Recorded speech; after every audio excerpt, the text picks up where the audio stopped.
Producing. Not only are you fired, your life is over. And now, they have the microphone. What could go wrong? Nobody messes up. You understand me? Don't mess up. Adam Copeland. You wanted some sort of like hard-hitting Bob Lee journalism. You came to the wrong place. Derek Papa. Oh, boy. Okay. It's getting hot. Is it getting hot there? That's even worse. How are we feeling? It's getting hot? Oh, boy. It's a dirty job, but someone's got to do it. Ridiculous. Completely ridiculous. Welcome to Dirty Work. KNBR 104.5 and 680. The sports leader.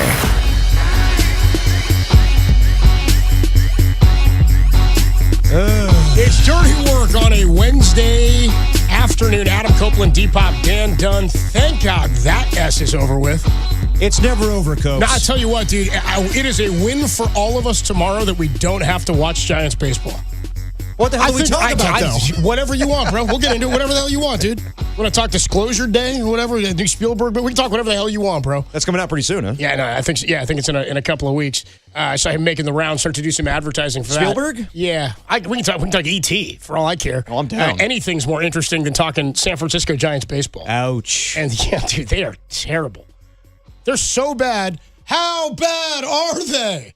The Giants are so bad. They're on pace for a 65-97 record. Ooh. Which, as Jack Loader put it, 65 for Tony Vitello. It's a pretty good college season in wins. I'd say so. That's a damn good year in victories. Good line by our guy Jack Loader. Yeah, Giants lost again. Big surprise. They're, 20-30 now? 20-30. 10 games below 500. A season high, 10 games under 500 now, right? Yeah.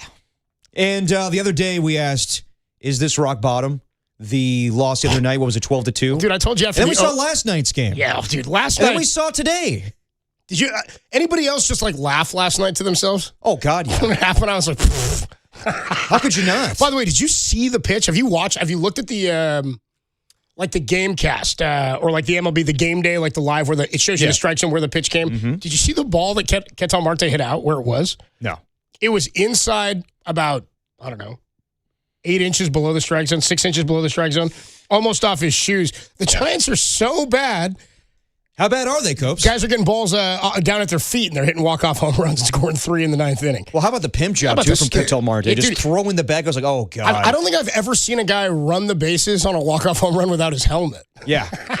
which was pretty funny. Just toss the bag, game over. I mean, dude, screw you, Giants. How pissed were Krug and Kive? Oh, yeah.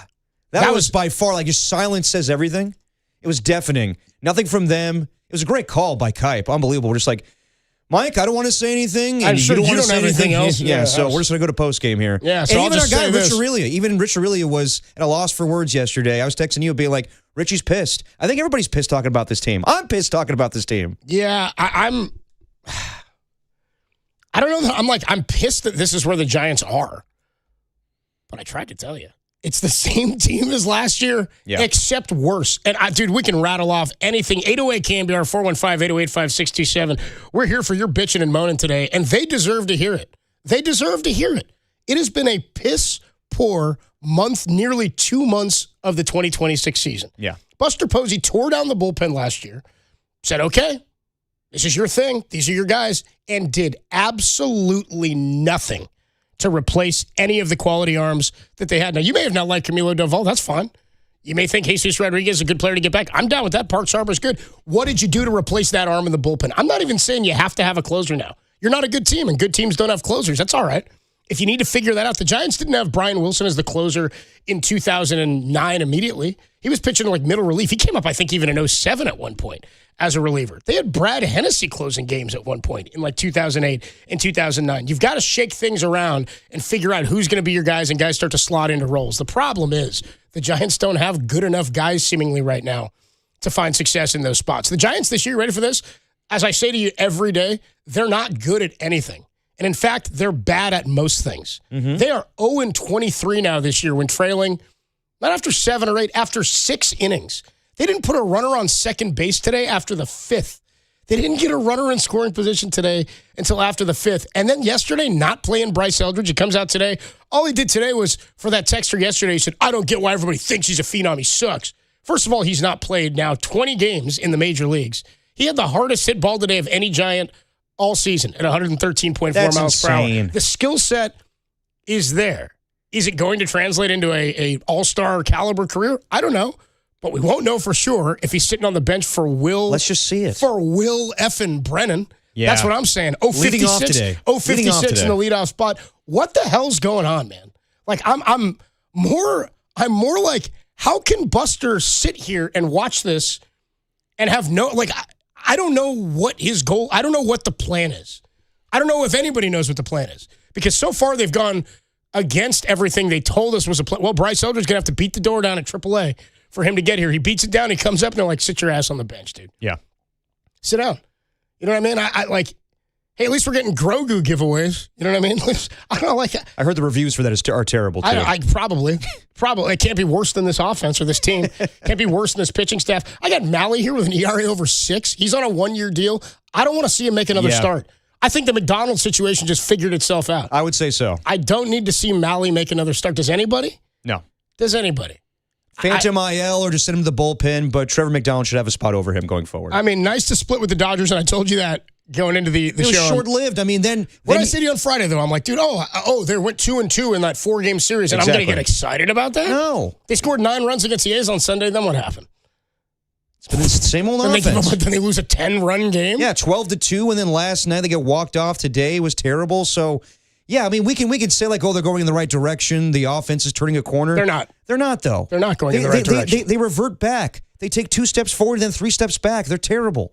They are not a good baseball team. And yesterday we talked to Dave Fleming about, define roles in the bullpen. He's like, we may not get that the entire season. And that is the case, probably. But do you even feel good about defined roles with that bullpen? Like every now and then, like, yeah, okay, Eric Miller to close things out or Key to win. But for the most part, I don't feel confident in any of those guys. There's only a few guys that feel confident on this whole damn team. How many runs they score in the series? 8? They scored 2, it was 12-2 on Monday? 12-2 on Monday. 5-3 yesterday. 5-3 last night. And then 6-3 today. Yeah, 8 runs in the series. Yeah. Nicely done, boys. Well done. Really, really, really nice job, Buster, putting this thing together. Really, yeah. Give it, maybe turn that up a little louder. I want to hear it. Well done, Buster. Good job. Really good. Yeah. Really, really good. And I think the biggest question is, it's not even about the bullpen last night or getting swept by the Diamondbacks. It's, what is the plan? What is the philosophy? No, seriously. Yeah, dude. I know. I'm laughing because I don't know. I know a couple weeks ago we had fun. We did the whole spoof of Taken where the people called in and wanted to leave a voicemail for Buster. We said, yeah, if it was after the 6-game roadie, when you claimed that was rock bottom, and I said, don't be rocking our bottoms so don't rock your bottom so soon, dude. We could rock your bottom. We could have a whole lot more. And I said, was the 12-2 a rock bottom moment? You were like, I don't know, man. It's just one. Then yesterday kind of felt like maybe that was, and then today another meltdown. They can't sustain anything. Last night was pretty bad. It's really tough for me to even say, yeah, they're turning a corner. No, the one guy who turned a corner this month was Devers, and he did hit the ball hard today. Yeah, Devers playing great right now. He's fine, yeah. And then Casey Schmidt, dude. Death taxes and Casey Schmidt in the lineup.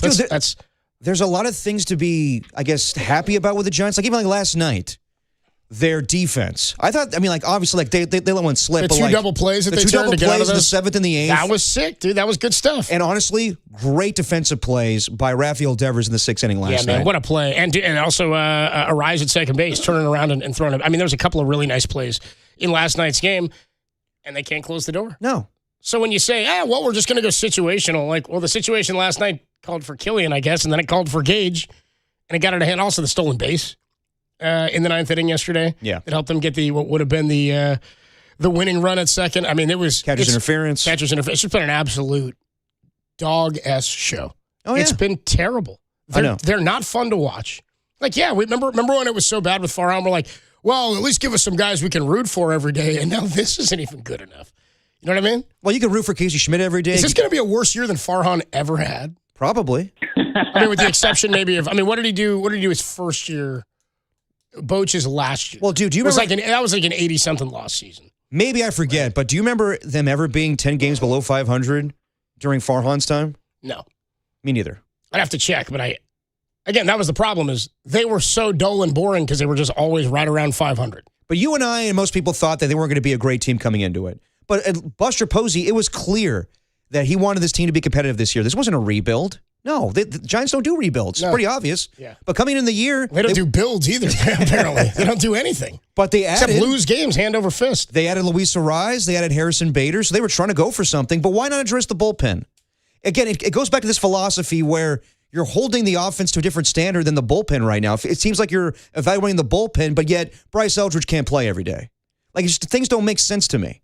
It's like when John Lynch came into the fold with the Niners, it was clear this is a rebuild.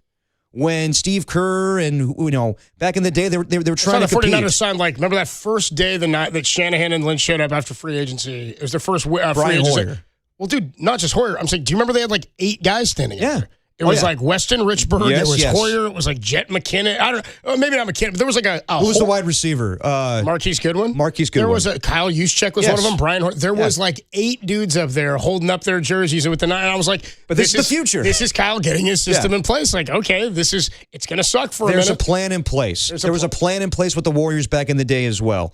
When Buster comes in, we hear it all the time. And Buster, we trust. And Buster, we trust. Why? Why do you trust Buster, everybody? Why do you? That's my question For those today. of you out there that are like, I'm riding with Buster till the wheels fall off, I'm like, that's how I felt too when he was the starting catcher. It's totally different. When you're different. the president, I'm like, what have you done for me ever as the president of baseball operations? You acquired Devers, that's great. But I watched Bonds play as the greatest hitter in baseball for his entire career, the whole back part of his career. Yeah. And the dude went to one World Series. One guy does not make you unless you've got the pieces around him. Devers ain't out there pitching, and he can come up every day with nobody on base and hit a solo shot and hit one 440 feet if he needs to. But if nobody's on in front of him, Brennan, if nobody's on in front of him, then what difference does it make? So asking, what's the plan? Buster would tell you what the plan is to grow and develop. And again, I'm very aware that it takes a minute to understand what a baseball operations president's vision is. But he kind of clearly told us his vision when he went out and he spent on free agent bats. Mm-hmm. He spent big money on Adames. He spent big money acquiring Devers. Spent trade capital, of course, but then also you're spending that money. You're latching onto that. Yes. Spent big money on Chapman, which, again, we all credited Buster for that in the last year that Farhan was there. And Farhan's like, I don't think I want to give him that extension. Yeah. Looks like it was a pretty good idea at this point because Casey Schmidt would be our everyday third baseman. That's the guy Farhan drafted, everybody, by the way. The one dude in the lineup who's consistently performing. I don't, do we view this as in-game management or the lineup management? Do we believe Buster is contributing to these lineups every day? I would think so. It's some degree. It's a collaborative effort between him and Tony Vitello, and Vitello will take the blame as he did last night. I'm more upset with Buster than Vitello. No, honestly, even last night, I really don't know what you could blame Vitello for. They don't have a good bullpen. This really is Buster. It is the players and it's Buster. And as I was trying to make the point that when you come in as a new executive, there needs to be a clear plan. And Buster doesn't need to come on tomorrow on Murph and Marcus and explain is he on tomorrow? What the plan is. That's the whole point of this. It's just what do fans want to hear from him right now? Because I know that Murph's going to ask some questions. But he's not going to say anything, really. He'll say, yes, we want to grow and develop and everything. But how do you grow and develop if Bryce Eldridge, your top prospect, isn't playing every day? I hear Mike Caruco today. He was spot on. We'll get into this with Bryce. That maybe Bryce hasn't earned to be here every day. But then he shouldn't be here every day. Why'd you bring him up? Yes. That's the whole thing. Look, I'm okay, and I said this at the start of the year. I've said it a month into the season. I said it before Bryce got here and they brought him up. Clearly, as you said, dude, and I got to tip my cap to you, as you said it that day, boy, they are panicking and desperate to appease the fans, which is why they brought up Bryce coming back from that 6-game losing streak when they lost to Philly and Tampa, who, by the way, neither team has cooled off. All those teams needed to get going was to face the Giants. And the Rays are the hottest team in baseball. The Phillies are back above 500. Giants are a good starting point, too. Yeah, they fire their manager. They bring in Mattingly, and he's like, good, we got the Giants. No big deal, dude. Let's get off and running. Honestly? So, what I'm saying... I wouldn't be surprised if teams view it that way sometimes. Well, dude, don't we do that in every sport? Yeah, absolutely. When we looked at the Niners schedule coming out of the Australia game, didn't we look at that schedule and go, Dolphins. Oh, dude, what you said actually was it's a nice landing spot for them when they come back. It is. I was like, I totally agree. Yes. First-year head coach, his second week in Miami. I'm sure teams feel the same way. Not to say that Tony Vitello is a joke or anything, but I'm sure some teams are like, all right, well, they got the college coach there, and they're 10 games below 500. That's a good landing spot for us to get right against the Giants. Yeah, and also, who in the Giants rotation right now are you like, oh, man, that's a tough... We got this matchup for this series? I mean, Logan Webb, of course, has the acumen. And I think Landon Roop is building a bit of a reputation. But I don't think he's striking fear in anybody. No. Robbie Ray's a guy, of course, with a really good reputation as well. So if you were getting Webb... of late... If you were getting Webb and Ray... And by the way, it's been an awful May in general for Landon Roop. Yeah. He was 5-1 or something, right? Last night he was fine. Last night I thought he was fine. Yeah. I thought he was pretty damn good yesterday, and he left the game with the guys on base, and they get out of that jam. Keaton Winn comes in, gets that huge double play. That was one of my more fired up moments of the year when they got that double play. I'm like, dude, that's something they haven't been getting. It was great defense last night. I was like, that's something they haven't been getting. And then it happens again in the 8th inning, and then in the 9th, you're like, can they really put their backs against the walls 3 innings in a row here? And this is the problem. They don't apply pressure to anybody. Once they went down today, that was it. Yeah. How lifeless were they after the 5th inning? They're 0-23 this season when trailing after 6. They do not have the gene or the trait or the intangible or the tangible that allows them to come back in games once they've fallen behind. So when we sit there and we go, well, when it's 4-0 or 5-0 or a 4-run lead, we're kind of resigned to the fate. Yeah. I think every fan is, because they haven't come back. They maybe have come back and tied it, but they're not coming back and winning. Right. They're not closing the door on games. And that's not a tied stat. That's if you trail after the 6, what is your record? 808 KMBR, 415-808-5627. The 65-win paced Giants is where we are right now. At 20-30, they're swept by Arizona. If you want a silver lining to this, the good news is they don't have to play Arizona again until Monday. Oh, good. On Memorial Day. So we'll memorialize the bats of the Giants on Monday after they play Arizona. So they're coming back home to take on the White Sox, who have played pretty damn good baseball. And they hit a lot of home runs, by the way. They've been much better. And by the way, that's a team that is trending upwards, who have been in the cellar for a better part of a decade. But it looks like they may be finally turning it around with some good draft picks and some young talent. They're turning the page. They also spent zero money. And so when you turn the page that way and you acquire enough young talent and develop enough young talent, it allows you to either spend more minor leaguers or young talent prospects to go get another big piece, or it allows you to sign a big name, either pitcher or bat, to add to this crew. The Giants are how many years from that because of the contracts that have bogged them down? I don't know. They're hurt. They're bad. They can't come back in games. Tyler Mahle's 1-6. With a 6 ERA, over 6 ERA? Oh, 6.10, yeah. Yeah, whatever. Either way. It's worse than 6. It's terrible. I mean, it's terrible. And yes, I think it's clear that Trevor McDonald should be pitching going forward. But yes, I don't know what I expect to hear from Buster Posey tomorrow. All I want is just a clear plan. And I'd say nothing. And I don't think he's going to give us anything as far as, like, this is the plan. But everybody that comes in the front office role, you know what they're doing. Like you just mentioned the White Sox, Copes. They're trying to they rebuild, and now they're above 500. With the Giants, it's a little harder because they gave those contracts to Rafael Devers, Willie Adames, and Matt Chapman. But if you're 10 games below 500, at what point do you pull the plug and say, all right, let's start playing Eldridge every day. Let's start playing Jesus Rodriguez every day. It's easier said than done because you got to find spots for those guys. Yeah. But I think it's clear we're on the path of trading Luis Arraez and Robbie Ray. And I don't want to do it right now, but when we come to the trade deadline, I think it's a no-brainer at this point. Oh, yeah. Oh, yeah, bro. All right, like, if they're not, I mean, again, a lot can happen, but there's no reason for any of us to believe this thing will be any different by the time we get to July.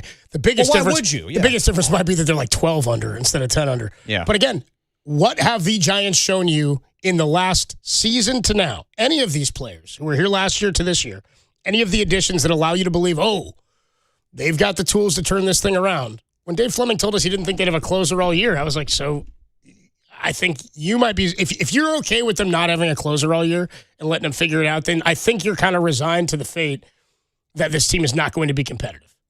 And they're not competitive. 20 wins in 50 games. We're almost a third of the way through the season. We'll be a third of the way through the season after that Monday game against the D-backs when they come to town. Yeah. 3-day weekend. Is that right? We get a 3-day weekend? Yeah, 3-day weekend, man. Boy, I didn't even think about that. I needed to. Yeah. I don't know. 808 KMBR, are you more looking forward to the 3-day weekend or not having to see the Giants play tomorrow? 808 KMBR is the number to call and the number to text. Here's what we'll put out, because you brought up how after the 6-game losing streak, Philly and Tampa, the 0-6 road trip before they come back, and McDonald shoves against San Diego on that Monday night. Mm-hmm. They came back and we said, hey, if you were going to leave a voicemail for Buster Posey, go ahead and give us a call and let us know, but do it as though you were leaving a voicemail. Different topic that you're posing today. As Giants fans, if you had one question that you could ask Buster Posey right now to his face, one question for Buster, what would your question be? 808 KMBR is the number to call and the number to text. Let's go to Winemaker right here in Napa. We'll get to all your calls today. Winemaker, you're on the Sports Leader. How you feeling? Making more wine? Drinking it? What's going on, dude? I need a bunch after today. All right, hey boys. So my question would be: is Brian Sabian still available? Yeah. Where is he? Yeah. Good call. So this team has kind of been atrocious since then, other than one outlier season. My biggest question, and it always is where's the scouting for this team? Like, the Dodgers obviously have premium scouting, because everybody that they call up seems to shove. And, it doesn't mean they're going to be an all-star, but they're all quality and young. And I don't understand the guys that we're bringing in. And then the guys that we do tout, we don't let them play. Like when they had Bryce out of the lineup yesterday, I'm like, why? All of us, yeah. Let the kid play. And, we're not set up for a team to have Chapman and Devers and Adames. I mean, those are pieces that you add when you need a veteran player, because you're right there and you've got to get into the playoffs, and those guys can perform, but they're taking up spots. The problem is that this team, just because you're a Hall of Fame or borderline Hall of Fame player does not mean you're going to be a great executive. If you look at the history, other than Jerry West is the outlier, it's not a great track record. Yeah. And the fact is there seems to be no plan. There seems to be no desire. Yep. If I see these guys hugging, slapping ass, throwing, Gatorades on each freaking Indians or whatever it is, it's going to make me sick. The point being, and I'll wrap it up, but it's just there is the way that we built the 10, the 12, and the 14 was scouting and picking and growing homegrown players. We've already shown an inept ability to land a big free agent. We either don't have a closer in the house, or it's just going to be a problem because of where we play. And maybe they don't want to play there. But the fact is we built those teams that succeeded and won championships through building a strong core. And we traded away Patrick Bailey, first-round draft pick. We traded away Joey Bart, first-round draft pick, for sandwiches. And if you're trading away first-round draft picks in a short amount of time, something's wrong with your scouting department. So it's hard for me to watch, and I predict 71 wins this year. Thanks, guys. Appreciate the call, Winemaker. Dude, I'm picking up what he's putting down. Yeah, I agree. I'm picking up everything he's putting down. Here's the thing, too. I know the comp is always to the Dodgers because they're the gold standard. Of course. And it does not feel like, they've been bringing up elite talent for a decade plus, it seems like. Here's the thing. Because they do have great scouting, all of this comes back to what he's saying. They built foundationally with all that scouting. Got all these young players. I mean, Corey Seager was a guy they drafted. And then every year they had such good players that they were able to go and add Manny Machado at the deadline. Go add a guy at the deadline and just try to help him out and make a run in the postseason. Did they get you Darvish at one point? Yeah. I want to say in a second half of a season or for a playoff run, I want to say, before he signed with the Padres. So they had the ability to go get that kind of player every year. Then once they had enough young talent, here's the thing. When you've got quality players at the major league level, if the Giants were killing it right now, Eldridge would be in AAA, right? Yeah. You might still have Patrick Bailey only because if everybody else were performing, you'd be able to let those guys marinate and get to where they need to go. Exactly. Tim Lincecum in 2007 came up and he beat the door down. By the way, he's drafted almost 20 years ago today, in June. It's coming up in a couple of weeks. 20 years ago, and then by 2007, he's in the majors. But when he came up, it was because he was toying with minor league hitters. They were like, what are we doing? What's the point of leaving him down there? We're not very good, but we may as well bring him up and let him go. They didn't have superstar talent after Bonds until Tim Lincecum, right? They cross over for a year, but Timmy then becomes the every fifth day guy, and he wins the Cy Young his second year and the third year. They're off and running. Bumgarner debuts in 2009, but because you had good young quality players, you were able to make trades at the deadline. You were able to go get a guy like Angel Pagan one offseason to add a veteran presence because you had a young core. You continued to develop with Crawford and with Panic and with Belt. You brought up other young starters, even guys who weren't here long term. Chris Heston, sort of a flash in the pan, the Ryan Jensen, Dontrelle Willis effect type of guy. Right. Threw a no-hitter. You still brought up guys who were effective in your bullpen throughout that generation. And it's what made you successful, and it allowed you to be versatile and add other pieces. The Giants have no versatility. They have a poorly constructed roster. They don't have a great minor league system. They don't have an effective bullpen. They don't have an effective rotation. They don't score runs. They don't come back in games. And they've got a first-year manager who's never stepped foot in any of the ballparks he's managing games in, and a president of baseball operations who, quite frankly, is failing. He's failing. And because the Giants will never commit to a rebuild, And you can say, well, that's just our culture. We don't rebuild. Well, you also don't win a whole lot. And you haven't for almost 10 years. One outlier season. I feel disrespected by the organization as a fan. I feel that they intellectually disrespect us. That they think that after 3 world championships, we're not smart enough to know what a rebuild is. It's either that or they're just the greediest SOBs of all time. Because they're pumping up prices. They're still charging you for premium tickets. They're forking over not enough money, even though they're the number 5 ranked by Forbes value team in all of Major League Baseball. And then they're going to tell us that they've spent the money and all the other money that they gather is not for the baseball team, but they expect us to show up. They expect us to show up and spend our money every time they play at Third and King. And they don't believe we as fans are intellectual or intelligent enough baseball fans to understand this is crap and you need to tear it down and rebuild it. If somebody were upfront and said that, I think a lot of fans would be upset. I think a lot of us would go, you know what? I saw 3 World Series, and I'd like to see another one, and it ain't happening with the way things are currently constructed. 808 KMBR, 415-808-5627. Do you have a question for Buster Posey? If you could ask Buster one question, I feel like it's like Michael Scott. Do you remember when Toby leaves in The Office? Yes. And Michael's hyped, so he throws the party. But then Holly comes in, and he starts to really have a crush on her. She's the new HR person. And Michael... she's like, do you have any questions for Toby? And he's like, yeah, I have. He didn't realize that Holly was going to be there. And he goes, yeah, who do you think you are? Where do you get off? It's like he's trying to pass her. He hands him the gift. It's a rock. Yeah. It's a rock in a box to suck it, Toby, on the rock. Hey, Buster, where do you get off, man? What's going on? As that texter yesterday said, how could you be so obtuse? Obtuse? Buster, how could you be so obtuse? Peter in Oakland, Michael Smith in Tampa, the power of the flamethrower, Jack, Grace, Tyler, Adam. We will get to all your calls. What question do you have for Buster Posey? And I want to know, fans, do you feel disrespected by the San Francisco Giants? Because as a fan who continues to spend my money there, I feel disrespected. I feel like they don't think I'm a smart enough fan to understand what a rebuild would be. And I think they just expect me to keep showing up and handing them money regardless of the product they put on the field. Because that's what they've shown, and that's what they've proven to continue to do post-World Series. More to come. Your calls next. Dirty Work on a Wednesday. Thank God they're off tomorrow on the Sports League.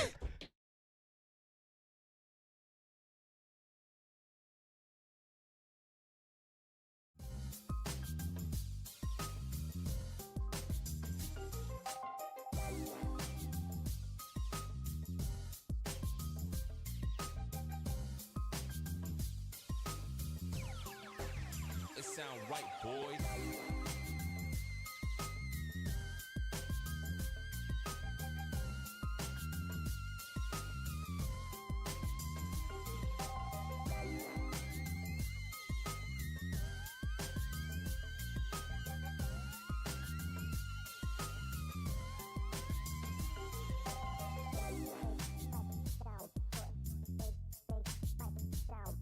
Giants lose 6-3 to the Arizona Diamondbacks. This comes a day after they were walked off by Ketel Marte in the bottom of the 9th. Giants get swept, finish the road trip 4-6, and try to get right on Friday at home against the White Sox. Giants fans, are you pissed? Pick up a phone. 415-808-5627, 415-808-KMBR, and sound off on this team.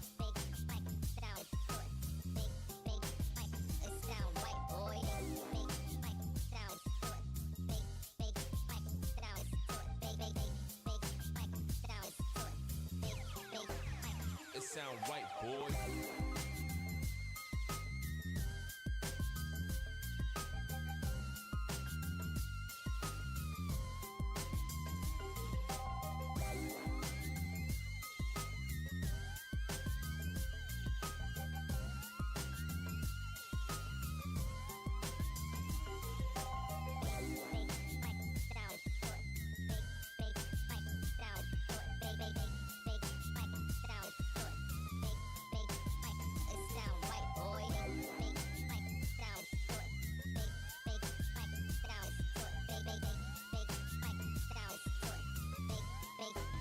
It sound right, boy.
Now, back to dirty work.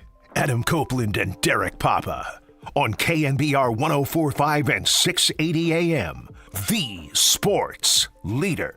So 1-0 the count. What are you playing this for? Fernandez, the There's no runner, highlights. at Don't be doing this. What are second. you doing? Waldschmidt at first. He's got really good speed. End of the paint, What are you coach. doing? The 1-0 pitch. Turn this off. Marte hits a drive down the left field line and deep.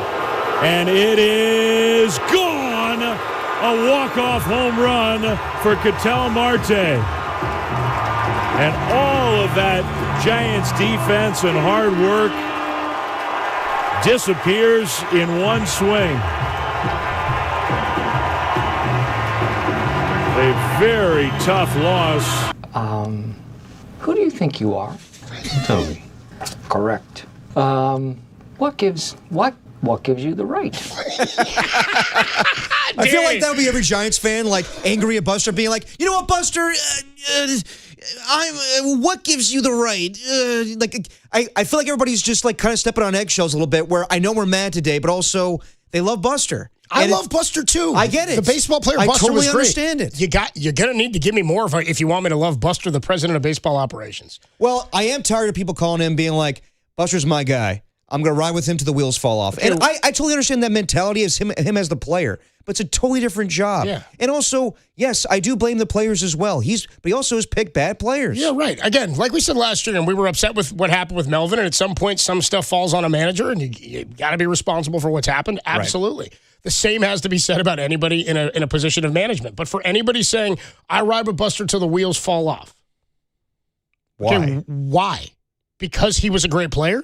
If that's your reason, I'm like, okay, well, then you don't really have a good reason, because that's not the same skill set. As that caller said a little while ago, winemaker in Napa, he said the road to miss postseasons is paved with Hall of Fame talent who became presidents of whatever sport they're in. Let's see what Matt Ryan does with the Falcons. Yeah. Tom Brady's working on running the Raiders into the ground as quickly as he can. You know Different what I mean? job, but yeah, basically he's an owner, but he's effectively in the role of, like, he's making decisions for what's going on. The only one that we can say John Lynch has been at a Hall of Fame level is Jerry West, as winemaker said. Yes, John Lynch, but as a Hall of Fame executive, you mean? Yes. Yeah, that's fair. John Lynch, but he's had really good success, right? And he's a Hall of Fame. So I'm saying there are guys who do it, but it is different in football as well than it is in baseball, where totally it's just a much different situation based on the draft and all that. I'm trying to think of some other one. Like Isaiah Thomas was terrible, right? Oh yeah, Isaiah Thomas, one of the worst. On the flip side, Larry Bird, really good.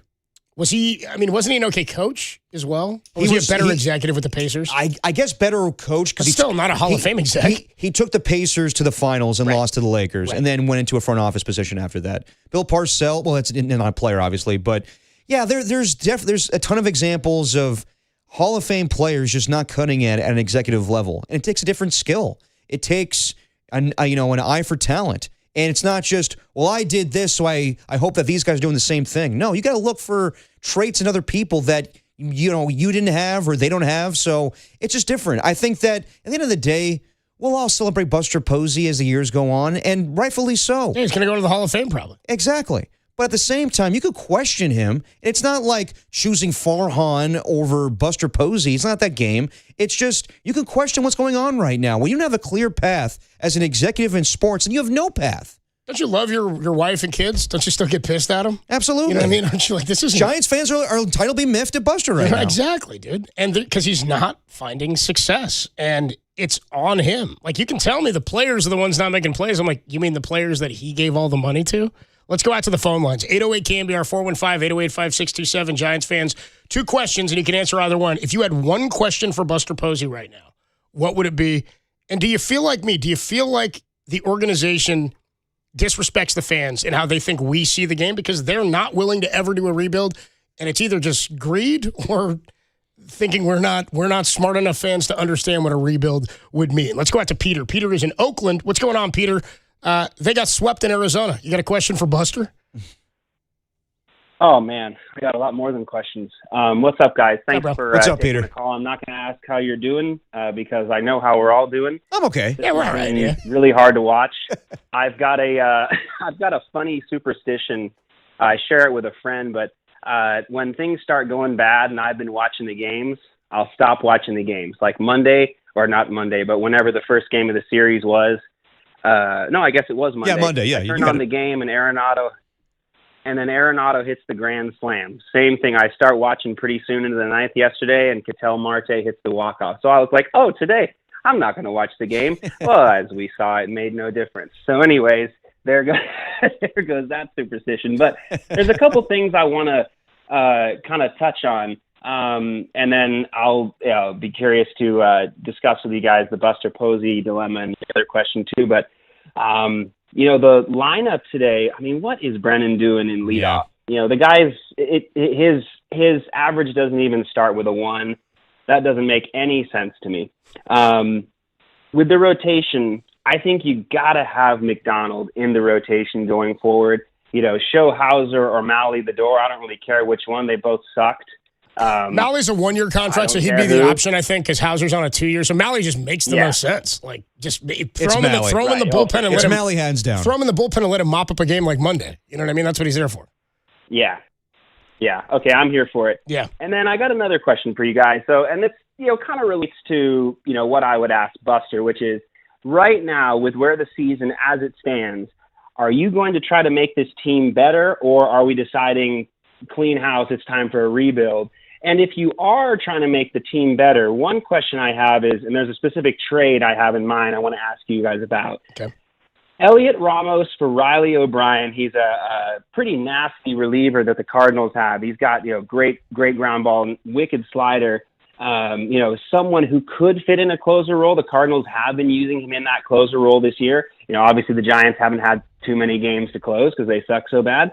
But what are you guys' thoughts on that?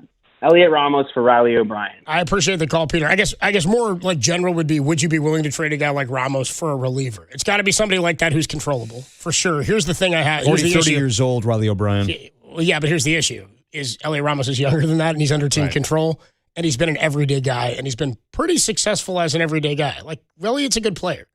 I mean, I know he started cold this year, but he started to hit a lot better before he got hurt, and I like Elliot Ramos. I like that he's homegrown. I think you could, if you were going to trade him, I think you'd get more for him than that, would be my initial thought. Also, I would say so too. Also, controllable guys who are cheap are not the ones I want to get rid of. Yeah. Those are the guys that I want to hold on to, and then you can get more for them. Or, like, again, I don't hate the idea of acquiring a reliever, but I don't think, I say this always about football teams. Yeah. It's a luxury to have a plus receiver.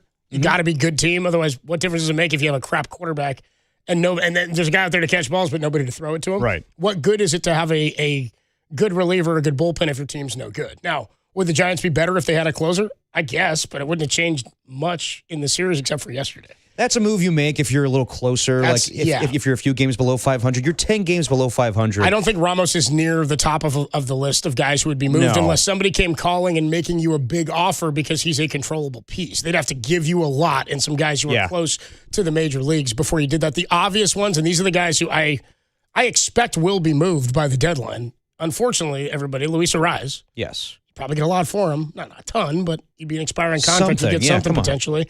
Robbie Ray is the obvious one. And then even if Molly's a guy who anybody would want, I mean, I don't even know at this point. He'd have to change a lot. And by the way, he has been awful on the year this year, or on the road this year. 1-6 on the season. Real quick, you asked me earlier, were the Giants ever 10 games under with Farhan? Yeah. His worst season as Giants president of baseball ops was his first year. They went 77-85. They were 12 games under on June 29th. They were also 2 games over at one point in September. 12 games under, but that was in June of that year. Yeah. This roster, by the way, is far better talent-wise than that roster was. On paper, this team is much better, and they're far worse. Like, how many wins are it going to take to get to the playoffs? They're on pace for 65 right now at 20-30. if it takes you 90 wins to get into a wild card spot, they got to go 70-42 the rest of the way? Yeah, I mean, that's another question. Give me a break. I don't mean to burst the bubble of Papa C from a couple weeks ago, but the Giants aren't making the postseason. He's a seer. He's a seer. But like honestly, even comparing Buster to Farhan, I'm not even going to say Buster's a bad president of baseball operations. It's just, what is the plan? I know he just got this job, but there is no path where I'm okay, well, I see what the vision is here. I'm not going to say he's bad at his job. I'm going to say he has failed to this point, is what I'm saying. Fair. He has not found any success. But I'm not ready to write the book on him being he's going to be a failure when it's all said and done. It's just, it's not clear. And again, I don't expect a clear answer tomorrow whenever Buster speaks. But we're not dumb. We all watch sports. We all know a rebuild when we see it, or we all know a team going for it. And right now, Buster kind of seems like smack dab in the middle, where it's it's time to go for Rafael Devers. It's time to go with Willy Adames. We'll see with Bryce Eldridge. I'm still trying to win games. It's time to go to the bottom of the West is where they've gone. And it's been terrible. And even telling Justice De Los Santos in the interview he did the other day, where it's I know that the best course of action for Bryce Eldridge is repetition, is to play every single day. I'm you have a weird way of showing that you know that. But he also said there's factors in place that will determine how much he plays. So what Buster's telling to me in that quote is that they need to lose a lot more for him to see Bryce Eldridge play every day. They need to sell off some assets. How many more? That's the thing. But there needs to be a clear path. It can't be it can't be where you trade away Patrick Bailey and it's all right, well, we're still trying to win games here, or we'll see about Luis Ariz and Robbie Ray. No, it's clear that they need to rebuild. And it's not going to be this whole thing they can't though. That's the thing. They're not going to. So. And they're not going to do a massive sell job at the trade deadline, just a few assets here or there. But there just needs to be a clear path. There needs to be a clear path from Buster Posey on what the plan is for the Giants going forward. All right, power of the flamethrower. Let's go out to Michael. Michael is in Tampa. If you had one question for Buster, what would it be, Michael? You're on the Sports Leader. Yeah, fellas. I guess the question was, or would be, why didn't we? Well, two questions actually. A, why didn't we go and get a starter? I know he hasn't been that great. He only has, I think, one start. But a Lucas Giolito, right? That guy was I kept seeing rumors to him, we were going to sign him late. Get a quality starter instead of Hauser and Molly. But then secondly would have been, can we, and maybe just it's not there. They've seen it in practice, but can we move Schmidt to the outfield, especially with Ramos, or put Eldridge, right? They said in the offseason that he was, they were playing him or practicing him in the outfield. I mean, just to at least get him, because there is a log jam with the infield, right? I mean, you're not going to sit Schmidt because he's been our hottest hitter. Right. You're not going to sit Ariz because he's probably been our second best hitter. You'd probably move Schmidt to second and then where are you going to put Ariz? You're not going to move Devers because he's the guy that's making the most money on the team and has the longest contract. The only thing is and I get what you're saying, right? I get you could say that he's failed up to this point. Yeah. But I mean, in a way though, the moves that he made, like you just said it a couple minutes ago, on paper, right? On paper, you would have there's no one that would have said, "Oh man, this deal for Devers was bad." I know. I was. Yeah, we loved it. We were hyped. Tampa, Yeah. And Adames, great. Chapman. They needed him. Had to give it to him after he won the. I forget what we call our award. Willie Mack. McCovey Award. Yeah, the Willie Mack. You know what I'm saying? And he gives you defense, Gold Glove, the Platinum Glove defense, right? And he was our consistent hitter that last year. So you're okay, or the first year we got him. Give him the big contract. He's worthy of it. He's Bay Area guy, played with the A's all those years. Seemed to just be a natural fit. So on paper, you can't say that. And really with the Devers trade, I think Buster proved that we did win with that one. Because look at all of our prospects that aren't even playing with the Red Sox now, right? No, but but some of the pieces they gave up are killing it. Both to the top two guys they gave up, James Tibbs is mashing in AAA. He was the Giants' first-round pick, the Farhan's last first-round pick. Right. He's destroying pitching in AAA for now the Dodgers. And the other one is Kyle Harrison. Kyle Harrison killing it right now. Was a third-round pick here, a Bay Area guy. They traded. Again, I'm okay with the Devers trade, and I'm with you. The moves he made at the time were moves that I was happy about because they were moves that had to be made. That said, when they don't work out, it doesn't fall on me for liking the move. It falls on Buster for making it. Michael, I appreciate the call. We got to get to some more of these calls. Yeah, I'll just say, I don't question any of the moves that Buster has made prior to this year, and with exception to the Patrick Bailey trade. I understand that one as well. But when you don't add enough in the offseason and you say, but prior to that, it's time to go. You get Rafael Devers, you get Willie Adames, and then it's just this with the bullpen. And Luis Ariz was a good pickup. Harrison Bader, okay move, but he hasn't done anything for this season where I'm like, okay, I see growth here for the Giants where they're going to compete to contend with the Dodgers and everybody else in that division. So, yes, I don't question the Devers moves. I don't question the acquisition of Willie Adames and the contract. I don't question Matt Chapman. But those guys haven't panned out. So you can't question the assets you trade away in the end and everything that's gone on this season. It's clear the bullpen was not improved. And we saw what happened last night. So there's a couple things with Buster where it's like, I appreciate you going for it, but at the same time, you haven't really done enough to make me believe that this team's going in the right direction. Again, they've done nothing, to your point, to be consistent or allow us to believe they can turn this around this year, which means it may be the earliest I've ever been looking to 2027, like the next season, where I'm like, what can they do for the remainder of this year to make me happy for next year? And it's going to be an exit of some guys off this roster and some trades, and probably more guys getting consistent playing time out of the minors. Grace, Tyler, Adam, Nick, Jason, Rick, we will get to all these calls. We'll fly through a bunch of these when we come on back. Your thoughts on what the Giants just did in Arizona. If you had one question for Buster Posey, what would it be? And do you as fans feel the Giants, in never doing a rebuild, are disrespecting our intellect as baseball fans? We'll talk about that next and get to more of your calls on the Sports Leader.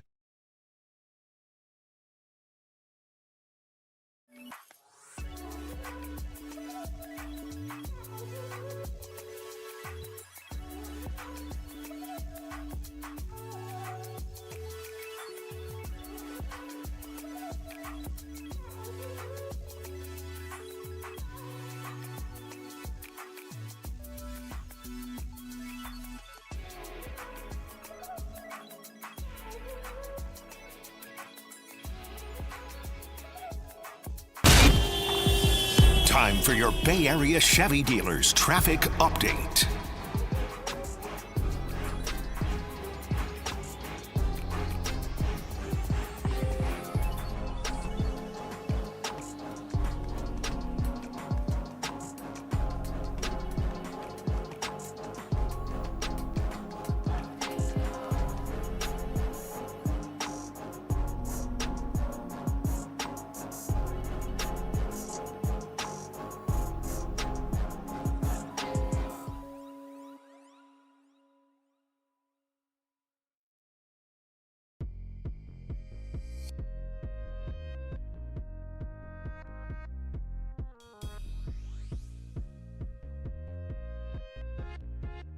Hey, what's going on, everybody? Adam Copeland here. My good friend Steve Moskowitz is hanging out on the line, and he's here every day to talk about some of your tax questions and concerns. Steve, one of the things you frequently want to talk about, to give updates on, is the ERC. What's new with the ERC? What do we have to know today? Such important information. And a lot of your listeners have literally been waiting years to get paid. They wonder if they're ever going to get paid. And the reason they get paid is the government suspected a lot of people of fraud, and for a while they stopped processing, and now there's just a big glut of paper forms sitting in the IRS office. There are multiple ways for us to hurry them up. We want to do that for you. And also, you're due a big chunk of interest, too, so you can get back more than you thought. Or if you got a letter from the IRS says you don't qualify, no ERC for you. A lot of those letters are wrong. We have to appeal those. Or you're being audited. That's the big three. One, you're just waiting and waiting and waiting, haven't got your money. Two, they've denied the claim, want to appeal that, because a lot of people qualify that were turned down. Or three, being audited. We do everything for you. We have a free consultation. We're the ones that talk to the IRS. The only thing you have to do is pick up your phone and say, hey, Steve, I want my ERC money now. Steve Moskowitz can help. Just give him a call. The number is 1-888-TAX-DEAL, or you can find him online at moskowitzllp.com.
You found Dirty Work with Adam Copeland and Derek Papa, where no job is too dirty, on KNBR, the sports leader.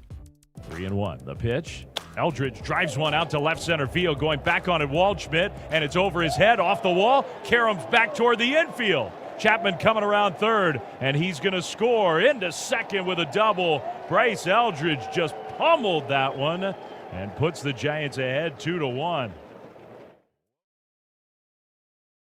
Dirty Work on a Wednesday. It's a hump day. We get over this hump. We got an off day tomorrow. A chance to breathe a little bit. People are checking in on the Golden State Lumber and Showroom text line at 808 KNBR. I said, hey, I'm already thinking, like, what can they do? If they're, again, to win 90 games this year, they'd have to go 70-42 the rest of the way. That ain't happening. Well, book it, Copes. Book it? No. I said I was thinking about 2027. Somebody said, careful, Copes, we might not have baseball next year. There could be a lockout. I said, we should hope to be so lucky here in the Bay Area. 808 KNBR 415-808-5627. If you had a question for Buster, what would it be? Grace has been waiting for a while. Grace, what's going on in San Francisco? You're on the Sports Leader. Hi. Hi, Grace. Hey. First of all, I want to say thank you for being our voice. Thank you. You guys are doing such a great job. So bold. I love it. Thank you, Grace. Appreciate you listening. And actually, my question for Posey will be, can they swap managers? Is there such thing like maybe bringing Bochy and send Vitello to the front office or something like that? Can that be done? Is that possible? Things like that have happened in the past, Grace. The thing was, do you remember this past offseason, there was all that talk about would they get back, would they bring back Bochy? Would he be the guy that they have come in and maybe try to retool this stuff because Buster had taken over? And Buster pretty quickly came out and made that statement at his press conference at the end of the season and said, it's not going to be Boch. He's going to be in the organization. He's going to be involved here. But that's not the direction we're going to go. And I'm okay if that's not the direction. I hear what you're saying. If you listen to Larry Krueger, he would tell you the front office guy is Kurt Casale, the former Giants catcher, who also doesn't have any managerial experience. But it probably doesn't suit them to bring somebody else in at this point. If things are going this poorly, you might just wait till the end of the year. It could be a one-and-done situation. But really, I think if you were going to bring somebody like a Hall of Fame guy like that in, you do it when you're a little bit closer to being a competitive team. So I'm not writing off the possibility of Vitello not being here next year, but I don't think it's happening in season with a swap like that. Well, we have Boch already. Of course. We got Dusty. Dusty's there too. Ron Washington too, There you go. Yeah. Oh my God. Yeah, I don't know why. Why is that so hard to do? Dude, Grace, I love the simplicity of it. Why is that so hard, Buster? Why is it so hard? And I'm totally with you. I appreciate the call, Grace. Thanks so much. I know that people will hear that and be like, that's not the way to go. We have all got our different opinions, and I said this to you. When you suck for this long, everybody's got their own idea about how to fix everything. But there are things where you're like, is this that hard to do, to play Bryce Eldridge instead of Will Brennan? It shouldn't be that hard. That's what I mean. Is this that difficult to do some of the things that the fans think would help? It is hard when those guys are making the amount of money they're making and you're trying to find a place for Bryce Eldridge. But when you call him up and you want him to be, this new life to the offense, it should be where you find a spot, whether it is in the outfield or DH or first base. So, and we've seen so far that Buster Posey is willing to substitute defense for offense, and it's clear that Bryce Eldridge can give you some of that. Yes, he hasn't performed what we anticipate, but at the same time, Bryce Eldridge needs to play every day. Buster Posey told you that in the article to Justice Taylor Santos. He's like, he needs to play every day. We're just not going to do it. Exactly. That's basically what he said. To add his development and to Grace's call, yes, we all love Boch. We all love Dusty Baker. We love Wash. But those guys are not going to come in and turn the team around right now. And that's not really what this team needs. No. It needs better guys. And honestly, I wonder, I'm not going to say that Tony Vitello is going to fail as a manager. I really don't know. But I don't know if he was the right hire for this group of players, because it's clear that Tony's the type of guy to come into an organization that needs to be rebuilt and needs to start out from the ground up. That's what he did at Tennessee. Yes, and to kind of energize the whole team. Well, maybe he didn't think we were low enough to the ground yet. Not yet. Maybe he's like, let's get real down low, and then I'll build us back up. We got to be on our backs at the bottom before we can build back up. And the way that Buster kind of made this hire look was that he was the missing link. That, okay, last year Bob Melvin didn't have a ton of juice, so Tony Vitello with his enthusiasm and life is going to come in I should say, like thirst for life, is going to come in and just totally galvanize this team. But when you have Rafael Devers and Willie Adames and these guys that have been there, done that, Matt Chapman, it's kind of hard to do that. So I'm not going to say that Tony Vitello is not going to work with the Giants, but I just don't know if he's the right manager for this group, this Giants team right now. And maybe down the line when they can rebuild, then maybe that's the right hire. But for the here and now, I think we're not going to see what Tony Vitello really brings as a manager because they're stuck with these contracts and they're stuck with these types of players. The idea that they could lose 90 games and that they would bring him back is also a hell of an idea. But what else are you going to do? What else are you going to do? I don't know. This was an out-of-the-box thought. I'm just saying, I don't think he's the reason things are going this way. I agree with you. I also don't think he's the guy to help this thing turn around. Let's go out to the phone lines again. Nick is in Monterey. Nick, what's going on? If you had a question for Buster, what would it be?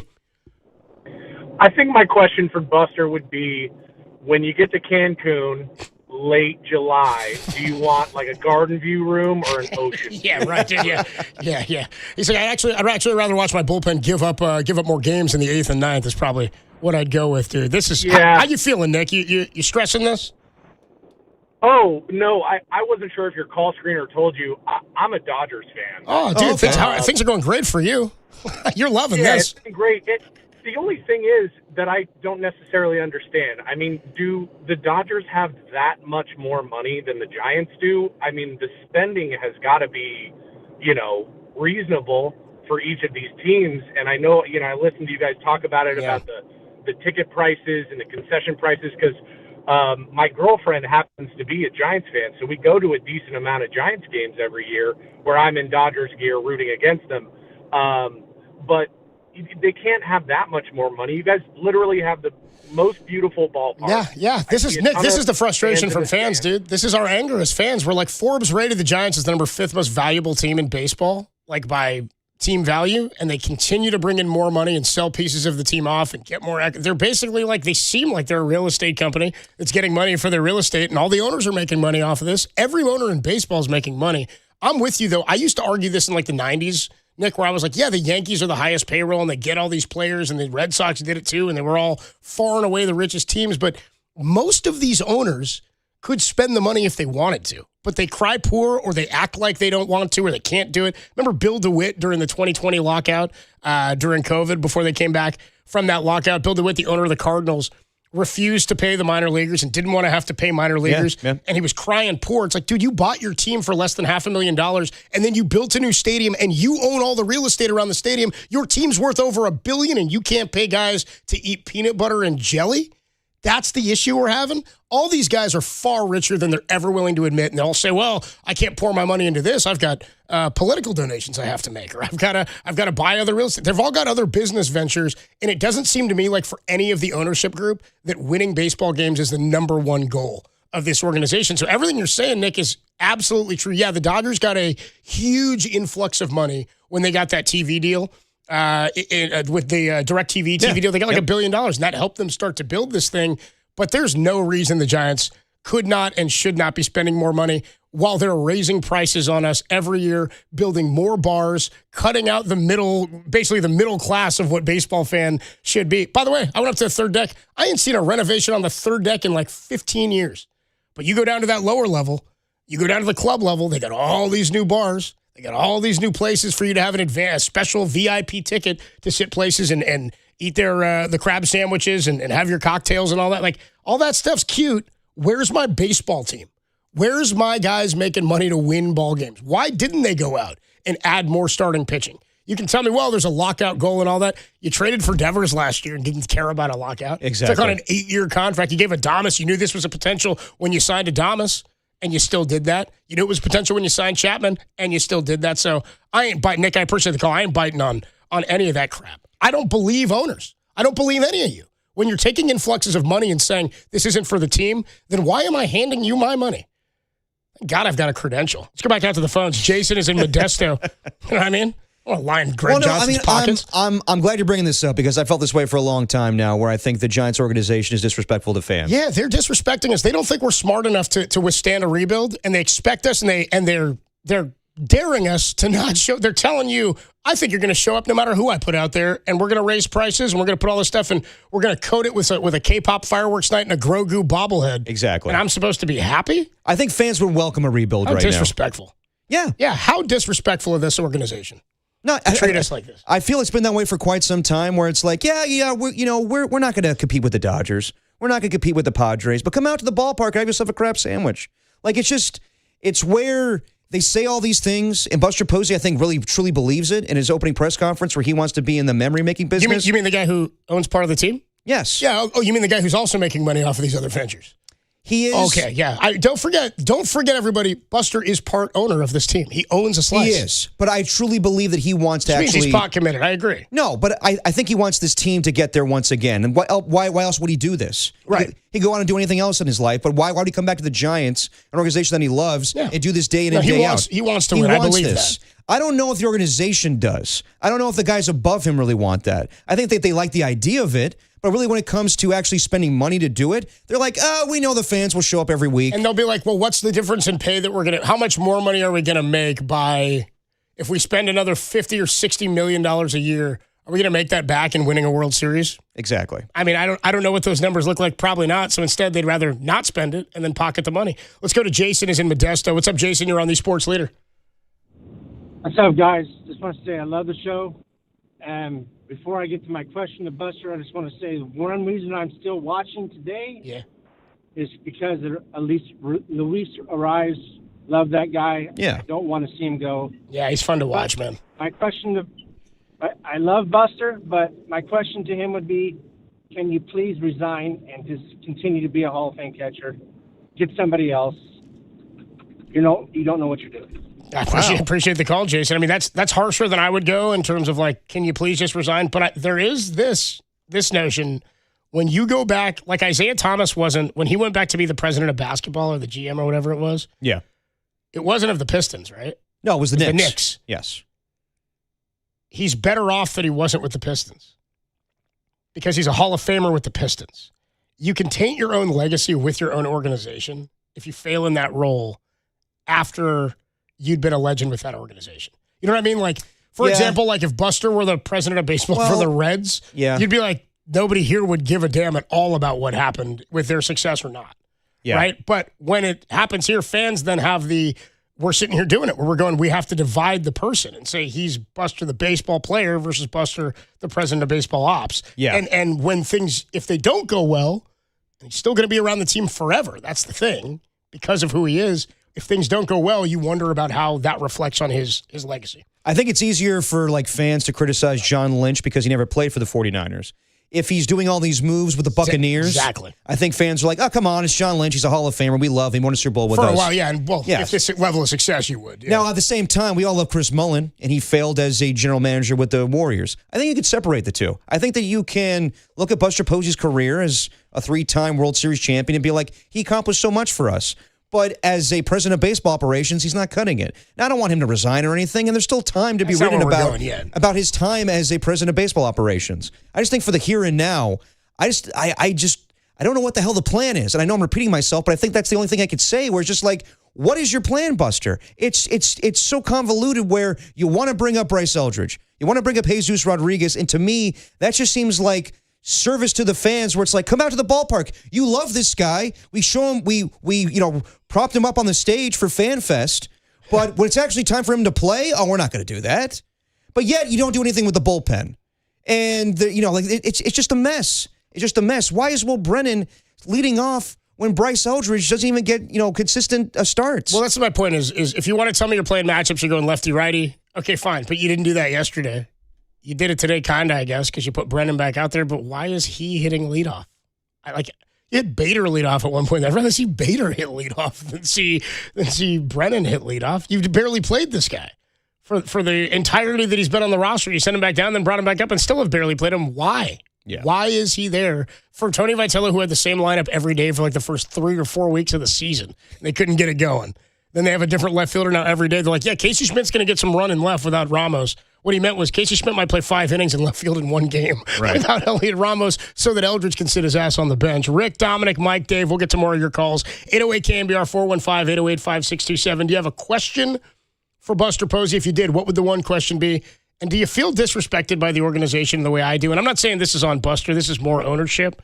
But they have always refused to do a rebuild, and it's because they think we won't show up. I understand that business logic when you hadn't paid off the stadium, but after you have and they've won 3, now you still won't ever do a rebuild because, what is it, just straight greed? Or they don't think we're smart enough to understand what it means? We'll get to more into that and to your calls next on the Sports Leader.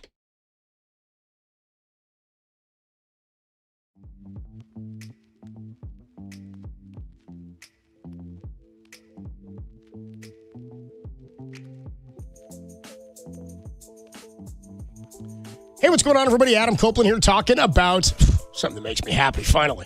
Some Taco Bell. Yeah, Taco Bell. What's not to love? By the way, if you're loving Taco Bell, or if you want to try it, can you believe that? If people haven't tried Taco Bell, I don't know who they are, but if you haven't tried it, you should download the Taco Bell app, because if you do, you're going to earn points on every order in the app, on a kiosk, or in the drive-thru. What's better than get rewarded for eating your Taco Bell favorites? By the way, when you sign up, they're just going to hook you up with some free food. Cantina chicken crispy taco, beefy 5-layer burrito, or a soft taco for free. Who else in life is doing that for you? Just giving you free stuff for signing up. And is there a better place than to earn and redeem points than the Taco Bell Cantina downtown? There's not. We'll be there Friday, by the way. Derek and I'll be eating down there on Friday when we're outside the ballpark. It's just off 3rd and Townsend. It's a block from the stadium. And get this, you can earn those points. You can buy food at that Taco Bell Cantina off 3rd and Townsend. You know, you can bring it into the ballpark. So if you're looking to get in and save a little coin, eat yourself some Taco Bell, you can buy your Taco Bell and walk it into the ballpark. Boom, there's your meal for the night. And if you're looking for something to do after the game, stop by for a cold beer and keep the good times rolling. But save some coin, get some Taco Bell and eat that at the ballpark. Watch yourself a game. Or stop by the brand new Cantina at Fisherman's Wharf for a cold drink and good food. Your taste buds will thank you. And don't forget to live Moss.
Now, back to Dirty Work. Adam Copeland and Derek Papa on KNBR 104.5 and 680 AM, the sports leader. You try and find him those at-bats right now. So, I mean, I know everybody's upset and frustrated and want to see this guy hit more, but, quite honestly, he hasn't earned the right to do it. I mean, I think the guy right now, in all likelihood, should go down and get some more at-bats in AAA. He doesn't look ready to me. Man, Mixmaster done today. Kind of hits home, huh? Yeah. Buster, I should have known from the start, dude. Quit playing games with my heart, brother. You know what I mean? You're really messing with me, dude. Trying to come to work, have a good time, riff on Dirty Work, and instead I got a belly full of white dog crap in me. Now you lay this ass on me, Buster? He's playing games with Giants fans' heart because it's mixed, where it's like, God, we love Buster, but what the hell you doing? What the hell's going on now? Playing games with my heart and my head, bro. It's tough deal. 808 KNBR is the number to call and to text. Let's go to Rick. Rick is in San Francisco. Rick, what's going on, man? You're on the Sports Leader. How you doing? It's my first time calling. Been a Giants fan since 1967. Seen everything from good to bad and worse. And like right now, my question to Posey, why do you sign these players that have been DFA'd from other organizations?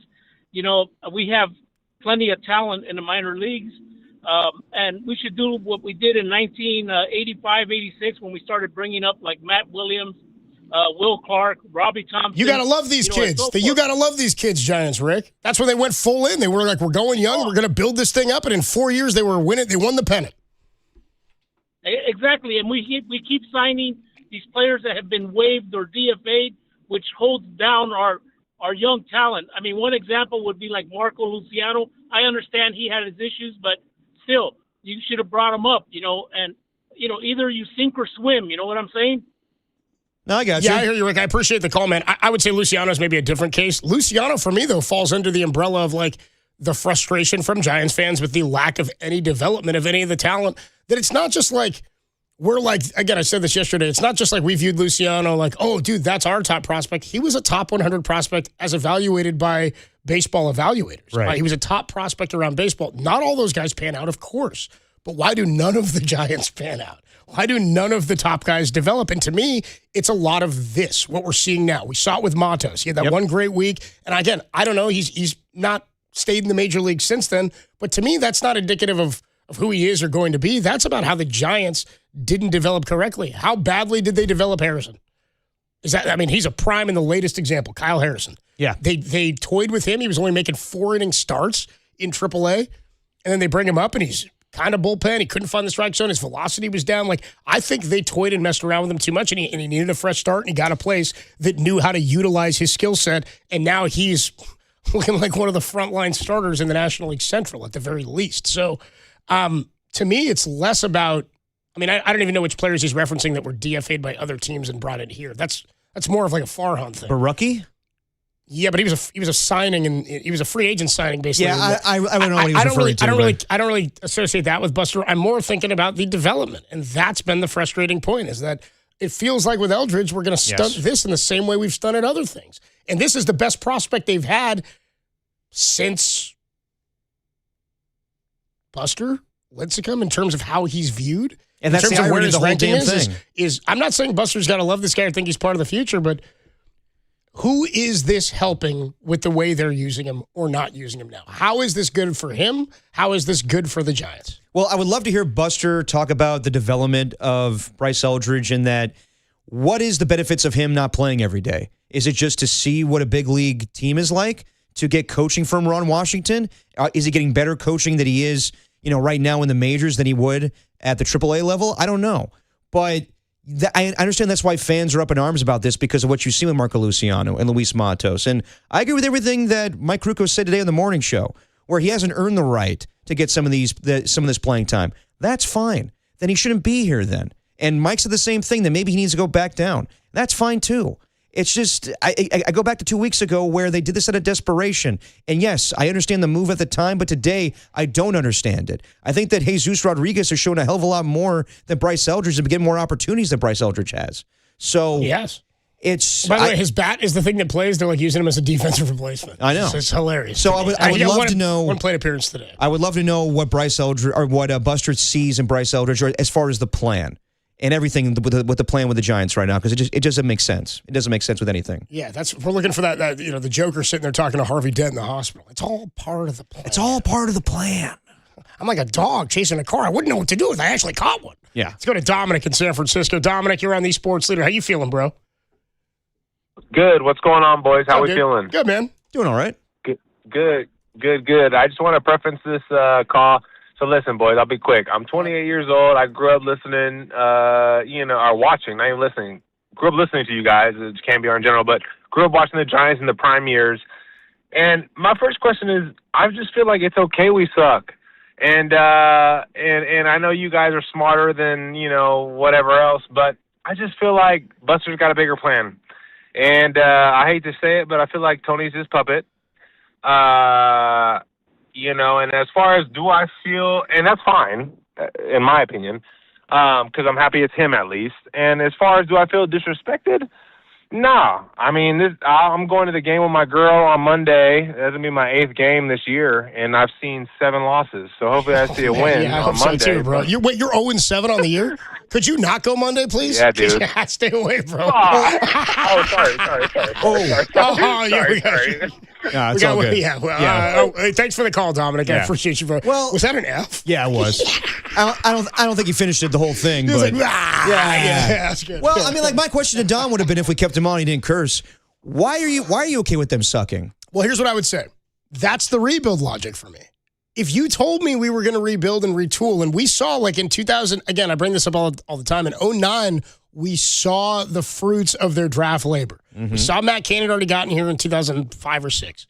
Lindsey come in 2007. Then you still had Sanchez in the rotation at that point, too. He was coming through.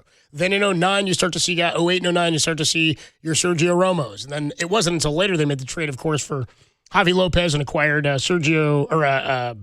Santiago Castillo. But they'd had Jeremy Affeldt that they signed for 2009, right, after the 08 season. So there was a handful of dudes that they had started to use to build this bullpen anyway, and they had some vets there. And right now there's, like, no vets in the pen as part of it. Like, Hentges is a vet. Brubaker's been around, but these guys aren't. Hentges looks okay, but they're not back-end top, like, number one in your bullpen guys. Here's the thing is if you told me they were doing a rebuild or we felt like they were doing a rebuild, and we haven't seen them be like that or rebuild since the championship years, I think fans are smart enough, like Dominic's saying, to be like, I'm okay with losing when this is taking us somewhere else. When we can see that this is going somewhere else. The problem is, Dom, is they're losing after investing in winning now. Exactly. They're winning and trying to compete now. Buster Posey told us that. So I do agree. He's got to have a bigger plan. There needs to be a bigger plan. But what I'm thinking is you gave Adames, he's like 5 more years of this. You got like 5 more years of Chapman. You got like 7 more years of Devers. Yeah. You've got like 5 more years of Jung Hoo Lee, which wasn't his contract, but still. So when you're investing and you keep adding and throwing stuff in and going, go, go, go, go, go, it's time to go. We're going to keep adding to this. But then you don't do it in the right places, like tear down the bullpen and don't fix it. I don't know how you can be happy with the losing when that wasn't part of this plan. This plan is failing. This plan was to win and compete. This plan was to get everyday players who, as Buster said, post and make memories. And boy, are we making memories. But this plan is not working. So if you told me the plan is, or it was pretty clear the plan was to rebuild, then I think we would all understand differently. That's what I'm saying. I think fans are smart enough, like Dominic is saying, to be like, I'm okay if we lose because that means there's a bigger plan. But if it's this group of guys losing, that's not developing, right? That's not throwing crap at the wall. That's saying, well, we're just going to keep posting these guys and keep circling the drain to a tune of now 10 games under 500, a season low. But that's the problem. There isn't a bigger plan. Yeah, well, because if there was, that would be Bryce, right? Yes. That would be Rodriguez every day. Then I'd be like, okay, they're losing, but we're seeing these guys every day. That would be a plan. The plan needs to be clear to the fan base. Not to be like, well, the fans can't figure it out, but like even you and me, or people in the media, the beat reporters, are asking the question, what is the plan, Buster? When it's not clear to all of us, then we just question what the hell are you doing? So, yes, they could lose in the context of doing a massive rebuild, that's fine. Because then, it is what it is. And it's after the 3 rings. We haven't. Exactly. They still don't want to do it, and they think that we aren't smart enough to know that would be good. We want another sustainable decade-long run. But if it's where, no one's ever going to come out and say, this is a rebuild. No one in the history. I don't need that. No, but no one in the history of sports ever says, we're going to lose intentionally, guys. You can make it obvious, but you can make it obvious with your moves and actions. We see it in the NBA all the time. We see it in the NFL. We see it in baseball. But that's where fans... they're okay with that. We'll come on here and be like, it is what it is with the Giants this season. Nothing like it, but it's going to be terrible. It's hard to sell everybody on this where they're 10 games below 500. It's like, we're trying to figure things out. There's a plan in place. There isn't a plan in place. I believe they stuck with nothing like it still. You and I were talking about that day one. That day one. They stuck with it again. They got to change it next year. As an omen. They got to change it. Or mid-season. Cut me one break and change the stupid nothing like it. And by the way, Tim Webb with the greatest line ever. After the 0-6 road trip, he goes, nothing like it. Nothing like it. This is what you've been doing for a decade. This is exactly like it. I was like, Tim, you nailed that, dude. That was a great line by Tim. He's like, nothing like it. This is exactly like it. My brother last night texted me and said, bro, who are we? And right, he said, bro, wow. He meant we as the Giants. He went, bro, who? Because it was after the. But who are we as people? Who do you think you are? I am. Who was it? Corbin Carroll had that. Yeah, Corbin Carroll. That play yesterday where he hits the triple and the ball hits his head and then he comes up to score. Oh, dude. And then right after that, Devers hits the ball. My brother's like, bro, who are we? Yeah. And then I didn't even respond. Giants baseball, nothing like it. Didn't even respond after the walk-off. I said, that's who we are. Yeah. That's pretty much exactly who we are. The Giants are 0-23 when trailing. God. After 6. They were leading after 6 now. The way that game started yesterday and the way it finished was just the epitome of the Giants season. Yeah. Corbin Carroll, getting a triple, and then, the ball plugging off of his head. Off his head, dude. And by the way, flying 40 feet into left field. It was a microcosm of the season. It was that moment, and then Rafael Devers figuring things out, home run. Willie Adames right after him, home run. All right, they're going to win this game. Nope. Bullpen implodes. Yeah, that pretty much summed up the whole season yesterday. We got to take another break here. When we come back, I still got full phone lines. Mike Williams, by the way, the receiver's calling us from San Jose. Oh. Mike Williams, Dave, Augie, Joaquin, Mike P., and Alberto. We will get to all your calls. Dirty Work rolls on. If you had one question for Buster, what would it be on the Sports Leader?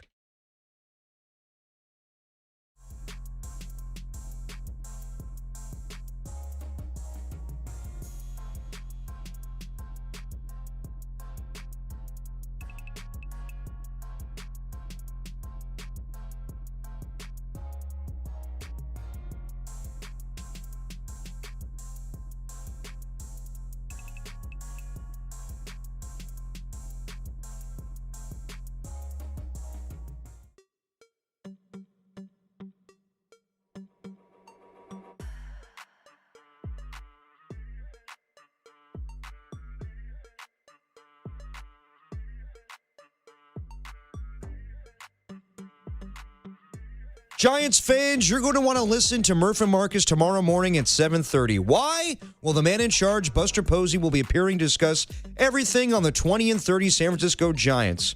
What do you want the fellas to ask tomorrow? Pick up a phone.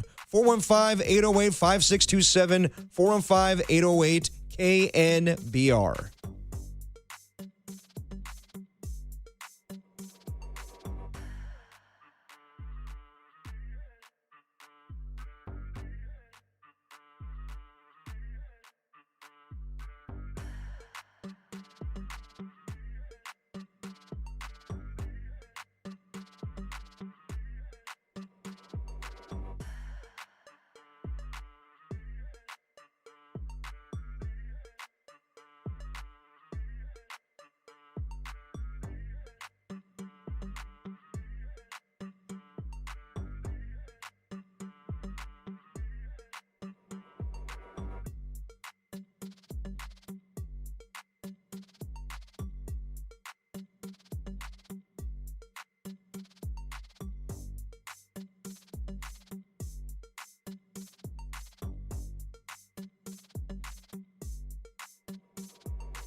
Now back to dirty work. Adam Copeland and Derek Papa in the KNBR Casino Matrix Progressive Jackpot Studios. Casino Matrix Progressive Jackpots are here. Where are you? Just drop in. Please play responsibly. Call 1-800-GAMBLER.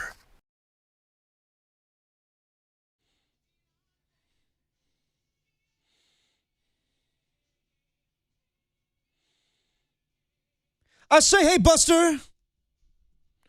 What's going on? Good tunes today from Dan Dunn.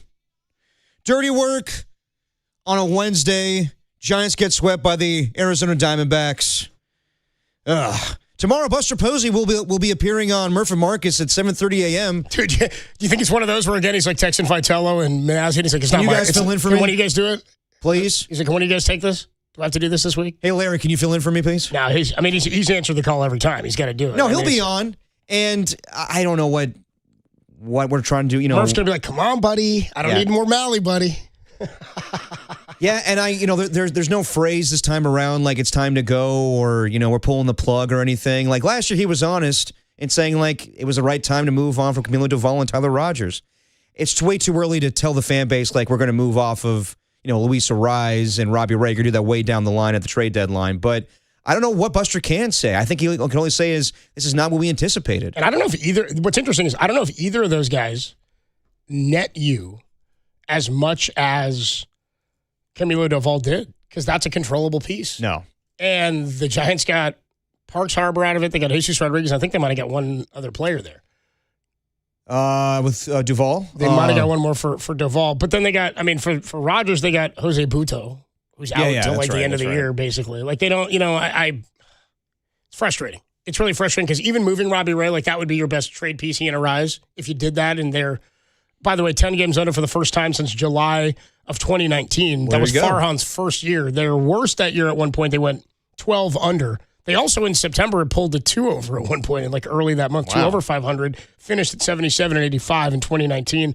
It's their worst since 2019 when they were 12 games under total on June 29th, but in July they were 10 games under. Let's go out to the phone lines. Mike Williams is in San Jose. Let's go to Mike. What's going on, Mike? You're on the Sports Leader. I like getting first and last. What's up, bro? Hey, guys. How you doing, Adam? What's up, dude? Hey, what's up, Mike? There's a lot of problems with the Giants, right? Yeah. But one of the major ones is this ownership. And by that, I mean the majority ownership group. Yes, agreed. Buster's part of it. But they're throwing everyone under the bus. And we've been scrimping along, whatever have you. So to your point, your question, and I don't want to take too long because I know you got a lot of callers, but to answer your question, are they taking advantage of the fan base or are they... Disrespecting was the word I used, yeah. Excuse me, I think you framed it as, is it insulting? Absolutely. Okay? 100%. I'm a teacher in San Jose. You guys are in a contract as a union too. Do you know who does the work? We do. You know who does the work on the Giants? The players. The management. And my point in that is that puts butts in the seats for making these guys money. And the product they have put on the field, good guys, don't want to disparage the guys, but they have not committed. And they're asking us to pay for, and I'm exaggerating to make a point, of course, but it's not too far off the mark. I'm going to buy a $50 hot dog. I'm going to buy a $50 beer. I'm going to buy hundreds of dollars of tickets. I'm going to put my ass in the seat, pardon my language, excuse me, and I'm going to be shown this for years and years and years. So as a teacher, I can tell you, and you guys probably as production people too, I can tell you the question is, who does the work to make people the money? And it ain't Greg Johnson. I'll leave it at that. Appreciate the call, Mike. Thanks so much. And thanks for the work you're doing as a teacher, man. Yeah. I love the teachers, man. Shout out my mama Susie, just retired as a teacher. Anyway, nice.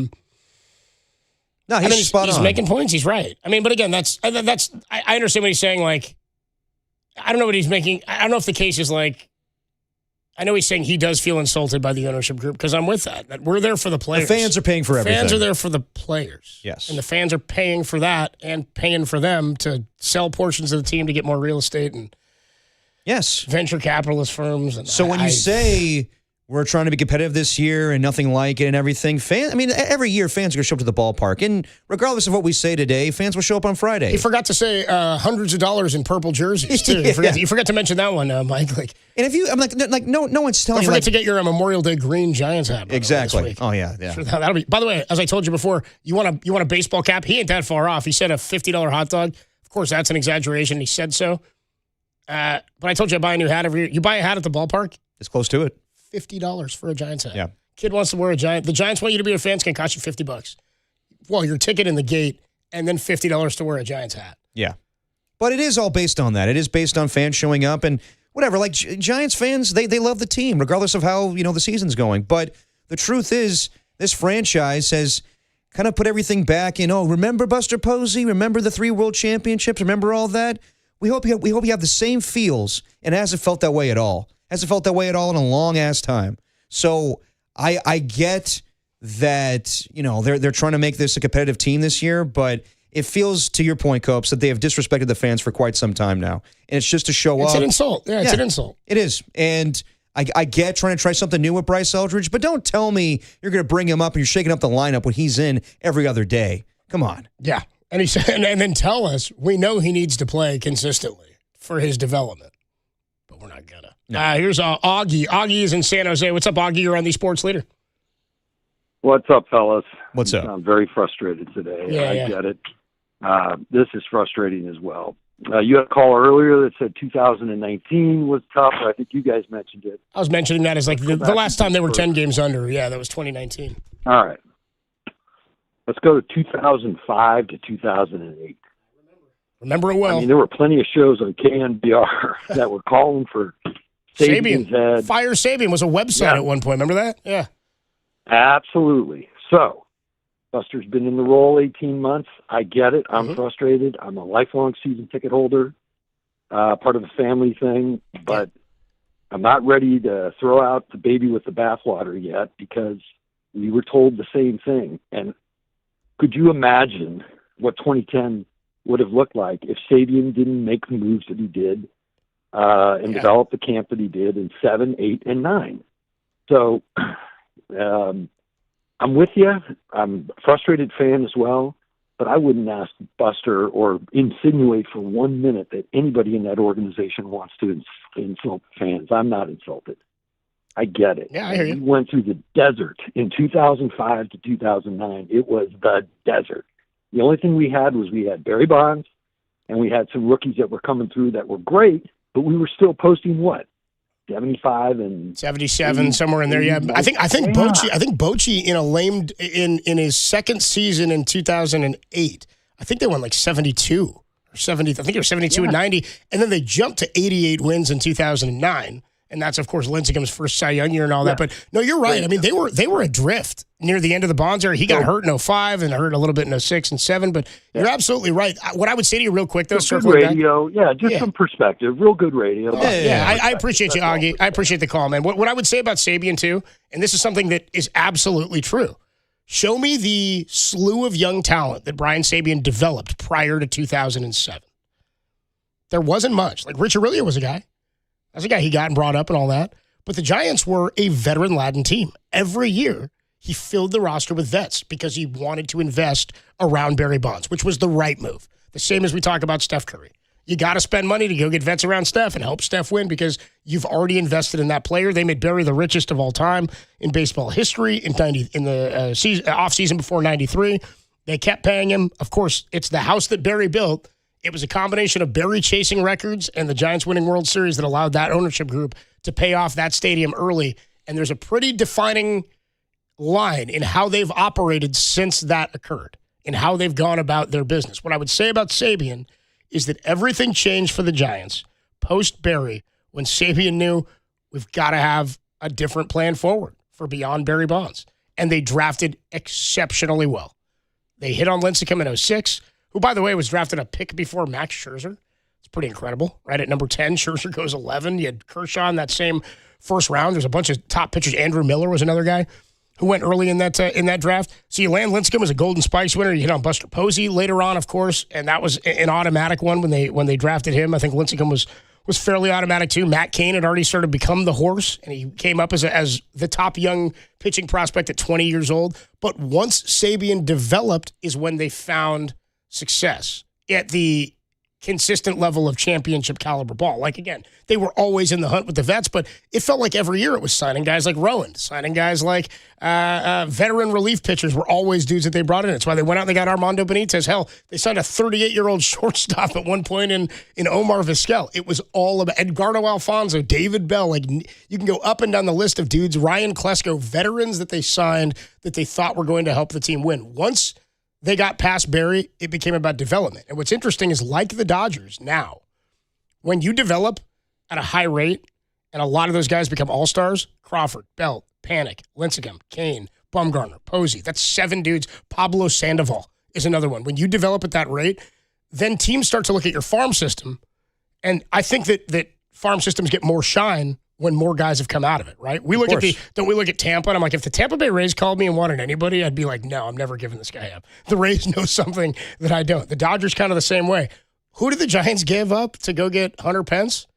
Tommy Joseph, like Nick Noonan and Shearholtz? Those are 2 guys in the minors who were looked at as like pretty good guys. Never were good major leaguers or even had a consistent major league career. But because the Giants had developed at such a high clip and teams needed to move on from other players, their players looked, I think, more valuable at times. This is my perspective on this, not my knowledge around this. But I hear you on Buster and having faith going forward. I'm just looking for direction or a plan, because he told us the plan right now was to go. He told us the plan right now was to continue to win games, and that plan isn't working. That plan's not working. Let's go back out to Alberto. Alberto is in San Francisco. What's up, Alberto? You're on the Sports Leader, man. Hey, Copes. Hey, G-Pop. What's up, thanks for having me on the call. First off, I want to say thoughts go out to your pops. Appreciate you, man. I was thinking about him. Yeah, man. And then also, Copes, remember I met you at Joe's of Westlake with my wife. Yeah, that's right, dude. I appreciate you saying hi that day, man. That was really nice of you. Thanks, man. To be honest with you, I never watched the YouTube channel, so I didn't really get the full I'm like, is that him? Oh, damn, it must be him. By the voice is what I figured out by it. But anyway. My voice does end up being distinctive at times, yeah.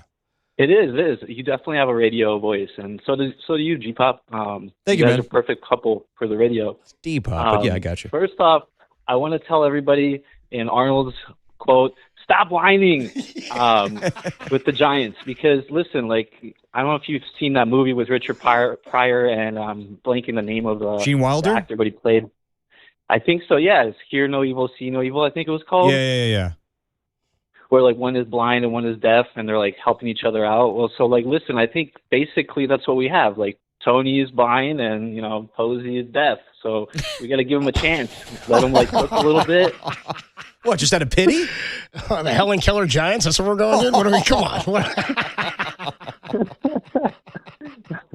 I think we just should give him some time. Let him cook a little bit, and maybe down the line, maybe things might be a little different. But yes, it's definitely torturous right now, and it's not the good torture.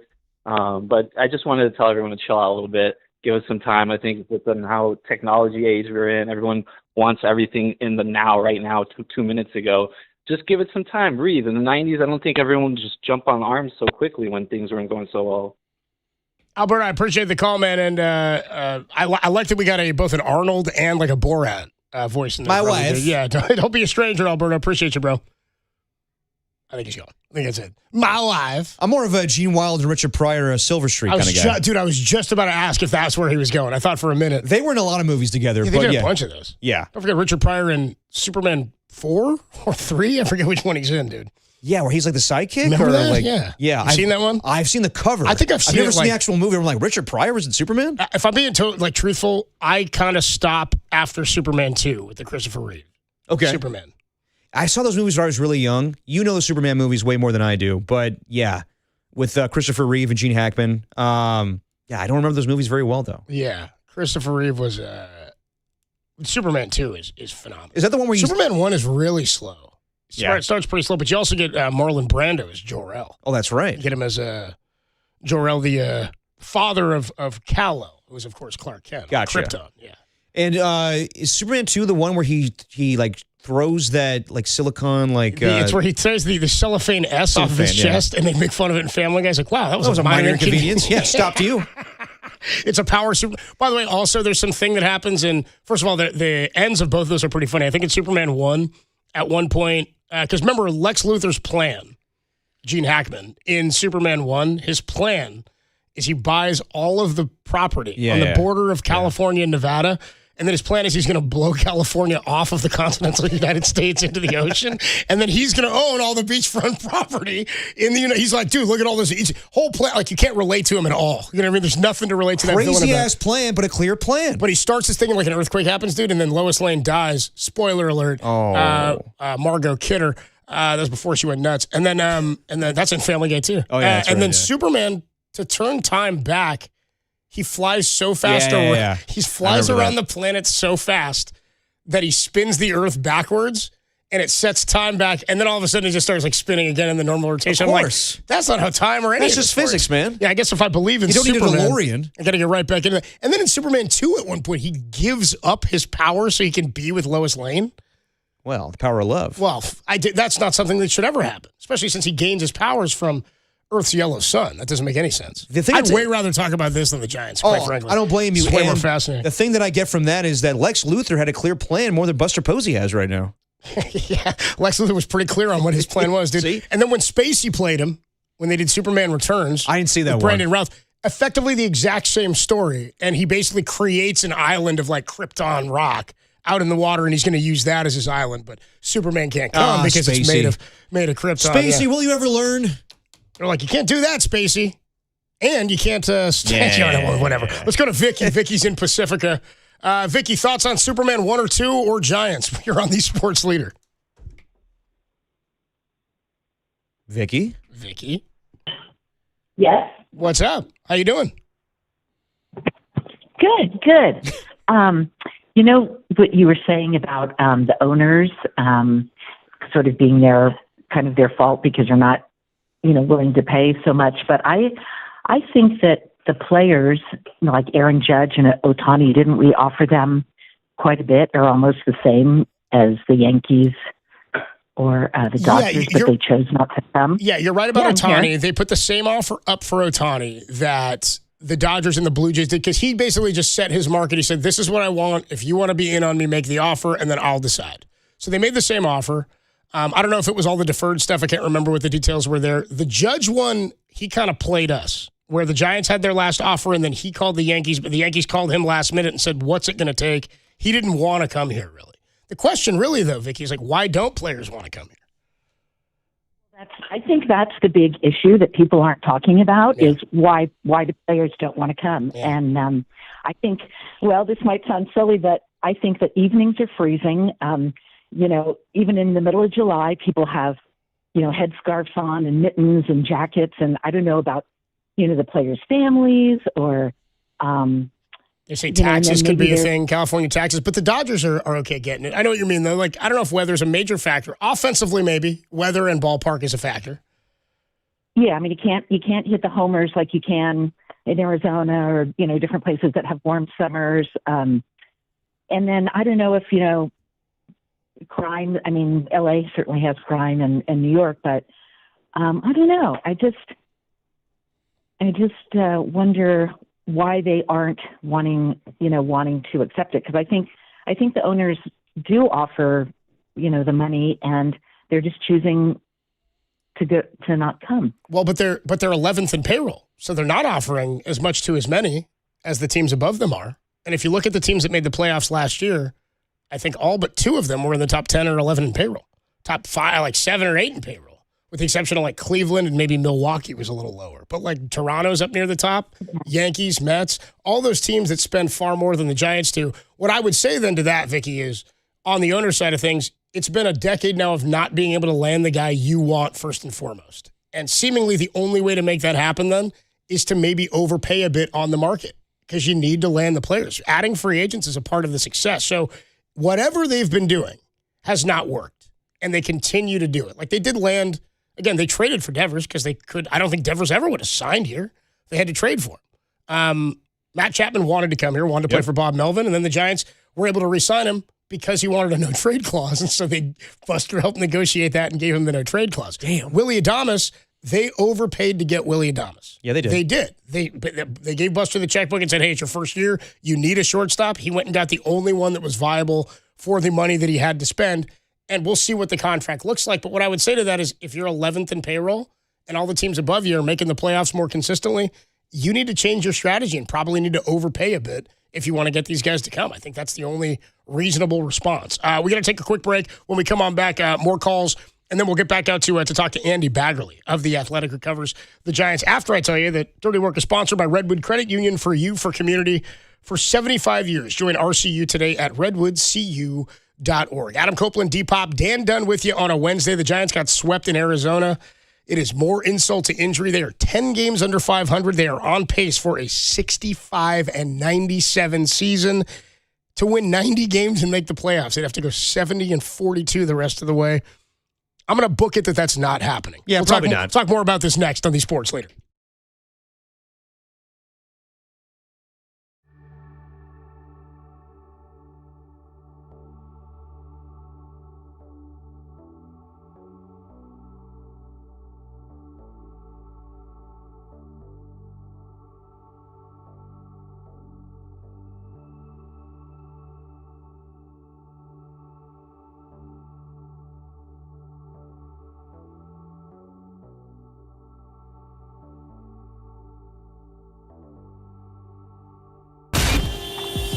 Time for your Bay Area Chevy dealers traffic update.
Now back to dirty work.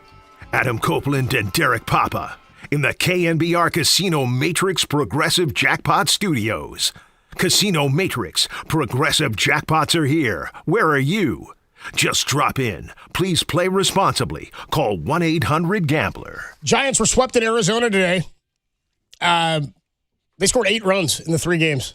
Yeah. A 12-2 loss, was that right, on Monday? 12-2 on Monday. And then yesterday was a little closer. 5-3. They were up for most of that game. Yeah. And then they blew it late. It was a good outing by Landon Roop, and he deserved better. Should have got a win. They got him Great a little defense. bit of runs. Got some double plays, and then Marte golfs one out for a home run at the end of the game. The catcher's interference, all that is a frustrating end to the game yesterday. They're not a good baseball team. They don't do anything well, and they don't do anything consistently. Nope.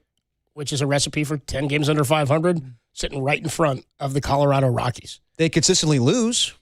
They're good at that. Yeah. They're good at being bad. Silver lining. As I said, the silver lining is, hey, they don't play Arizona until Monday. Let's go back out to the phone line. It's our guy Rick in Hayward. Rick, what's going on? Ricky Stacks, you're on the Sports Leader. Oh, I'm just doing okay today, guys. Okay. I'm glad you're okay. I'm refined to the fact that what I'm saying is what I'm saying, and there's nothing really going to change. Nope. The caller earlier that said he was a season ticket holder, that said he wants to give Posey the benefit of the doubt and give him time. When do all those contracts run out? Because I don't think Greg Johnson, Rob Dean, or any of the owners is going to eat those salaries to let the Giants go out and make more moves. If they are, I haven't seen it, and nobody around that I know that's knowledgeable has seen it, Adam. Yeah. One thing I'd like to say, though, is that this were Ralph. This were what? I'm sorry, I didn't hear you.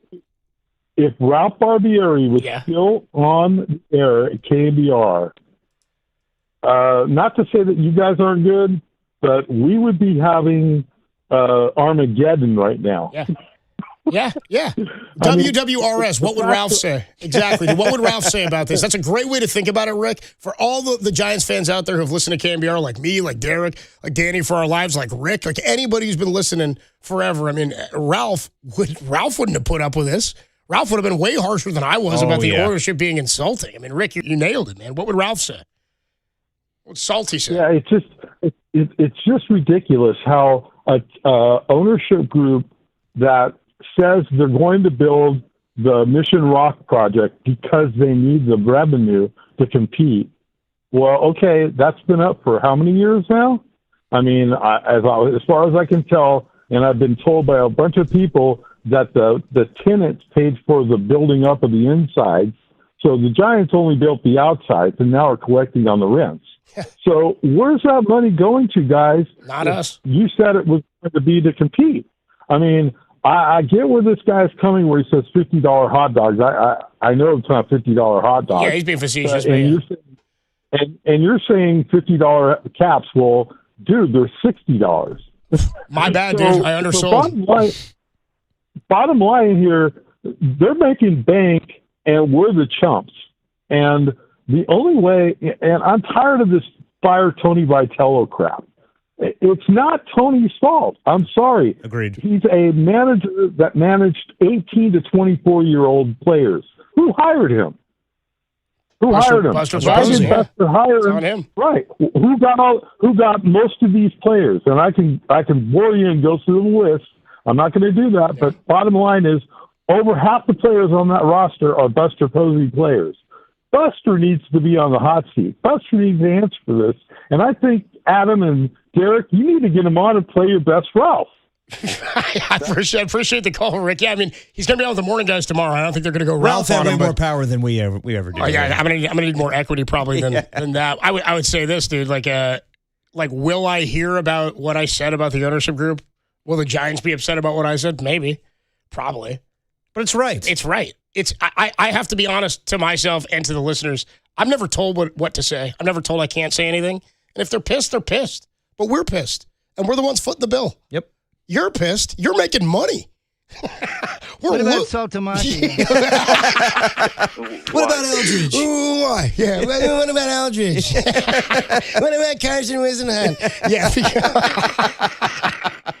No, but seriously. What would Ralph say? What would Salty say? I mean, seriously, there were far angrier moments as Giants fans. God. My anger, not anger, I'm not angry. My frustration with this is that we have seen 3 world championships. I'm not saying, yeah, that's it. I don't ever need to see another one. But fans now are in the post-championship era. Mm-hmm. Nobody had seen one in San Francisco ever. And won one since 54 before 2010. So the fans were more angry at Sabian in a desperate type of way post-Bonds, where you had the whole Bonds era and it didn't work. And you never won, and you put vets around him and spent money every year, and you were always in the hunt, but you never reached the promised land. Then when they did and they moved on, you're like, okay, we were kind of adrift, and then we're adrift again post-Posey. They were trying to find an identity after Boch. They go with Farhan. It's funny, too, how people will go, give Buster some time. Give him an opportunity to figure this out. But I go, but nobody gave Farhan the time. Everybody hated Farhan day one. But because it's Buster, I get it. You get that equity as a fan from when he was a player. But I saw somebody comment on one of the videos KMBR put up and said, Buster Posey inherited the roster, for this terrible roster from Farhan Zaidi, and that's what he's dealing with. Well, then why were they better last year with more of Farhan's players? How come the best player on the team is a Farhan draft pick in Casey Schmidt? Oh, yeah. You know what I mean? What are you talking about? We didn't give Farhan any leeway, and also we moved on from Boch, and people somehow forget that Boch had lost like 98 and then 89 games or something in back-to-back years.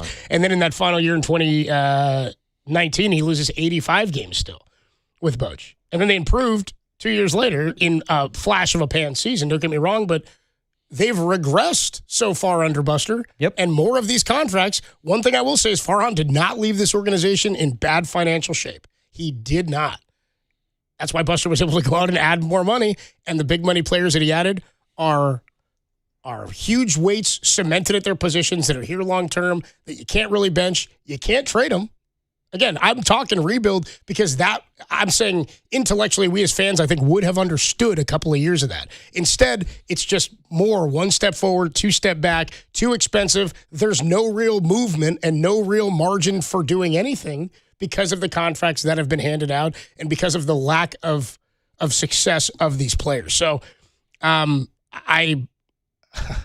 hear the thought that, like, yeah, you got to give Buster time. And again, I'm just saying he's failed to this point, and the plan that he told us was the plan is not working. No. And I'm frustrated that the organization and the ownership group, or whatever direction they've decided to go, whoever's decision this is, nobody's ever, as you said, going to say a rebuild, but the direction seems aimless right now because they're not winning with Buster's immediate plan. No, not at all. 808 came here, 415-808-5627. The number to call and text. We'll take a quick break. Andy Baggerly of The Athletic is going to join us coming up next. We can talk to him about some of this big picture stuff. Of course. About why they're not playing Bryce and how the message verbally from Buster and Vitello has been different than the action for how they've gone about it on the field. We'll talk more about that with Andy Baggerly, who joins us next. It's Dirty Work on a Wednesday on the Sports Leader.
Now, back to Dirty Work.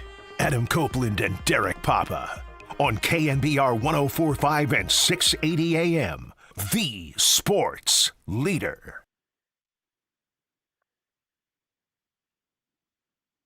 Dirty Work on a Wednesday afternoon or evening. Adam Copeland, D-Pop, Danny Dunn with you. The Giants were swept in Arizona. Here to talk about it is Andy Baggerly. Covers the Giants for The Athletic. He's sponsored by the Dolan Law Firm. They live here, they work here, they win here. DolanLawFirm.com. Bags, what's going on, man? How you doing? I'm doing good. How are you? We're doing all right. Considering what we've talked about today, I mean, it has been a heck of a 3 days for the Giants. Yeah. 12-2. Then last night's game was unbelievable the way that one. I mean, believable, but insane the way it ended. Then today, just really frustrating in terms of their inability to get a runner to second base after the fifth inning. We've been talking big picture about this thing, Bags, and how they seemed when Buster took over, when he traded for Devers, he said, it's time to go. And based on some of the moves they made in this offseason, I'm not quite sure what the plan was for this year, but he continues to say the plan is to win games now, right? That's why Eldridge isn't playing every day, and we can get into that. But I'm sort of at a loss for the win now, but bring up the young guys and have them sit on the bench. I don't really know who that's helping or what direction they have to go in. There's not a lot of wiggle room seemingly for this roster. Well, first of all, it's been 4 or 5 years in a row that they've been right at 500. I think everybody was tired of watching a 500 team. So the lesson is be careful what you wish for. You might not get to watch a 500 team. And they are 20-30. I mean, 10 games below 500 for the first time since 2019, and they've done it in 50 games. So, that's not what you want to do. You're digging a hole for yourself. And I mean, there is precedent for teams getting back in it. The Nationals won the World Series, and they were 19-31. That's the start they got off to, the year that they won it all. But it's not. The odds are against you when you dig yourself a hole this big. And the problem with the Arizona series is that they were set up to have a nice road trip. The split at Dodger Stadium that could have been more because they won the first two, and then put a good series against the A's. And you're thinking, boy, this offense is starting to take off. The big guys are starting to hit. Maybe they're ready to get some momentum, but two just absolutely terrible starts out of three, and then a bullpen breakdown. And that's when you are reminded, oh, yeah, it's the pitching that everyone was worried about when this season started. It's the pitching that everyone thought they really didn't do enough to augment in the offseason, and it's the pitching that let them down, and they got swept in Arizona, and it ended up being a not great road trip. Just going back to Bryce Eldridge, fans are up in arms because of the lack of playing time. And Buster told Justice De Los Santos the other day that I do think it's important to have consistent repetition. But then fans are asking, why haven't we seen Bryce Eldridge consistently in the lineup?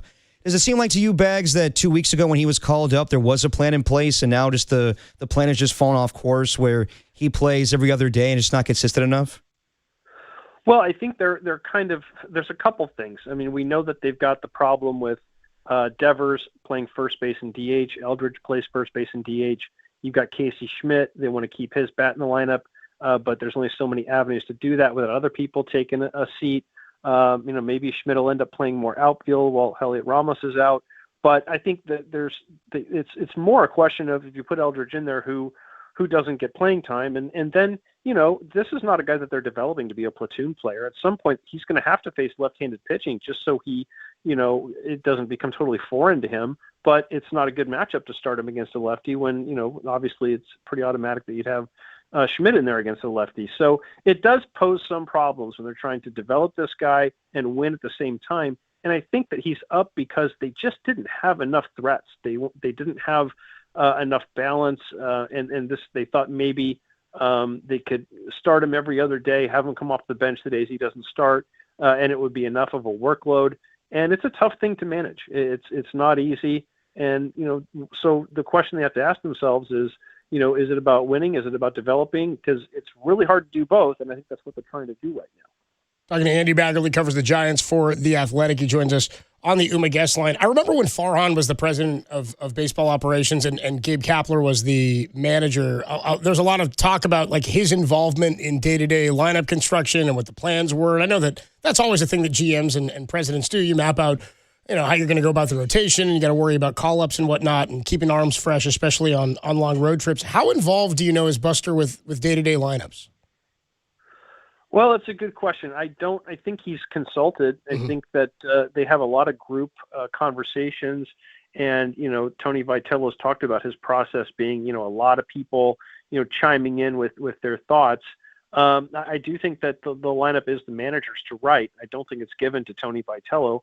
I think he's very receptive to what he hears from everyone and what their input is, including the players, including some players who might not ever want to take a day off. How much does Buster deal with it? I don't think he writes the lineup. I think that he's consulted. I think he has thoughts, and they try to make good, holistic group decisions, and sometimes they work out, sometimes they don't. Talking to Andy Baggerly on the UMA guest line. Trevor McDonald will get the start on Friday night. Earlier this week, we were discussing what do you do when Logan Webb returns, and even Mike Krukow was putting out there they might go to a six-man rotation. With the way that Tyler Mahle has performed, having an ERA over 6, would you be surprised if McDonald is not part of the rotation going forward? I mean, I think that McDonald, if he has another good start against the White Sox, I don't know how you can take him out.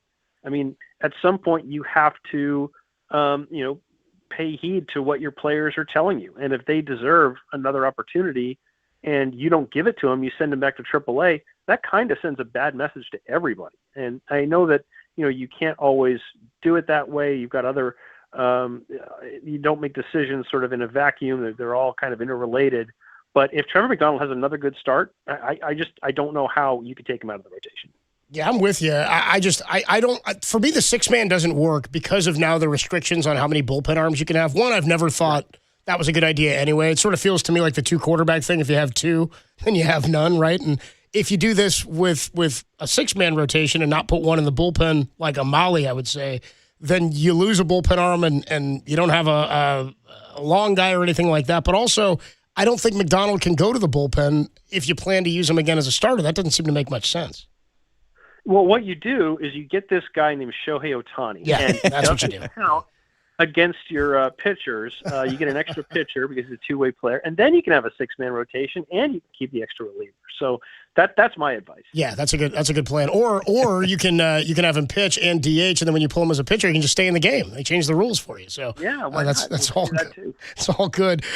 So in terms of some of the other stuff with the roster here, you mentioned Casey Schmidt maybe in the outfield. I thought we'd be seeing more of him based on what Vitello said the other day. We saw Casey ironically play his game in left field with the roof open. I thought it was odd that they also went to Haas in Sacramento in that really windy day when Jesus Rodriguez has actually played left field at that ballpark.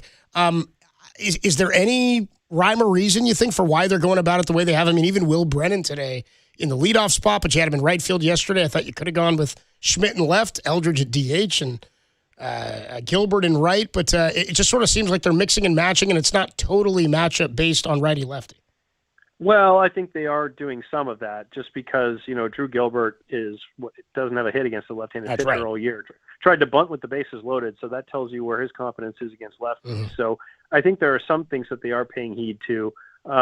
It's a tough puzzle. It's not a roster that, really kind of all the pieces fit together perfectly, kind of like you had that feeling in 2021 where, you had this guy would pinch hit for this guy, and then he finishes the game. You get a defensive upgrade here.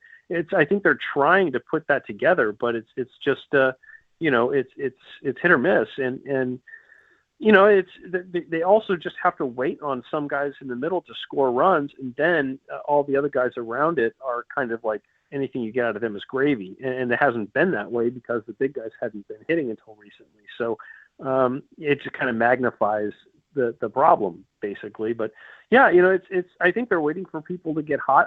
I know they would love for Bryce Eldridge to just force their hand, have a couple really good games, and then all of a sudden he's playing every day, and they got to solve the problems around that because he's forced his way in. That hasn't happened quite yet. It could happen, but I think that's what they're hoping for. Is they keep giving these sort of opportunities here and there to people, and you sort of let the cream rise to the top. And in Casey Schmidt's case, he's definitely risen into a more prominent role in this team, and their hope is that other guys will follow.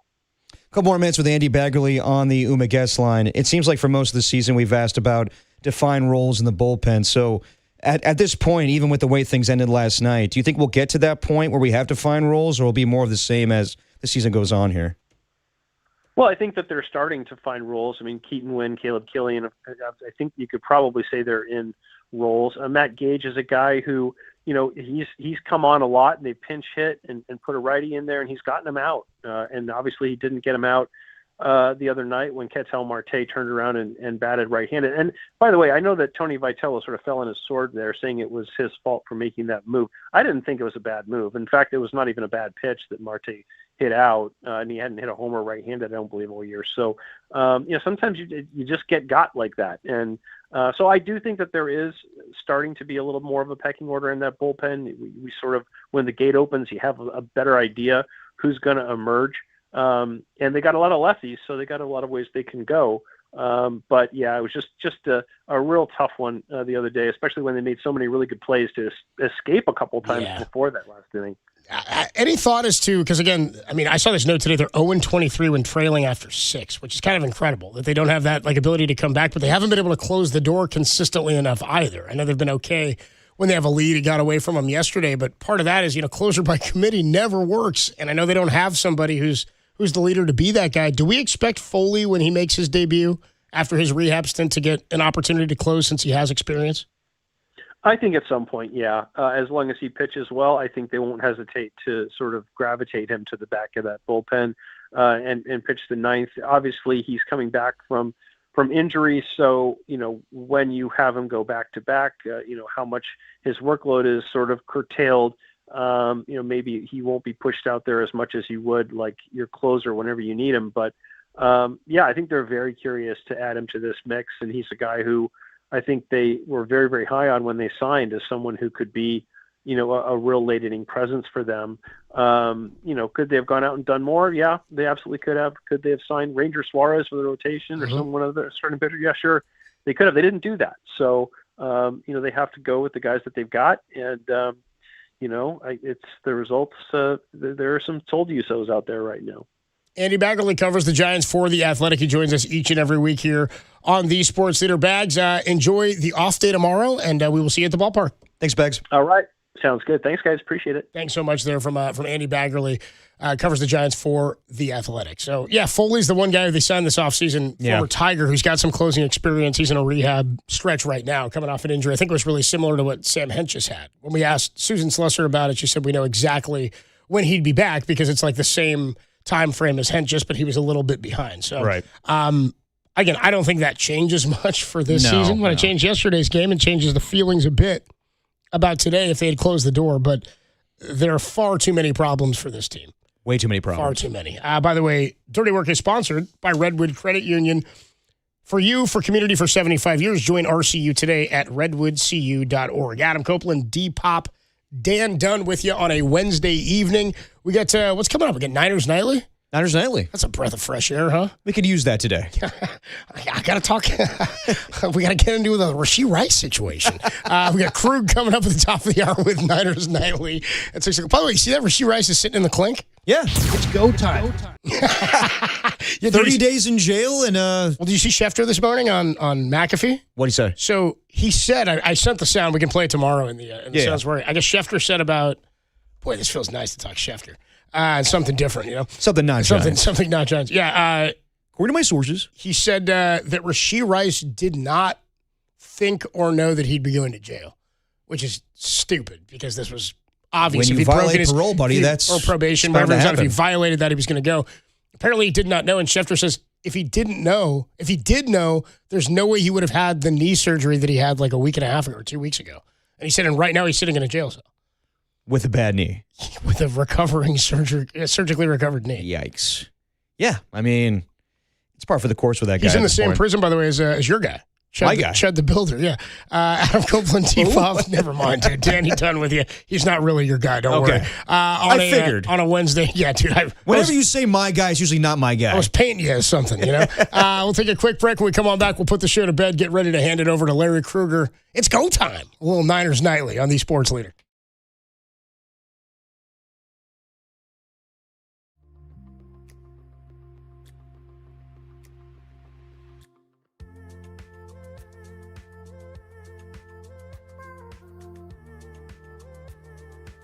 Hey, what's going on, everybody? Or, hey, San Francisco. That's the way I should say it. It's Adam Copeland from KNBR, and a proud San Francisco resident. You know, I love to debate all things sports, but one thing that is not up for debate is how crucial your vote is in shaping the future of our city. Contests on the ballot this year will directly impact you and our community. Together, we can make a difference. Register to vote now at sfelections.gov/register or call the Department of Elections for help at 415-558-6100. Let's register, San Francisco.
Time for dirty work to put the show to bed. Are you crazy? I don't need a bed. On the Sports Leader.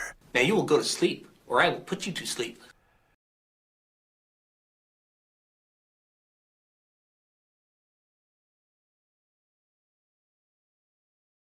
Dirty work on a Wednesday evening.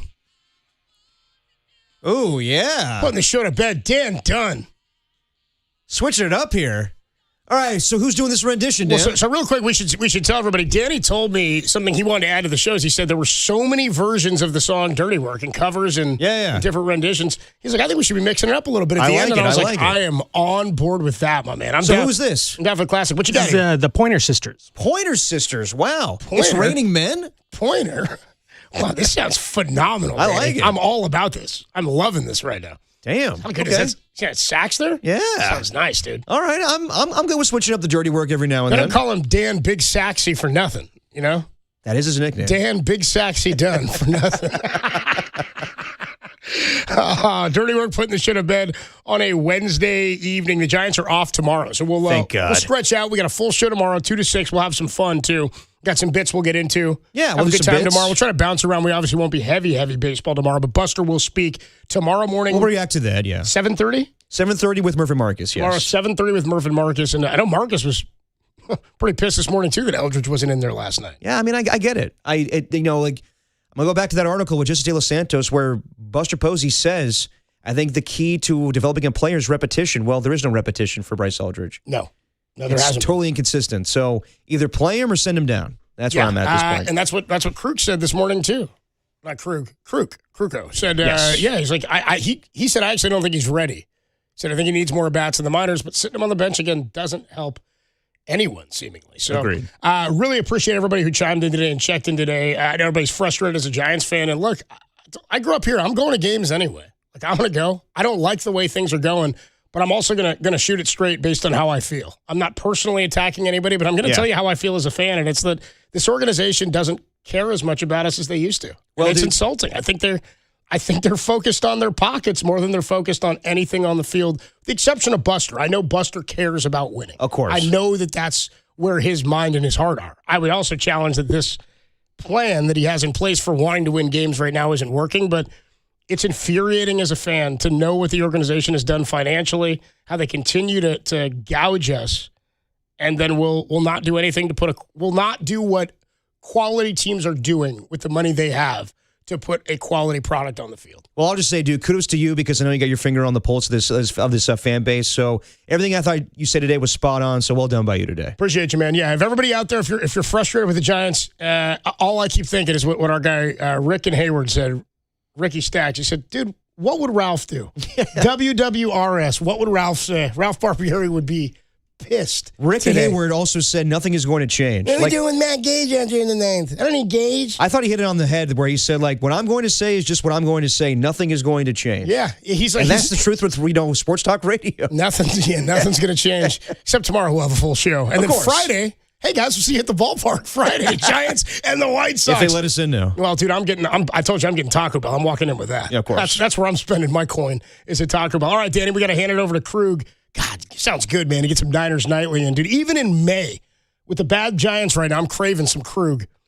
Krug, stay away from the Giants. What you got for me, Danny? Note to self, Buster, what gives you the right? Yeah. Where do you get off? Where do you get off, Buster? Who do you think you are? He's like, I'm Toby. Note to self.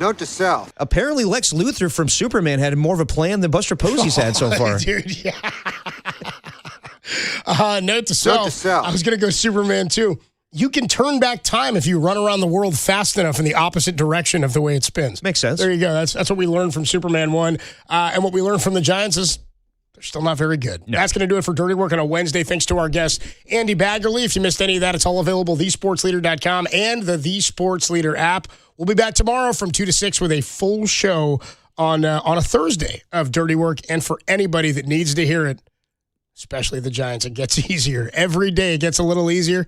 You just got to do it every day. That's the dirty work, but it does get easier. You are listening to KNBR and KNBR FM San Francisco, the sports leader, a Cumulus media station. Larry Krueger, Niners Nightly starts right now. I'm a fool to do your dirty work. Go, yeah. I don't want to do your dirty work no more. It's time to bring the 49ers to the forefront. It's go time. This is the best team that they can put on the field this year. Welcome to Niners Nightly. You guys are going to hear it, the latest from the locker room, the latest from the podium, the latest scuttle from the players. On your proud home of 49ers football. Touchdown! KNBR, the sports leader. Your faithful fix with your host, Larry Krueger, begins. We'll take phone calls. We'll talk Niners for a full hour. Fired up. Really excited. Now. And away we go. Welcome, Larry Krueger, back with you. It's Niners Nightly. Hope everybody's having a great Wednesday. Was not a great series for the Giants in the desert. Ruined a good road trip, too. I mean, split 2 from the Dodgers. Take 2 out of 3 from the A's, the first place A's. And then just lay a huge egg in Arizona. What can you say? It doesn't look like it's the Giants' year this year, but we got a lot of Niners to distract you. It's the great Todd Houston. We're going to break down a bunch of Niner stuff. Fantastic article by Matt Barrows in The Athletic today. He did a sit down with Niners executive VP in charge of scouting, Tariq Ahmad. And we're going to go through some of it and talk a little bit about some of the key attributes. And Todd and I are going to discuss a number of things when it comes to the Niners. One of the things that has caught my eye is the Nick Wagner report from ESPN on when George Kittle will potentially make his season debut. And Kittle, of course, if you remember, tore the Achilles in January in Philadelphia. And his stated goal is that he wants to be ready for week 1. And there's no way. I mean, that's crazy. And I don't think it's even smart. And the Niners have not done a really good job of replacing him at tight end. It's not like, oh, you know what? No need to rush back, George. We got plenty of reason to rush back. They didn't draft any tight end. They took Khalil Dinkins after the draft. But, I mean, George is far and away their number 1 tight end. They have Tonjes, Luke Farrell, Braden Willis, Hayden Rucci. They got some other guys. It's not like they have bodies there, but nothing approaching George. And I just don't want to see him rush back. Wagner wrote, Kittle and the Niners remain optimistic that he can be potentially back as early as week 1 against the Rams. What? Are you kidding me? That has got to be a joke. That's got to be a misprint. That's as crazy as Brandon Ayuk may return week 1 last year. Remember that report? I'm sure there's people that would like to forget that report. That wasn't happening. And CMC expects to be ready for week 1 for a couple years ago. I think he debuted in like week 10 or something like that, week 7 or whatever it was. Off by 2 months. George Kittle shouldn't be back in week 1. I don't think there's any chance he's back in week 1. He tore his Achilles in January. I mean, that used to be almost like a 1.5 year long rehab. At best, I would say 10 months would be absolutely the most aggressive. 10 months will be November. I'm estimating that we're going to see him in November. Not in week 1. Not in September. But according to Wags, Kittle and the Niners optimistic that he could be back for week 1 against the Rams. I'm told that may be a little too optimistic given the fact that Kittle wouldn't have played in a long time going into that game and would be coming off a 19-hour flight to Australia, spending a week over there and then going back into a game. The Niners do have 3 consecutive home games after they return from Australia, which looks like a more reasonable target somewhere in there for Kittle to return. That's reasonable? Week 2, week 3? He tore his Achilles in January. He's coming back in September. He plays tight end. He's got to root his cleats in the ground on like every single play. Not to mention, this guy's like the face of the franchise. He's like a future Hall of Famer. I just saw him at the Vegas Beach Club over the weekend. He looked smaller than Mac Jones. That guy's going to be pumped up at 250 pounds and running around on a rebuilt Achilles. after like 8 months? No way. No way. No way. No how. I would be shocked. If Kittle is back before November, I seriously, I got to question the wisdom of that. You're a team that wants to be playing meaningful games in February. Do not let him hurry back from this. You know, I remember that great little anecdote how, Jed said, "What do you need, man? What do you need?" when he tore the Achilles in Seattle. He's like, "Get me a bottle of Patron." And Jed's like, "I'll do it. I'll bring the bottle of Patron from the owner's suite down to you." I mean, that was a really cool gesture. That's like, hey, man, the Niners put their guys first. You know what would really be a, hey, man, the Niners put their guys first? If they don't have George Kittle returning in September. My gosh. Protect Kittle from Kittle. Do not let him come back that soon. I don't care if he feels great. He tore his Achilles in January. Anyway, I thought that was kind of interesting. That to me is the baffling report of the offseason or of the week, is that Kittle could be back week 1. And then I thought that was just like, hey, George has got goals, good. That's a great goal. Be back for week 1, George. Way to go, bro. But that's not realistic. And then we're actually having media people discussing realistically he's back in week 2 or 3 or 4 after 8 months on an Achilles. I mean, maybe I'm wrong. Maybe medical, the miracle of modern medicine has improved to such a degree that guys, Kittle has said it a bunch of times. It was a high tear. It was an ideal tear. It wasn't a low tear. 8 months, 7 months. That seems crazy. We'll see how that goes. But that one, that report caught my eye today for sure. The other report, though, is this phenomenal piece that Matt Barrows did with Tariq Ahmad. And Ahmad and Barrows sat down and they just kind of went through their draft class. And it was a lot of really, really good insights. I would encourage all of you guys to order The Athletic simply for Brugler and Vic Tafur and Barrows alone. Seriously, those 3 guys alone are worth whatever I pay monthly for The Athletic. But a lot of interesting little nuggets on the Niners draft class. We start with Deshaun Stribling. And one of the things that Tariq Ahmad said, the Niners love Stribling is the hands. He only had 9 drops in 5 seasons. He only had 1 drop last year. The quote from Tariq Ahmad, we felt that he could really pluck the ball. Thought he was excellent at just ripping the ball out of the air on contested catches. That's great news because we know the guy can run 4.36 speed, but 10-inch hands. The question is, could he catch it in a crowd? That's what you do in the NFL. Guys are draped all over you, but it sounds like Stribling, the trait that they love with Stribling is the hands.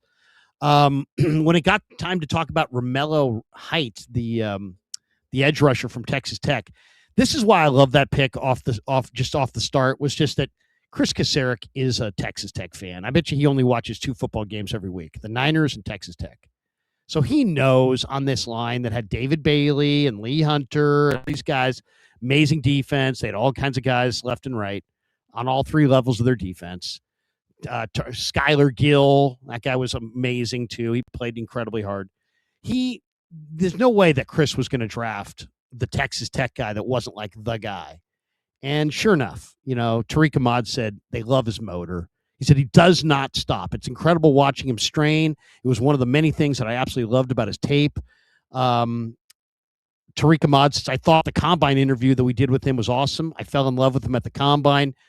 He's serious. You could feel how much passion he has for football. He comes on a 30 visit. It's the same thing. He just loves ball. Yeah, that's that's the vibe I got from him as well. And I only talked to him for a minute. This guy's all ball. And when you watch him on the field, the thing that I love that Ahmad said is that they viewed Romello Height as the alpha of that Texas Tech group. He says, we talked to his teammates. He was the guy they would want to bring with them. He was a guy they believed in. It's exciting that everything Texas Tech told us about his passion we've seen out here the last few weeks in the minicamp. So, yeah, watching Romello Height at practice, you can see him. He's on a different level. And, to me, that's an exciting pick. I know he's a little lean, but I'm in Raheem Morris's 5-man fronts. Look for him to make a big impact. About K'Lon Black, I was impressed by K'Lon Black at the Senior Bowl too. He played 41 snaps in the national championship game, January 19th. He was the only Indiana player that went to the Senior Bowl and participated the next week. I mean, nobody would have questioned this cat in the slightest if he had sat the whole thing out, but he didn't. Ahmad says, I think he wanted something. He wanted to prove something. He wanted to prove that he could be a real NFL running back, and I thought it was a tremendous stage for him.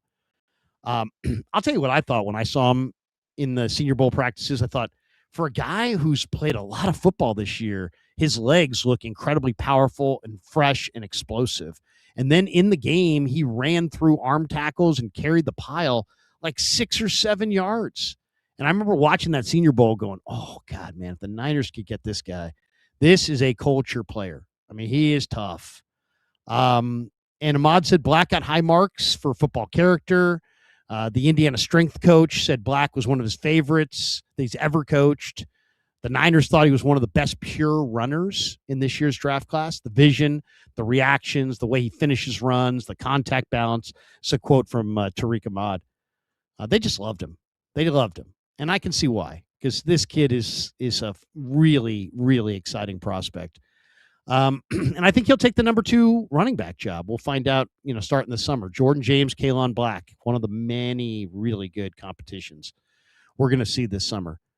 Ahmad also had some interesting things to say about Grayson Halton. I won't give you the entire article because I don't want to give away, stuff that's behind a paywall. But on the stuff on Grayson Halton, who I think was a phenomenal pick, this is the 4th round defensive tackle that the Niners took out of Oklahoma. Tariq Ahmad said that the Niners were trying to grade offensive linemen, and they wanted to look at them up against a constant backdrop of a really good defensive line. And Oklahoma, with R. Mason Thomas and Halton and others, they had a really great defensive line. Brent Venables had a terrific D-line there. And so they watched a lot of Oklahoma film. And who kept popping up on the film? Halton. And this is when you're watching film over and over again, this happens sometimes. Somebody will just keep firing, and it's organic. And then you really believe in it because you're seeing it kind of in an organic fashion. You're there to watch whomever, right? Carver Willis or Enrique Cruz. But here comes Grayson Halton, keeps jumping off the page. And Tariq Ahmad said he just kept showing up over and over and over again. He's really quick off the ball, got that edge, was able to win quickly, be disruptive, all the acceleration and get off that we're looking for. And then Ahmad went on to say, I think we did really well on the D-line this year. I think last year our 1st and 2nd round picks, Alfred Collins and Mikael Williams, were good. And I think if Mikael didn't get injured, we'd be really, really excited about how he finished the year. And now it's exciting adding this next group to that one. We got younger, we got more explosive, and we got more pass rushers. So a lot of interesting stuff. More comments here from Carver Willis, from Ephesians Prysock, from Jaden Duggar, from Enrique Cruz. It's all really good stuff. So check it out. The Athletic, Matt Barrow's breakdown with Tariq Ahmad. One of the Barrow's is really good, but this article is even one of his better ones. I mean, he's always good, but this one's really good. We'll do our 49ers stat of the day on the front end. We usually do that at the back end, but Lombardi had a great stat today. He had a stat of the least accurate quarterbacks when targeting an open receiver 10-plus yards downfield last year in the NFL. And who were the least accurate quarterbacks when targeting an open receiver 10-plus yards down the field last year? Michael Penix, Atlanta Falcons, 45.7% throw rate, accurate throw rate. Who else was horrible? J.J. McCarthy, 46.7%. You know, it was kind of surprising on this list, who was not good, and probably was the reason they were bad, is Patrick Mahomes. Mahomes was 47.2% last year. Bryce Young was also bad, 47.5%. So those were the 4 worst, least accurate quarterbacks when targeting an open receiver 10-plus yards down the field. Who was the best, you may ask? Brock Purdy. 72.5% accurate throw rate when targeting an open receiver down the field. Brock Purdy. So, and it's interesting. I mean, Brock Purdy was the NFL's most accurate quarterback targeting open receivers down the field, but he also he had the second lowest rate of passes targeting an open receiver downfield. So when his receivers got open downfield, he's dotting them. consistently. But guess what? It hardly ever happened.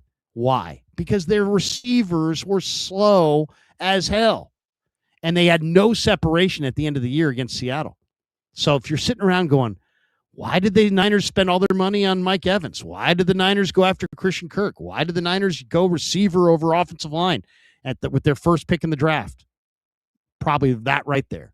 They had the second lowest rate of open receivers 10-plus yards down the field. But if they can get those guys open, Brock Purdy can dot them up all day.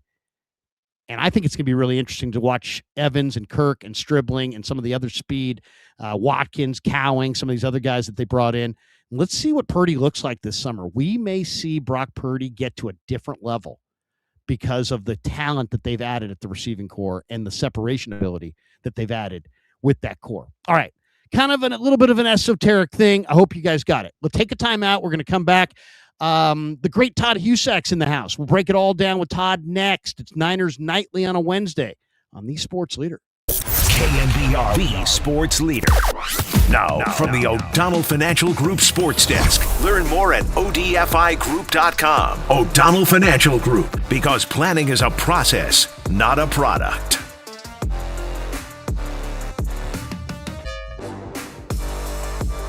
Giants fans, you're going to want to listen to Murph and Marcus tomorrow morning at 7:30. Why? Well, the man in charge, Buster Posey, will be appearing to discuss everything on the 20-30 San Francisco Giants. What do you want the fellas to ask tomorrow? Pick up a phone. 415-808-5627, 415-808-KNBR.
faithful. Time to make some Niners noise on Niners Nightly with Larry Krueger on your proud home of 49ers football. KNBR, the sports leader. All right, welcome back to Niners Nightly. Larry Krueger back with you. Hope everybody's having a fantastic May the 20th, a great Wednesday. With us on the Yuma guest line to chop it up and talk all things Niners is one of our favorite guys, Todd Husak, who's part of the KNBR 49er family. He'll be part of the pregame and postgame show as part of our draft coverage in the Niner conference room across the hall from their war room on draft night for round one. And he's with us to chop it up and talk some Niners here on Niners Nightly. Todd, how are you? I'm doing great. Yeah, I was positioned between you and John Dickinson on draft night, so good place to be. And it was pretty funny. Where we were sitting, we had view of the deck, like the patio outside, right. And we kept seeing John Lynch walk by on his cell phone. We're like, ooh, something's going down. Something's going down. And it did go down. Their draft picks went down from – what was it, 27 to 30 to 33. So it wasn't a super exciting Niners first round, but they made some moves and hopefully added some players that will contribute. Yeah, I mean, that's the hope. I mean, they got some good players. The rookie mini camp kind of reaffirmed, I'm sure, the Niners' love of several of these players. Now that you've had some time to kind of look at the draft class, think about some of these guys, see some of the reports, hear some of the stuff from minicamp. Do you have another thought on the 49ers 2026 NFL draft? I think at the time it was interesting because typically teams will either draft best available, right, or for their need. And so when teams approach it certainly different ways. And I think the top 10 picks were kind of, it showed that teams either really felt strongly about a certain player or had a need that they went to address. And the 49ers didn't seem to do either because they made their first three picks with Stribling, wide receiver, Height, the edge rusher, and Black, the running back from Indiana. Even if those guys come in and have a great camp, they're not starting. And there were some maybe positions of need that certainly in the draft room in the first round with you and I talking with Dickinson, here are some players that could come in and maybe start right away, right? Whether it was a guard or a safety, but they drafted players that they just feel strongly about. And unfortunately, their top first and second round picks over the last few years have not become the starters and impact players that some of their competition in the NFC West, they've had much more draft success. But I'm willing to trust in John Lynch and Kyle Shanahan, and hopefully not just the first three picks, but the rest of their guys that they picked up will come in because the 49ers not only need top-end talent starting, but they need some depth. And as we saw last year with the injuries, I mean, they were starting three wide receivers, I think, at a certain point that weren't on the roster or didn't play in week 3 of the preseason. So I think it'll be interesting to see how they wrap these rookies in. And then I think the bigger question is, can some of those second-year players, they had a huge draft class last year, can those guys come in and have a huge impact early in the season? Because the 49ers, even though they haven't had that top-end first and second round success with their draft picks, they've won a lot of games. And so eventually they need some of those players to not just become starters, but become big-time players and Pro Bowlers. And we'll see. I think they do a good job developing talent, and it'll be another opportunity for them to do that. Stribling is an interesting prospect with, his body is a little bit more like Deebo Samuel, the big, strong wide receiver with, I think his speed is better than what we saw with Deebo, but he's a great blocker, which I think they need. The lack of runs, the lack of long runs from the running back position, well, certainly that's an offensive line issue. That it goes for everybody, and wide receiver is part of that. And they need to get back to being the physically dominant wide receiving core that we had seen 2 and 3 years ago, which wasn't there last year. It was an interesting pick. It's caught a lot of people by surprise, myself included. Didn't think that they were going Deshaun Stribling there.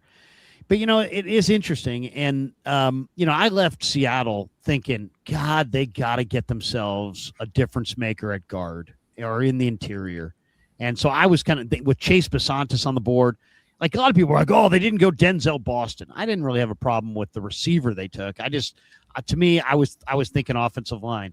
And yet Chris Forster has made it perfectly clear that he feels like they can get offensive linemen that fit his scheme later in the draft, and they feel like they did. So I was thinking they would go offensive line instead of receiver. But I'll tell you, there's a couple really interesting things out today.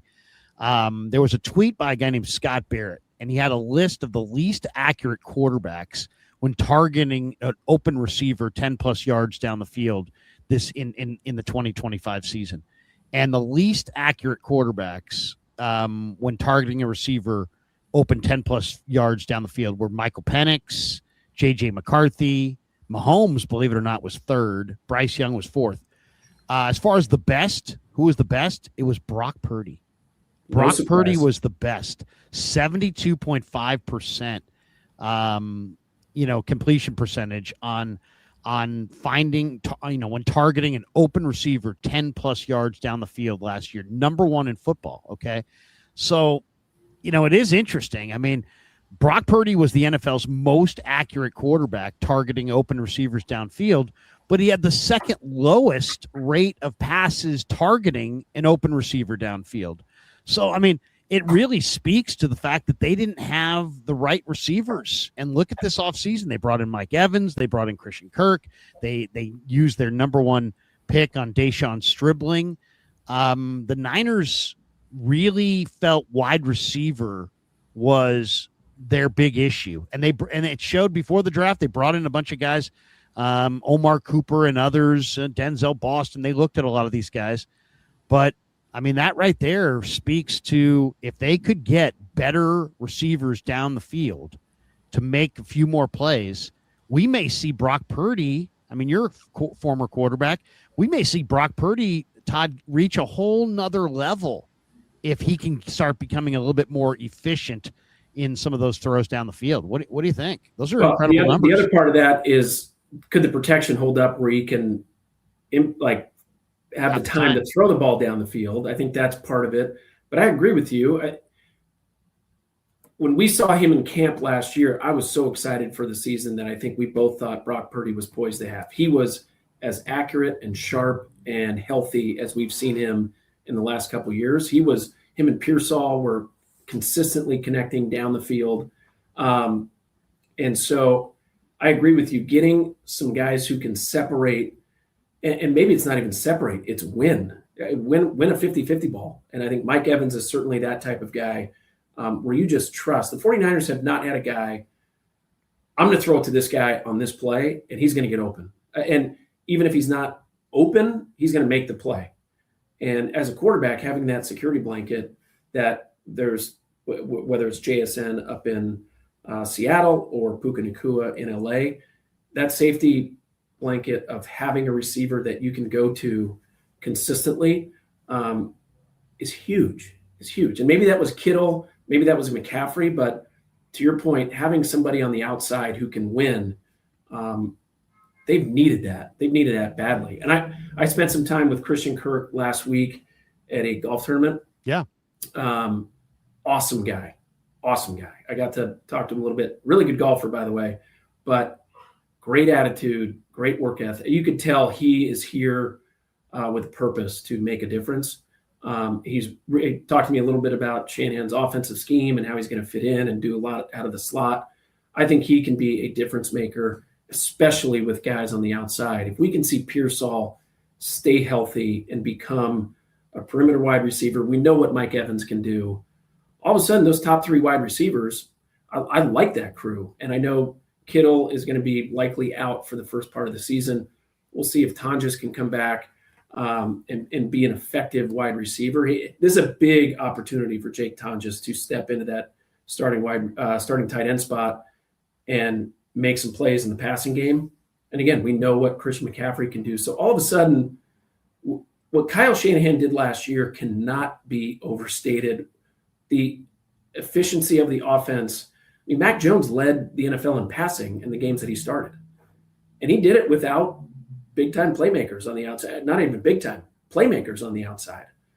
And so all of a sudden you plug in some weapons that can win, that can get yards after the catch. Yards after the catch outside of a few plays from Juwan Jennings, that was lacking too. So I think we'll see a different scheme and maybe a more aggressive scheme from Kyle Shanahan as opposed to we had a lot of 3rd and 2s, right? The Niners just weren't a big play team. How many 12-play drives, Larry, did we see? That's hard to do. It's hard to do consistently. It really is. The 49ers did it. It's like old school ball. That's a compliment to Kyle Shanahan and the quarterback in managing that. But when you can get 40-yard chunks, that changes everything. And I think they're in a much better position right now than they were 12 months ago to take advantage of that based on their personnel that they've added. Yeah, I mean, you look at Seattle. I mean, they won largely because of their ability to dominate the category of explosives. They limited your explosives, and they got explosives. And Rashid Shaheed, gave them even more explosives. And I think now you see Stribling with his 4.36 speed. You look at Christian Kirk, who's very dynamic as a runner, 4.4 speed, good return guy. I think the Niners are seeking some of those explosives. The tight end position, I think, is one to watch for because Kittle tore that Achilles in Philly. That was in January. They're talking about week 1. I don't think that's very smart. The interesting thing to me, Todd, is that in a league where lots of the offensive trends are to lean in to, 12 personnel, 2 tight ends, 13 personnel, 3 tight ends, Shanahan has not done it. Shanahan has not gone down that road with everybody else. And I think the Niners could use one more tight end, to be completely honest. I think in Farrell and Dinkins, you got guys who are good inline blockers, and you got a nice receiver in Tonjes. But I'd like to have one more tight end who could catch. And the 2 guys that I'm looking at who are both likely to be cut at the cut down are 2 guys that really well. And that's Colby Parkinson with the Rams and Elijah Higgins with the Cardinals. Cardinals have Trey McBride. They have Tip Ryman. They brought in more tight ends this year. They have Elijah Higgins, who is a phenomenal athlete, really good movement tight end. And then Parkinson has never been a dominant blocker, but he's a 6'7" receiver. Thought he was coming off of maybe his best receiving year. There's a lot of talk that he's going to be lopped off by the Rams, who added another, tight end. They extended Higbee. If both those guys are available at the cut down and John Lynch says, Todd, you've watched Stanford ball probably as much as anybody, and you know these players. Would you rather have Parkinson or would you rather have Higgins? Parkinson's the veteran guy who you watch him, you watch the Rams play last year, and he wasn't a consistent guy, but he made some big plays. He's a big target who knows how to get open. He can win the 50-50 balls. He's also you mentioned he's 6'7". He's also fast. He's a weapon, I think, more down the field than the underneath guy. I think Higgins is more the big body, former wide receiver type, where he's probably less sophisticated and is less polished than Parkinson in his ability to get open and feel. But he's younger and maybe a little more athletic. But it'd be tough to go against Parkinson and what he did. And by the way, we've seen him hurt the 49ers at times. So having a guy who can run those sail routes, right, the 15-yard kind of out routes or the crossing routes over the middle and take advantage. And by the way, that comes with having a wide receiver who can take the top off. I mean, you mentioned Rashid Shaheed with the Seahawks. He didn't make a ton of plays. He ran some reverses. He made a couple plays down the field. But at the very least, he's taking the safeties out of there at a fast clip. So all of a sudden, that tight end over route becomes more open. Everything works together. And I think with the fact that the 49ers have added some pressure, guys who can create pressure on defense from the outside, the tight end becomes a more dynamic option for big plays. And Parkinson, I think, is the guy who can do that. I'd be very happy with both. And I agree with you. Farrell's a nice player, but he's much more of a blocker. He's not going to have the 15-yard catch. So let's get somebody in there who has shown they can do it and who can make those big plays that without I'm with you. I don't think they need to rush Kittle back. If he's 100% week one, great. I have a hard time believing he'll be coming off an Achilles feeling 100% for week one. No need to wear him out in the first month or two of the season and have him unavailable the second half. Take your time with him, but you can only take your time with him if you're getting production out of that tight end spot.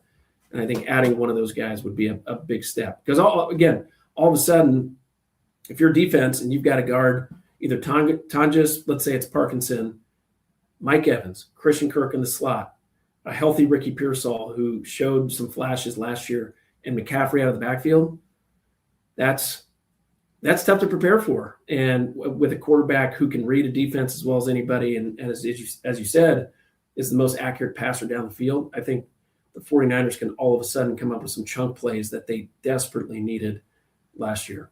Todd Husek with us on the Uma guest line as we chop it up, talking Niner ball here on Niners Nightly. All right, let's talk about CMC. He was the guy for every snap, everything. He basically almost seemed like he put himself on the field and he took himself off the field, and he didn't like to take himself off the field, so he didn't come off the field. And he had over 400 touches. I think it might have been over 450.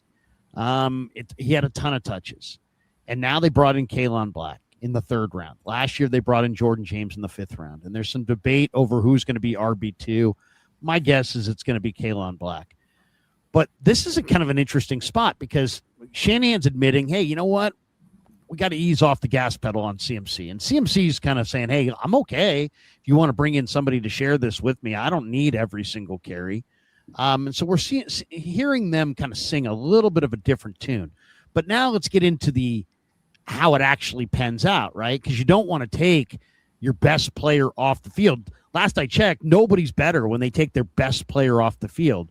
So it's about eliminating the useless hits or the meaningless hits on McCaffrey. For me, I would love to see Kalen Black on the goal line or Jordan James in short yardage situations.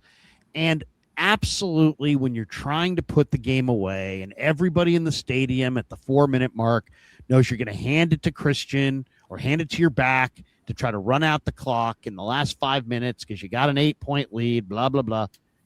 I don't care who takes those carries, but it can't be Christian. It's got to be somebody that's not named Christian McCaffrey. You got to finish with somebody else because those carries are punitive. I mean, all 12 defenders know the back's going to get the ball, and they all are running to the ball trying to hit that guy and often do. So how would you lessen the load on Christian? Where would you look for spots for whatever secondary back we're talking about here? Well, I think getting McCaffrey, and we've talked about this in the offseason. How many games, Larry, did Christian average less than 3.5 yards? 12? 4 or 5. At least no. There were a bunch of games where it was even below 3.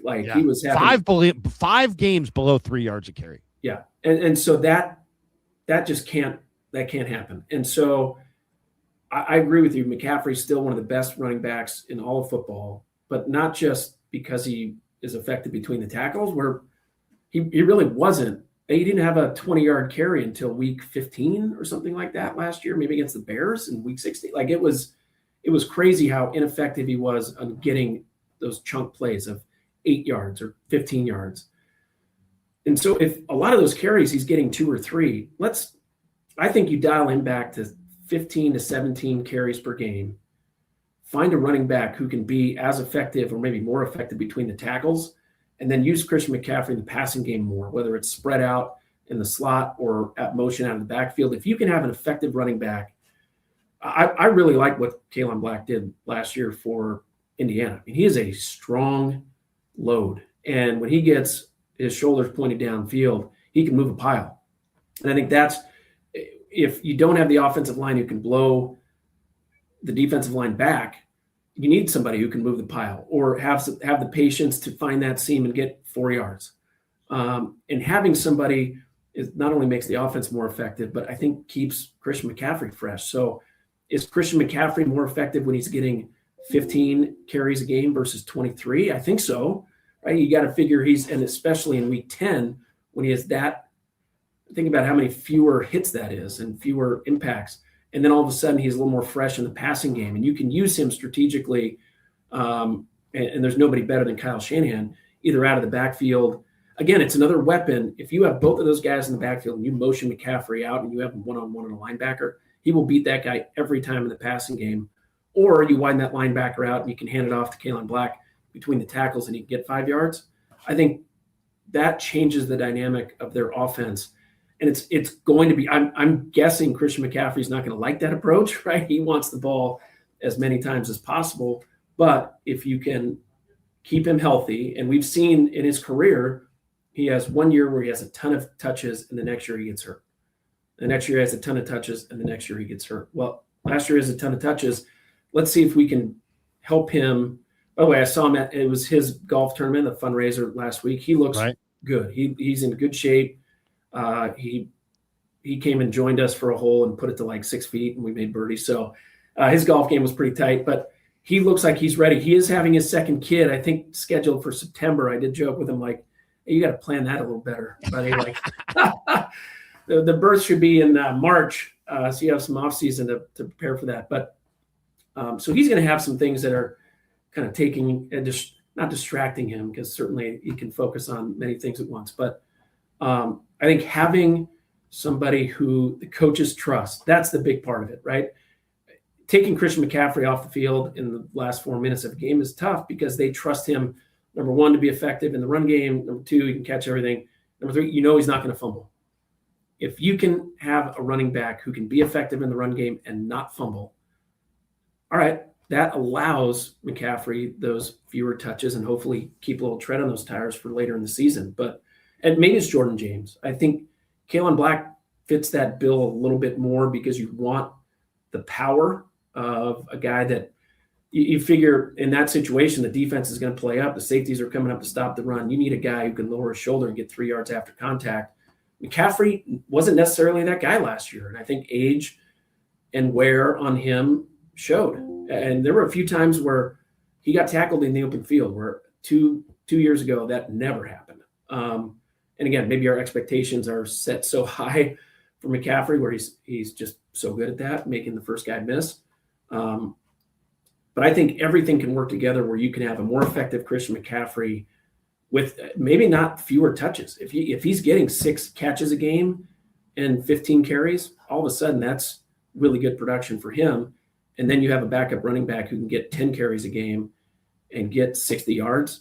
That's where the offense, we saw it last year with what Seattle was able to do with Charbonnet and Walker, right? I mean, having that 1-2 punch, I think keeps the defense on its heels a little bit, keeps the running backs fresh, and makes the offense better. So that should be an offseason focus where they need to figure out who that number 2 running back is, because I was expecting more from Brian Robinson last year. We just didn't see it. Yeah. And not from a lack of production from him necessarily. He just didn't get the opportunities. And maybe they didn't trust him. Maybe it just wasn't the right fit. But they need to find a fit for this offense that they are getting more production out of that running back, that second running back spot. Always great to talk football with Todd Husak, and we'll continue our conversation next on The Sports Leader. KNBR 104.5 and 680, The Sports Leader.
Now, from the O'Donnell Financial Group Sports Desk. Learn more at odfigroup.com. O'Donnell Financial Group, because planning is a process, not a product. Giants lose 6-3 to the Arizona Diamondbacks. This comes a day after they were walked off by Ketel Marte in the bottom of the ninth. Giants get swept, finish the road trip 4-6, try to get right on Friday at home against the White Sox. Giants fans, are you pissed? Pick up a phone. 415-808-5627, 415-808-KNBR, and sound off on this team.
Now, back to Niners Nightly with your host, Larry Krueger, on KNBR, the sports leader. Sports leader. Welcome back to Niners Nightly. We're talking a little Niner ball on this Wednesday night with Todd Husak. And Todd, give me your thoughts on Curtis Rourke. I mean, how's this going to go? Is he going to be great? Is he going to be good? Is he going to be the starter? If he's great, do they trade Mac Jones? How do you see Rourke? Well, that's a great question. I think you have to look 2 years ahead and understand that Mac Jones will not be on the 49ers in 2 years. And so I think there's a few ways to approach it. One, find out what you have in Rourke. And I think they figured out pretty quickly that Brock Purdy was different. And Brock Purdy had a great luxury of working every day with Brian Greasy, who was the quarterback coach. And Greasy spent a ton of time with Brock Purdy early in his career, after practice, going through the reads, going through the throws. I think they realized what they had. And I think the 49ers players realized what they had when I still remember when it was Brock's turn to play, you heard some leaders from that 49ers team talk about, hey, this guy's the real deal. Nobody's heard of him, but we have confidence in him to get it done. If Rourke becomes that guy, I think he becomes in position to be the backup, right? He's got some years left. All of a sudden, I think all 49ers fans would feel better about him being the backup in 2 years versus this year. If he plays great in the preseason, I think you can get more from Mac Jones than you could for Rourke. But you better have a lot of confidence in Rourke to come in and be that guy in case anything happens to Brock Purdy, which we've seen happen in Brock Purdy's career with the hits he's taken, and he missed time last year. So having the confidence in a backup, which they already have in Mac Jones. Mac Jones is a luxury right now to have, I think, the best backup. The 49ers have the best quarterback room in the NFL. I don't think there's a question that they have two starters. And so developing that third guy, I think, would make more sense to have him prepare to be the backup in 2 years, where he hasn't played in the NFL yet. He's coming off an injury. Maybe give him 1 more year to learn the game, learn the system. If he shows up in the preseason and he goes 20 of 24 for 3 touchdowns, all right, maybe all of a sudden he becomes a more capable looking backup. But would you take that risk of sending out Mac Jones, who, by the way, not just great backup, but great support for Brock Purdy, great in the locker room. Everybody loves him. Coaches love him.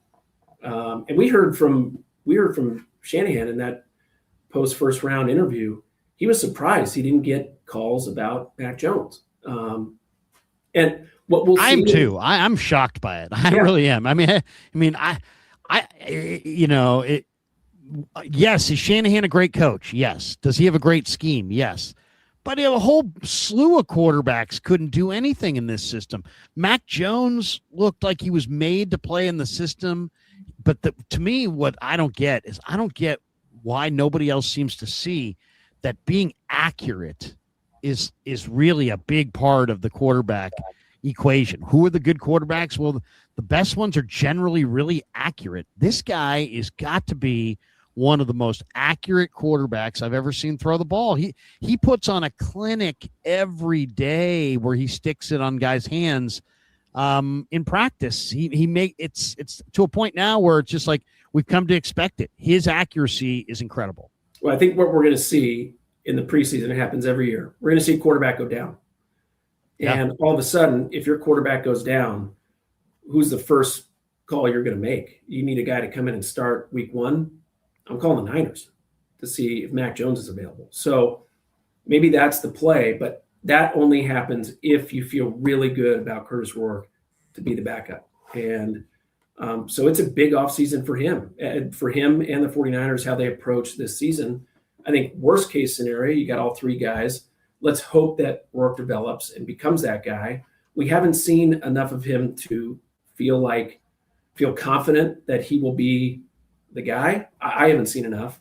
Yeah. But if he comes in and has a great offseason, has a great preseason, and we see some quarterbacks go down, that will be, I think, where the rubber meets the road for some of these teams to make that first call. And I'm imagining that the 49ers will be top of everybody's list if their quarterback is unable to make it and they don't feel confident in their backup.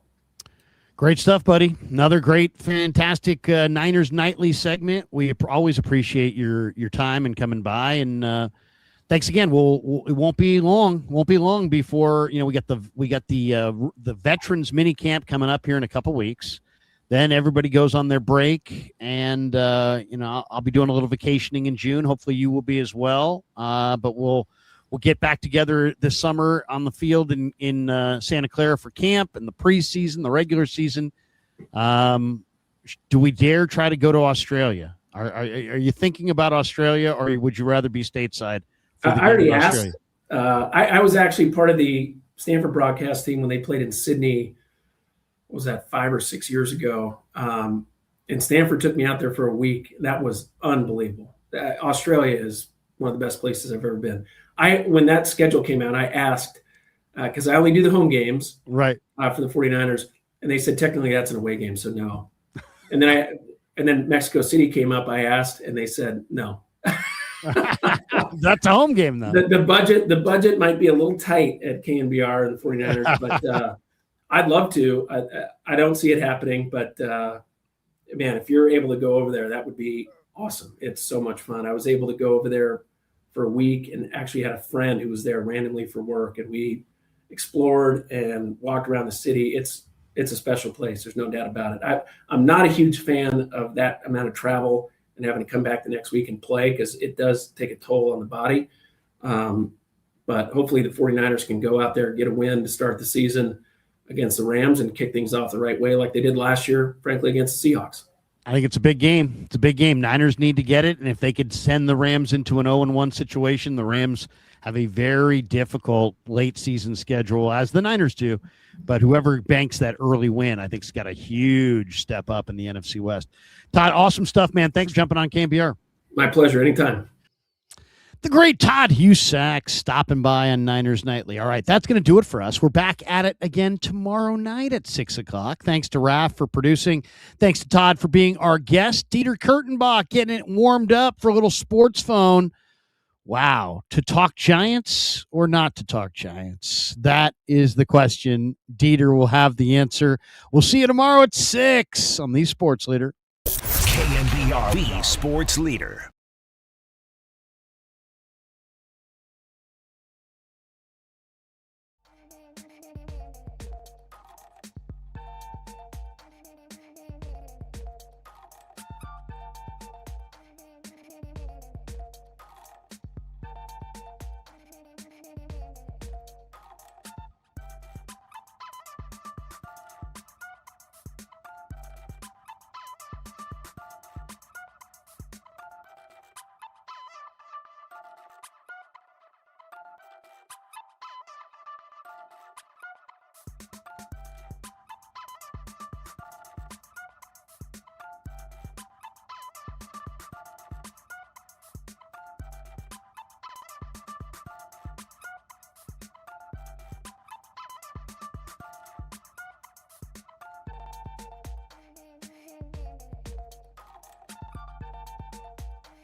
It's time for you to sound off, for you to speak your mind.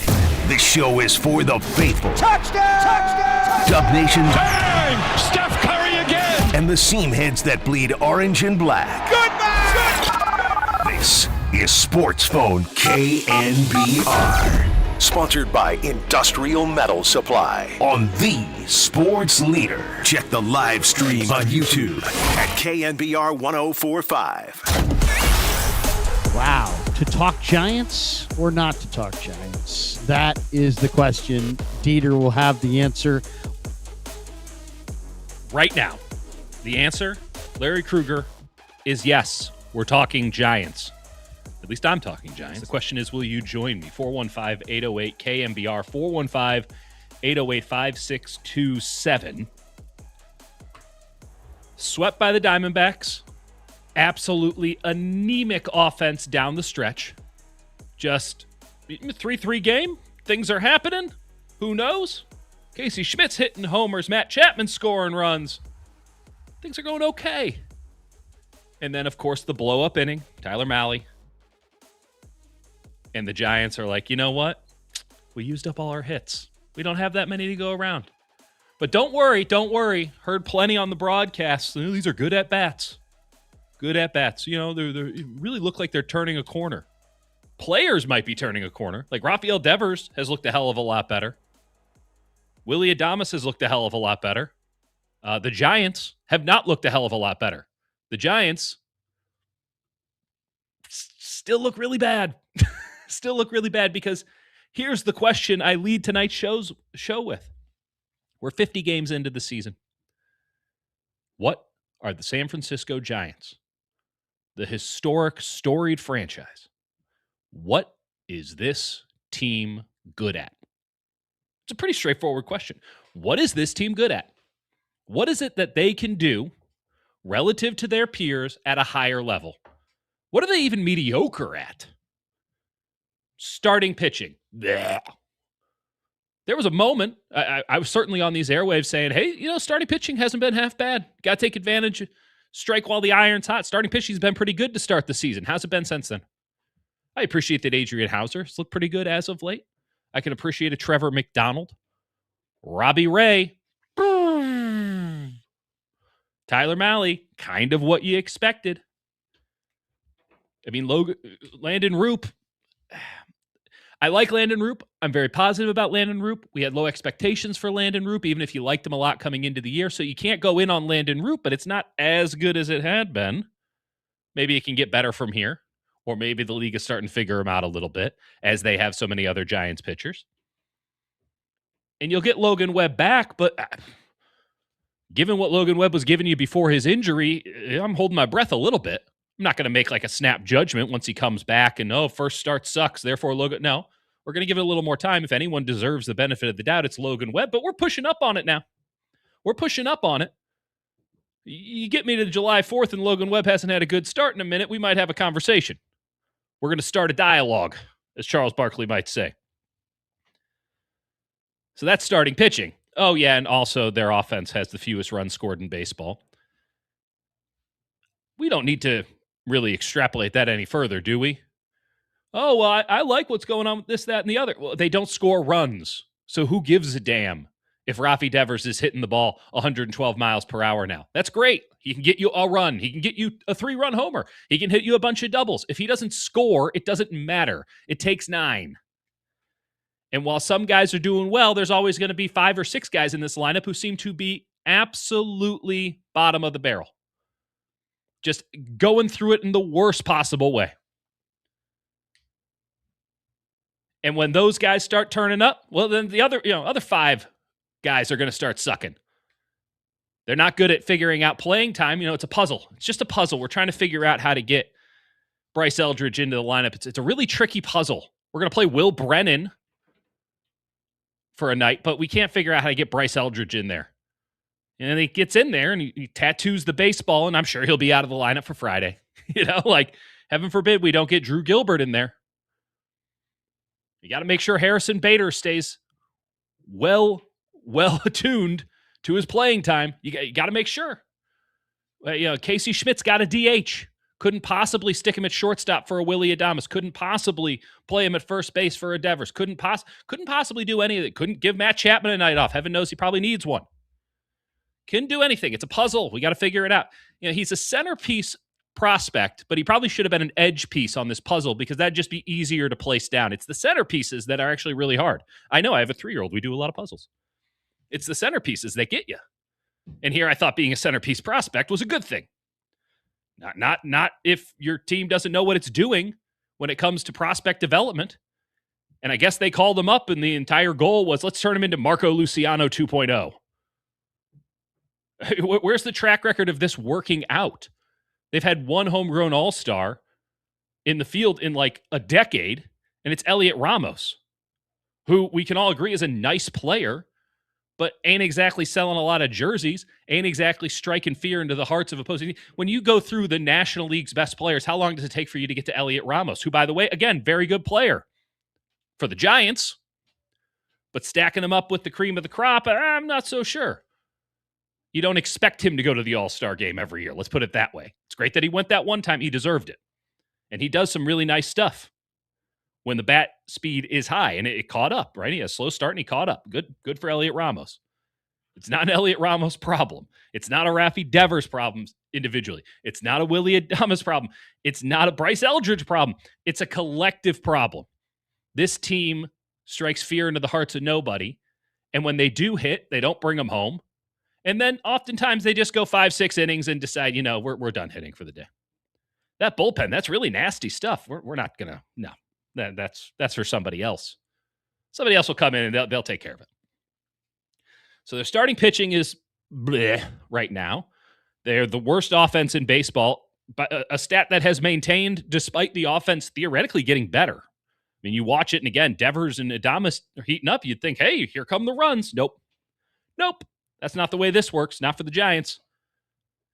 And now I'm sure that there will be some people who say, hey, this bullpen, I think it's got like the 9th best ERA in baseball.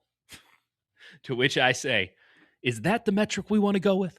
Is that the thing that you want to hold up, that they have a good bullpen? Because I watch this team every night, and let me tell you, very rarely have I thought, good bullpen.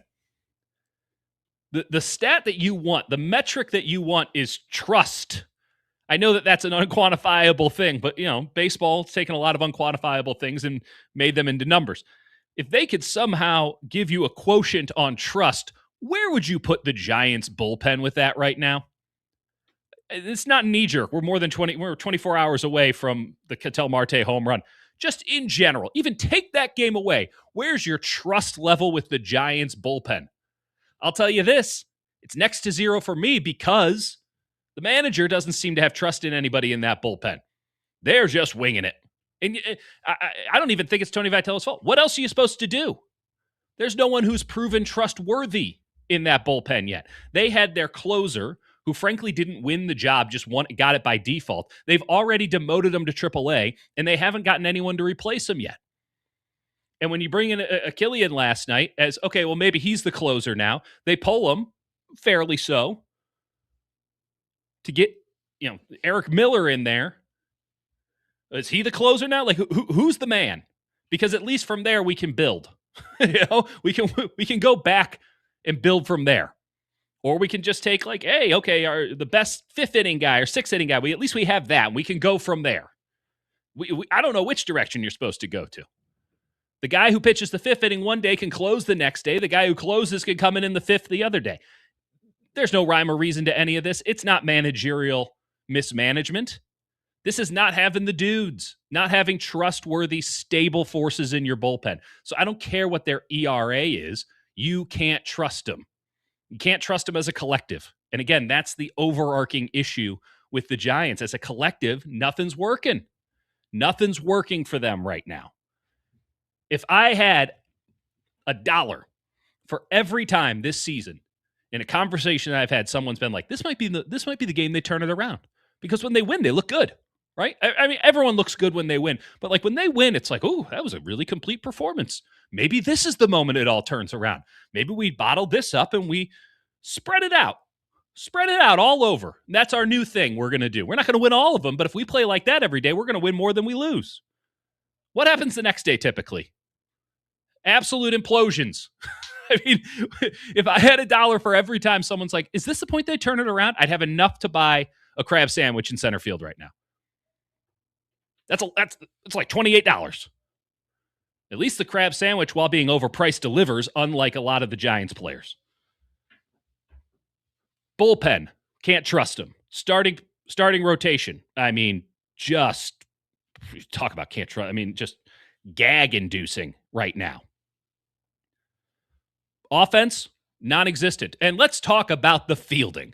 I'm sure there's some metric out there telling you that actually they're okay. They're mediocre. I don't know about this outs above average thing. I've never quite been able to put my finger on it. All these metrics told me that Patrick Bailey was the best defensive best defensive catcher that's ever lived. Listen, he was good. I'm not going to tell you he wasn't good.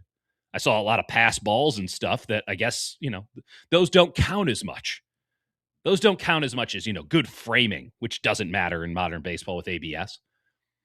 I legitimately question that metric, or maybe I'm just frankly not smart enough to understand it.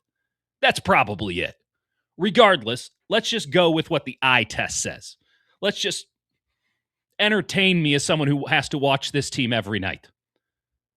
And if you don't, count your lucky stars. I'm wasting valuable time with my wife and my children to watch Giants baseball. What has it gotten me? Pretty good rant off the start of the show, but other than that, I don't know. How many games have been defined this season for the Giants by just sloppy defense? Just the cutoff throw is dribbled into the infield. Oh, it gets away. You see, we're going to hit Corbin Carroll right in the back of the head with a throw to third, and now he gets to score. I know that wasn't like the defining factor of the game, but ultimately, it's just things like that, and it piles up, and it piles up, and it piles up. And if you were to look at some of the advanced stats, they're not going to show up. It's not going to show up because it's these micro transgressions of sloppy baseball. It's these little insidious things that show up almost every night and steal a run or, force a pitcher to throw another 15. It's just these little things that you can never, with a straight face, tell me this team plays clean defense. There are moments, Rafi Devers had a couple of really nice picks. Luis Arraez is playing out of his gourd right now at second base. Matt Chapman, when it's on, oh my God. I mean, he's lost a step or two at third, let's be fair about this, but he had a long way to go to just be average. He's well above average. Even Adames, who is not a good defensive shortstop, I mean, he'll pick it every now and again. Turned that double play yesterday. I don't know how. Didn't look great, but he got it done. And that's a play that will eat up a lesser shortstop. Outfield defense, every now and again you see something. But it's these little bits of sloppiness that they pile up, and they don't show up as errors in the box score, right? That you wouldn't find a record of them unless you were watching the game. I mean, even if you were to just keep score, which, by the way, a lost art, we should bring back keeping score. If you were just keeping score, would you even annotate it? Would you even mark down, ball dribbles out of the, guy gets an extra base because of a bad throw or a bad decision? These things don't really stand out over the course of 9 innings. But man, over the course of a season, you do that night after night after night. Other teams get the confidence to do whatever the hell they want, and then they do. Talk about the book being out on some of these pitchers, book being out on some of these hitters, book's out on this team's defense. Try them. You're probably going to get away with it.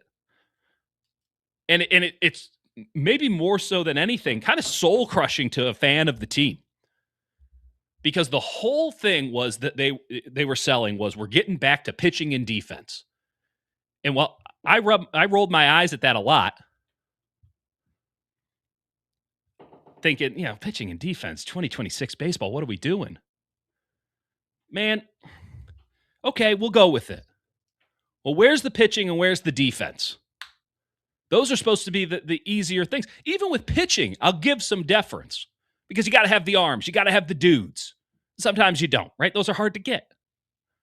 But defense? Why is it that Luis Arraez is your best defender? How is that possible? How are you supposed to pass that off with the straight face as this is a good thing? It's great for Luis Arraez. It's a good thing for the Giants. But he should be your worst defender while still playing well. He's not historically a good defender. If he's your standout defender, even having the best defensive season he's ever had, bar none to this point, and I do think it will continue. He looks sprier. He looks great. Him and me, there's a reservation in my name to go eat some crow, and we're going to call it around July 1. We'll see if he's on the team on July 1. Even so, I'll eat the crow gladly. By the way, me and the crows in the Kurtenbach backyard, I already know which one I'll eat. I'm taking this literally. I know that they might be a protected species. Me and those crows who are eating my grass seed, it's on. And if I got to eat crow, we're doing it right. And I know exactly which one I'm taking. Regardless, he shouldn't be your best defender. Good for Luis Arraez. Good for his career. Good for the Giants. Nice pickup. I look like an idiot. That's fine. How is nobody better than this guy? How is that guy the standout? Nobody else can play better than Luis Arraez in the field? That tells me something. It all tells me something. What is this team good at? Nothing. Overtly nothing. They're not good at anything. They're not even mediocre at anything right now. And maybe I'm being a little harsh with the definition of mediocre, but boy, it doesn't feel like mediocrity is their thing. And this is the problem at hand. It's probably over. Right? Let's just be real. It's probably over. They're 10 games under 500. And they've never come back from that kind of a deficit before in their history. They came back from 8 under in 2002. That team had Barry flipping Bonds. Okay? So at least you could say they're underperforming, but excellence is possible with that team. What is the reason to believe that excellence is possible with this team? Even if they start hitting, do you trust that the pitching is going to get the job done? And even if the pitching ups its game a little bit, do you trust that the defense is going to bail them out if they need a bailout? There have been 14 teams in the history of baseball to come back from 10 under to make the playoffs. 14 teams in the history of baseball. 14. You think the Giants are 15th? What about these San Francisco Giants says, yeah, let's do this thing? 2019 Nationals were 12 under. That team had Juan flipping Soto on it. 2013 Dodgers did it. They were 30 and 42. 2009 Rockies, they had gone to the World Series the year before that. 2002 Philadelphia Phillies, Bryce Harper, Trey Turner, they had some dudes. 2018 Dodgers were 10 under. Come on now. 2003 Marlins. I mean, they won the World Series, so we all know who's on that team, but that was a young, plucky, exciting team. Where's the young, plucky, exciting players? They're sitting on the bench for the Giants. 2001 A's, 8 and 18. Very early, they won 102 games. Young, exciting, also completely rewrote the rules of how to play baseball. So, what about this Giants team says, oh, they're not only going to pull back to 500, they're going to play well above it to get to the point where they can win close to 90 games and make the playoffs. What about this team says that they can do a complete inverse of what they've shown in the first 50 games in these next 50 games? Because that's what's going to happen. They're going to have to go 30 and 20 at the minimum in these next 50. And oh yeah, by the way, that just gets you to 500. So can you then do it again beyond that? Can you do that for the rest of the season? Go 10 over in the third, in the second third, 10 over in the third. What is the indication? The Dodgers are playing at that level right now. That's the Dodgers. They're playing 10 over right now. You can play as well as the Dodgers have this season from this point on. How are we supposed to believe that? It's not over yet. They got 10 days. That's my official mark. They got 10 days. Technically 11, but we'll call it 10 because they do have the off day tomorrow. Monday, June 1 is an off day. They're going to go to Milwaukee for the 2nd. All right, so they'll be in Colorado on the 31st. On May 1, I'm gonna ask Mike Holler, great program director here at KNBR, to make sure that I'm on June 1. And if the Giants haven't shown us something, anything to provide an element of belief that, hey, maybe this thing can turn around in a big way, not in a little way, not in, we won 500, we went 500 this last week or so. We went on a big old winning streak. We're the talk of baseball right now. We are hot as hell. If they get out of Colorado on May 31st, we go under the off day on June 1. I'm telling Holler, put me on the air, 7 to 9. Don't even have to pay me. I'm burying them. I'm writing it off, and then we start worrying about who they can trade and who's welded down to the iron like Bryce Eldridge. Not saying trade him. I'm saying he's currently welded to the iron that is the Giants bench. 808-5627, 808 KMBR. I am all ears. I ask this in legit earnestness. What are the Giants good at? What is it that you can hold on to provide me some hope? Because I'm a pessimist by nature. If you know me a little bit, you know me all the way. You know I'm not seeing the bright side of things after that sweep. You know that I'm not looking for all the little positives and extrapolating them out to their nth degree. Please give me something to believe in here. And I've asked the Giants, and they've said no, so I'm asking you now. 808-KMBR, 415-808-5627. Call in, text in. This is your show. I want you to lead the way. We're going to take a quick break. Rafael Corral's on the ones and twos. We're going to talk to Jeff Young at 8. Maybe he has an answer for us. We're going to talk a little bit of Niners and Warriors during this show, too. Hey, if I get feisty, we might even talk some Sharks. But Jeff Young at 8, your call's coming up. Kurtenbach with you until 9 on The Sports Leader. KNBR, The Sports Leader.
Vitel Marte, that's his first home run this year, hitting right-handed.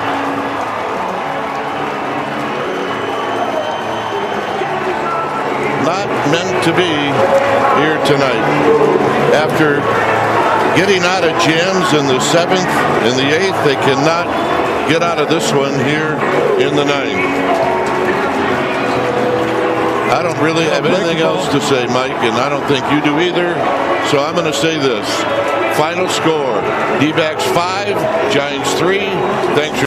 Giants fans, this is your hub to have your voice heard. Sports Phone KNBR. Streaming live on YouTube at KNBR 1045.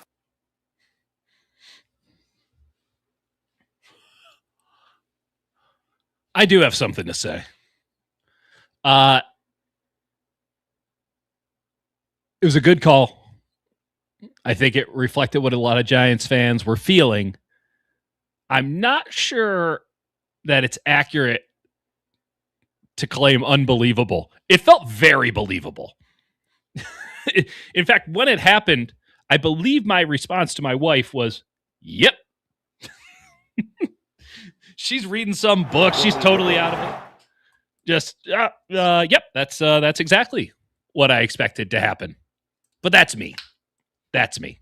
And I'm not paid to espouse the values of a team that has had one winning season in the last 10 years. I'm not here to gaslight you. That's their job. And when you're losing the payroll in a public sense, you got some issues. All right, let's go to the phone lines. I asked, you delivered. Let's go to Tim in Sacramento. You want to talk Giants? We're here to talk Giants with you. Tim, how you doing this evening? Good. How you doing? Yeah, I'm good. I got a lot of stuff off my chest there, so I'm feeling better. Yeah, you did. Yeah. Yeah. So I'm just a frustrated fan that doesn't understand. I'm trying to understand. Okay. So we had Bob Melvin last year, right? And Buster got him another 1-year contract. And to a point where I understand the pickup of the other year, and I believe that the team itself, with the veterans at hand, was listening to his message, right? And so Buster, at the end of the year, fires him and brings in a unproven college coach to coach the majors with a bunch of veterans on the team. So you bring in coaches that have experience to help them out, et cetera. But what do we see from this? What do we see from Tony that's bringing the message to the veterans and the team that he knows what he's talking about? It's a different voice in college than going to the majors. And for me, I don't see the message going to the players that he has on the field. And I know it's not just, I know we can't just blame the coach, but I mean, it does come down to, is the message being laid out to the players that he has on the field? And then when he comes to the bullpen, he doesn't know what he's doing. He doesn't know who to bring in. I'm not saying he has the players, but you can't keep revolving back and forth, this and that. You have to find a way to bring the message to the players. And isn't my idea of a message to players to get them motivated and to listen to your message on how to play baseball? I don't think the players on the San Francisco Giants are listening to this guy's message. And why did we even go get this guy that has no experience? Nobody in the majors has ever done this, and we are the first, and I just don't understand. Okay, well, it's a good question, Tim. I will ask you a question here. What is that message? Because I am yet to find any sort of a coherent game plan, a coherent ideology, any sort of unifying, forceful message to take your term. Like, what is the narrative that they're trying to push? What is it, Giants baseball? It doesn't feel like there's any sort of an identity to this team. That was the same case last year and the year before that. And I suppose maybe there was an identity, but it wasn't one that you want to purport and send out like, hey, this is what we do. We're mediocre and streaky and all this stuff. Like, I don't quite get. I think it's a fair question to say, is Tony Vitello reaching these players? Is his message getting through? It's also a new era of managers to where they are effectively middle managers for the front office. And if we're talking about message, I mean, what is it you think the message is that he's delivering that's not being received? What it is, it's experience and the knowledge and the know-how of Major League Baseball. All right. Sorry, Tim. We're a little bit quiet there, so we're going to have to call you. It's a good cut you off. Yeah. It's a good call, Tim. Appreciate you. That's the bigger issue, I think, at hand. I don't know if Tony Vitello is doing a good job or not. I think it's pretty fair to say that he's not doing a good job.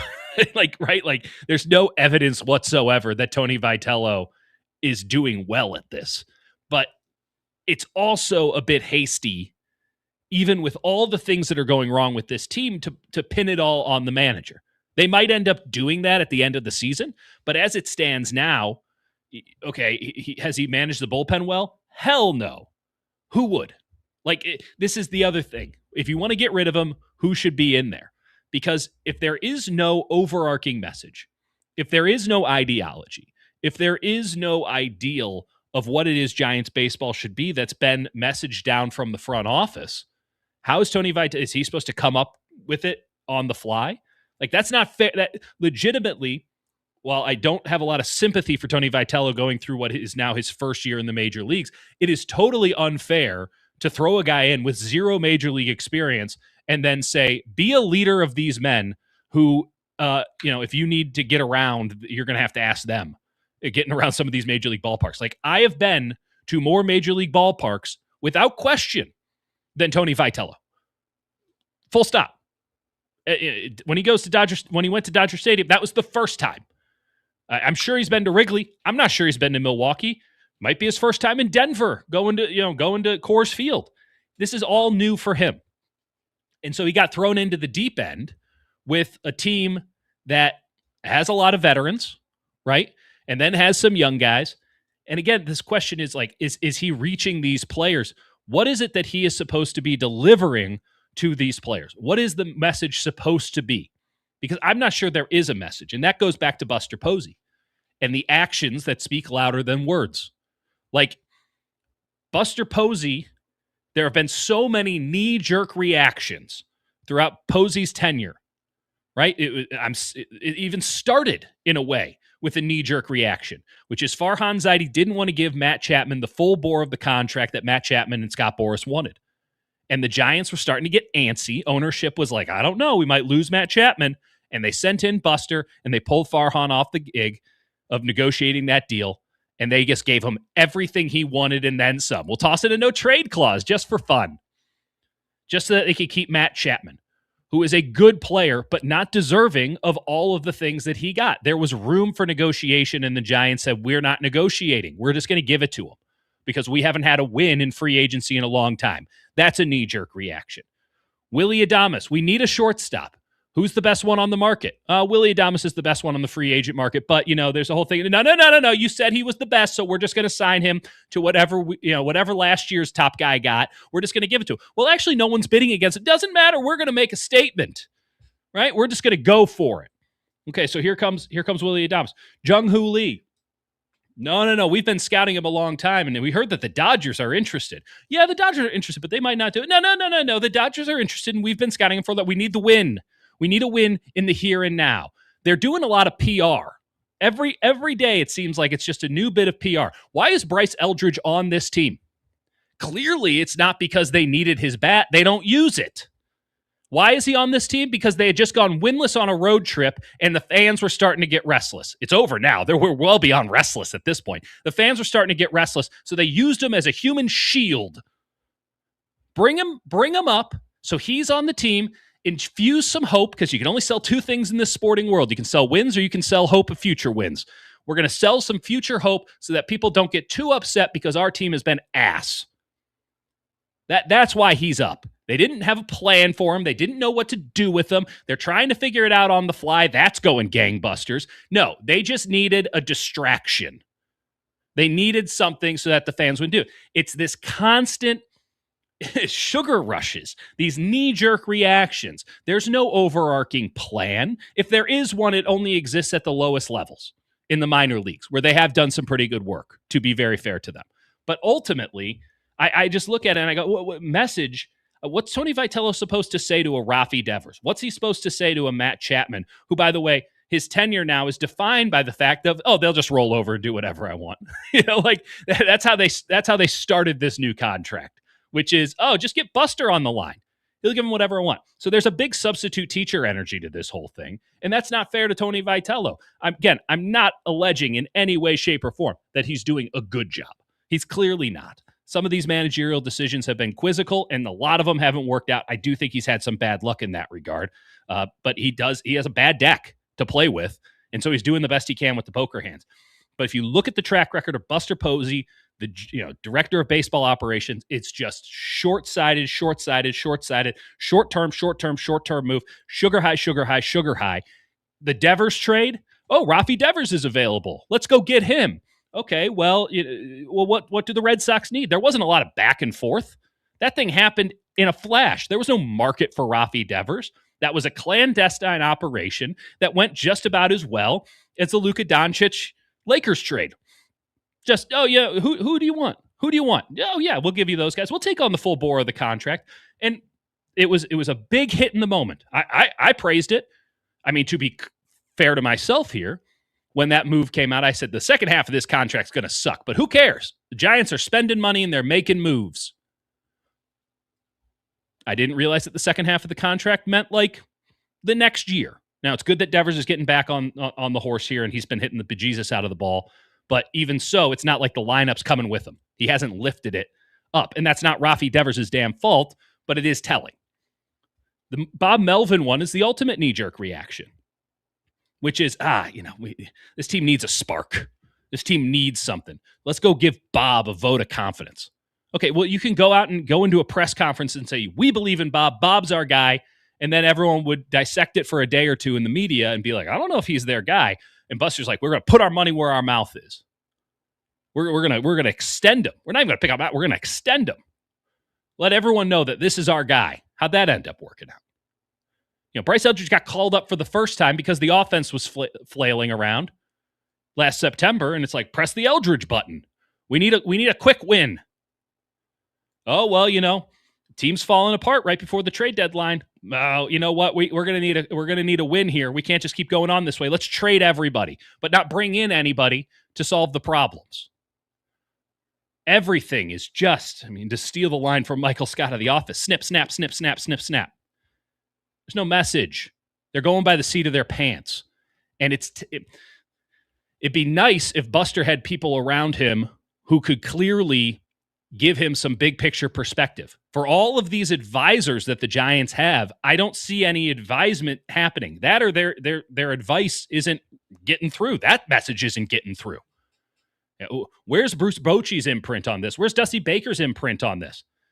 It seems to me like they're just kind of human shields as well. Well, you can't say that Buster has no experience and isn't very good at this. He has Bruce Bochy and Dusty Baker, two of the greatest baseball men who have ever lived, advising him. He can't be bad at this.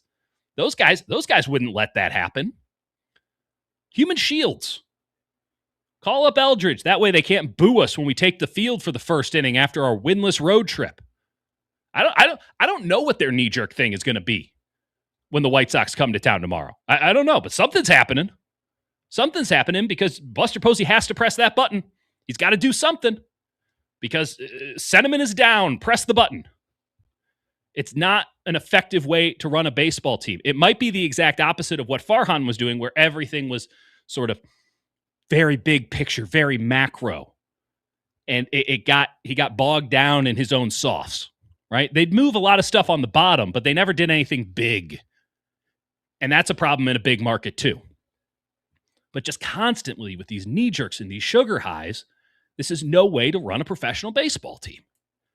And it's very telling that it keeps happening because this is what somebody whose only real experience in baseball is as a player would do, because those guys are just going day to day, right? Baseball players, God bless them. They're just the next day to day, every day a new challenge, right? All the grind set and all this stuff. That's how they have to live. Every day in baseball at the show is a gift. You just stay in the moment. Buster Posey needs to get out of the moment and look at the bigger picture. But it's very difficult to do that when you don't have experience in this and you can't trust your decision-making process on the macro level because you don't have any. In the same way that Tony Vitello can't trust that his message, if he just keeps pounding it home, is going to get through because he doesn't have any experience in that regard. The whole thing is just a plausible deniability exercise. It's not even Buster and Tony's fault. We can keep running it up the ladder, and at some point the buck has to stop. But what's the message? Where's the vision? What's the plan? We'll talk about this later on in the show because I can only do so much bloviating on the Giants. We're going to talk about it later on in the show, but the Warriors,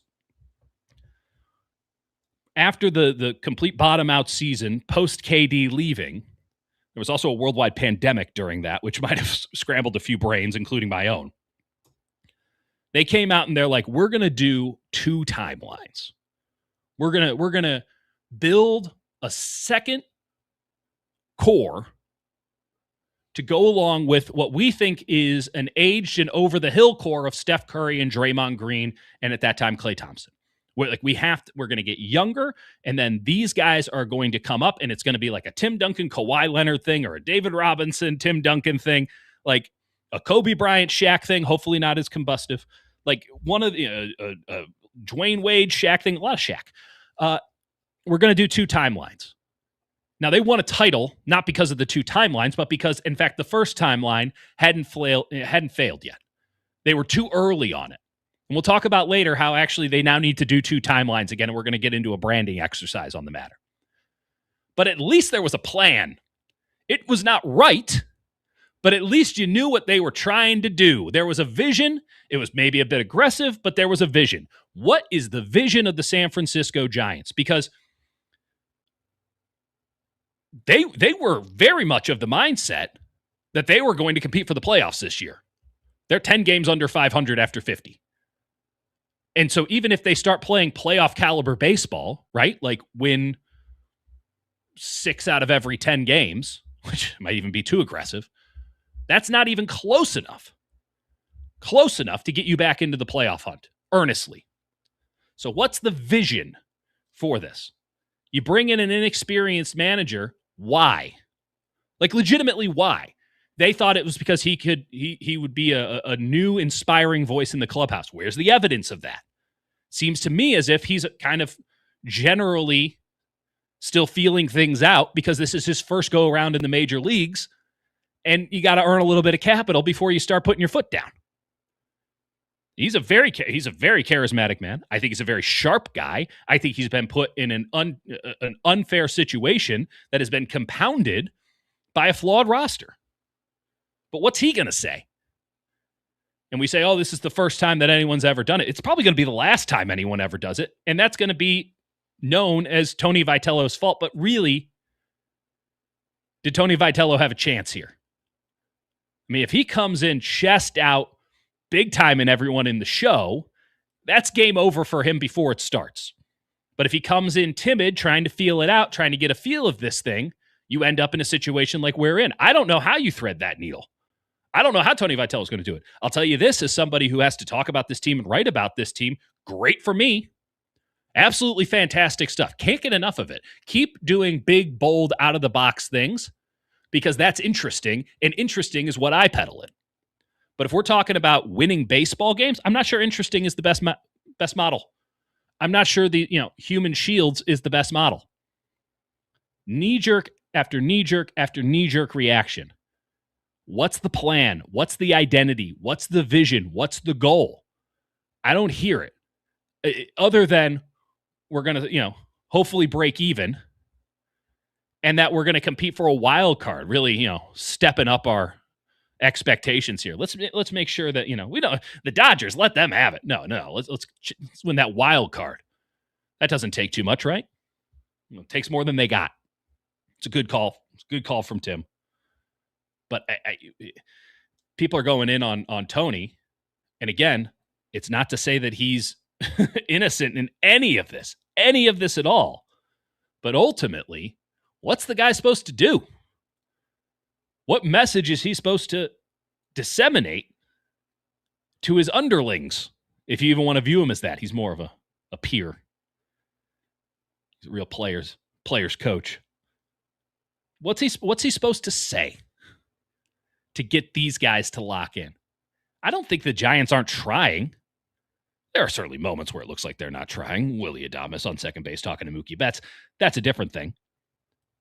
And by the way, a total missed opportunity from Tony to put his foot down, establish some currency in that locker room, and say, we don't do things this way.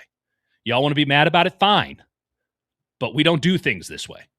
That's an easy win. There's no gray area, and yet the Giants found it because, we have to, he got to make sure he's in the lineup. I want to win the game. How'd that work out? I believe they lost. So, no, he hasn't done a good job. But also, what's the message? What is it he's supposed to be pushing? And isn't that supposed to come from the man who's on the top of the baseball food chain in San Francisco? A man who, to this point, has just done knee-jerk reaction after knee-jerk reaction after knee-jerk reaction. At this point, you might as well keep doing it. Maybe you hit one. Maybe a few of them win. Because if now you come in and say, now we're going to do vision, it's going to ring pretty hollow. I'm not sure I trust him on that front either. But, at least it'd be foundational in its ideal. All right, let's quickly go to Rick and Hayward. Better to talk to Rick than to talk to me right now. Rick, how are you doing this evening? Well, you pretty much took all my thunder with Tim's call. No. Lay it on me. Okay, bring the thunder. Okay. All right, here it is. I totally can't get where people are coming from firing Vitello. I mean, you hire, meaning Buster hires a manager, like you said, from the college ranks who's used to teaching, not managing, but teaching 18 to 24-year-olds how to play baseball, and then you expect him to manage 30-year-olds.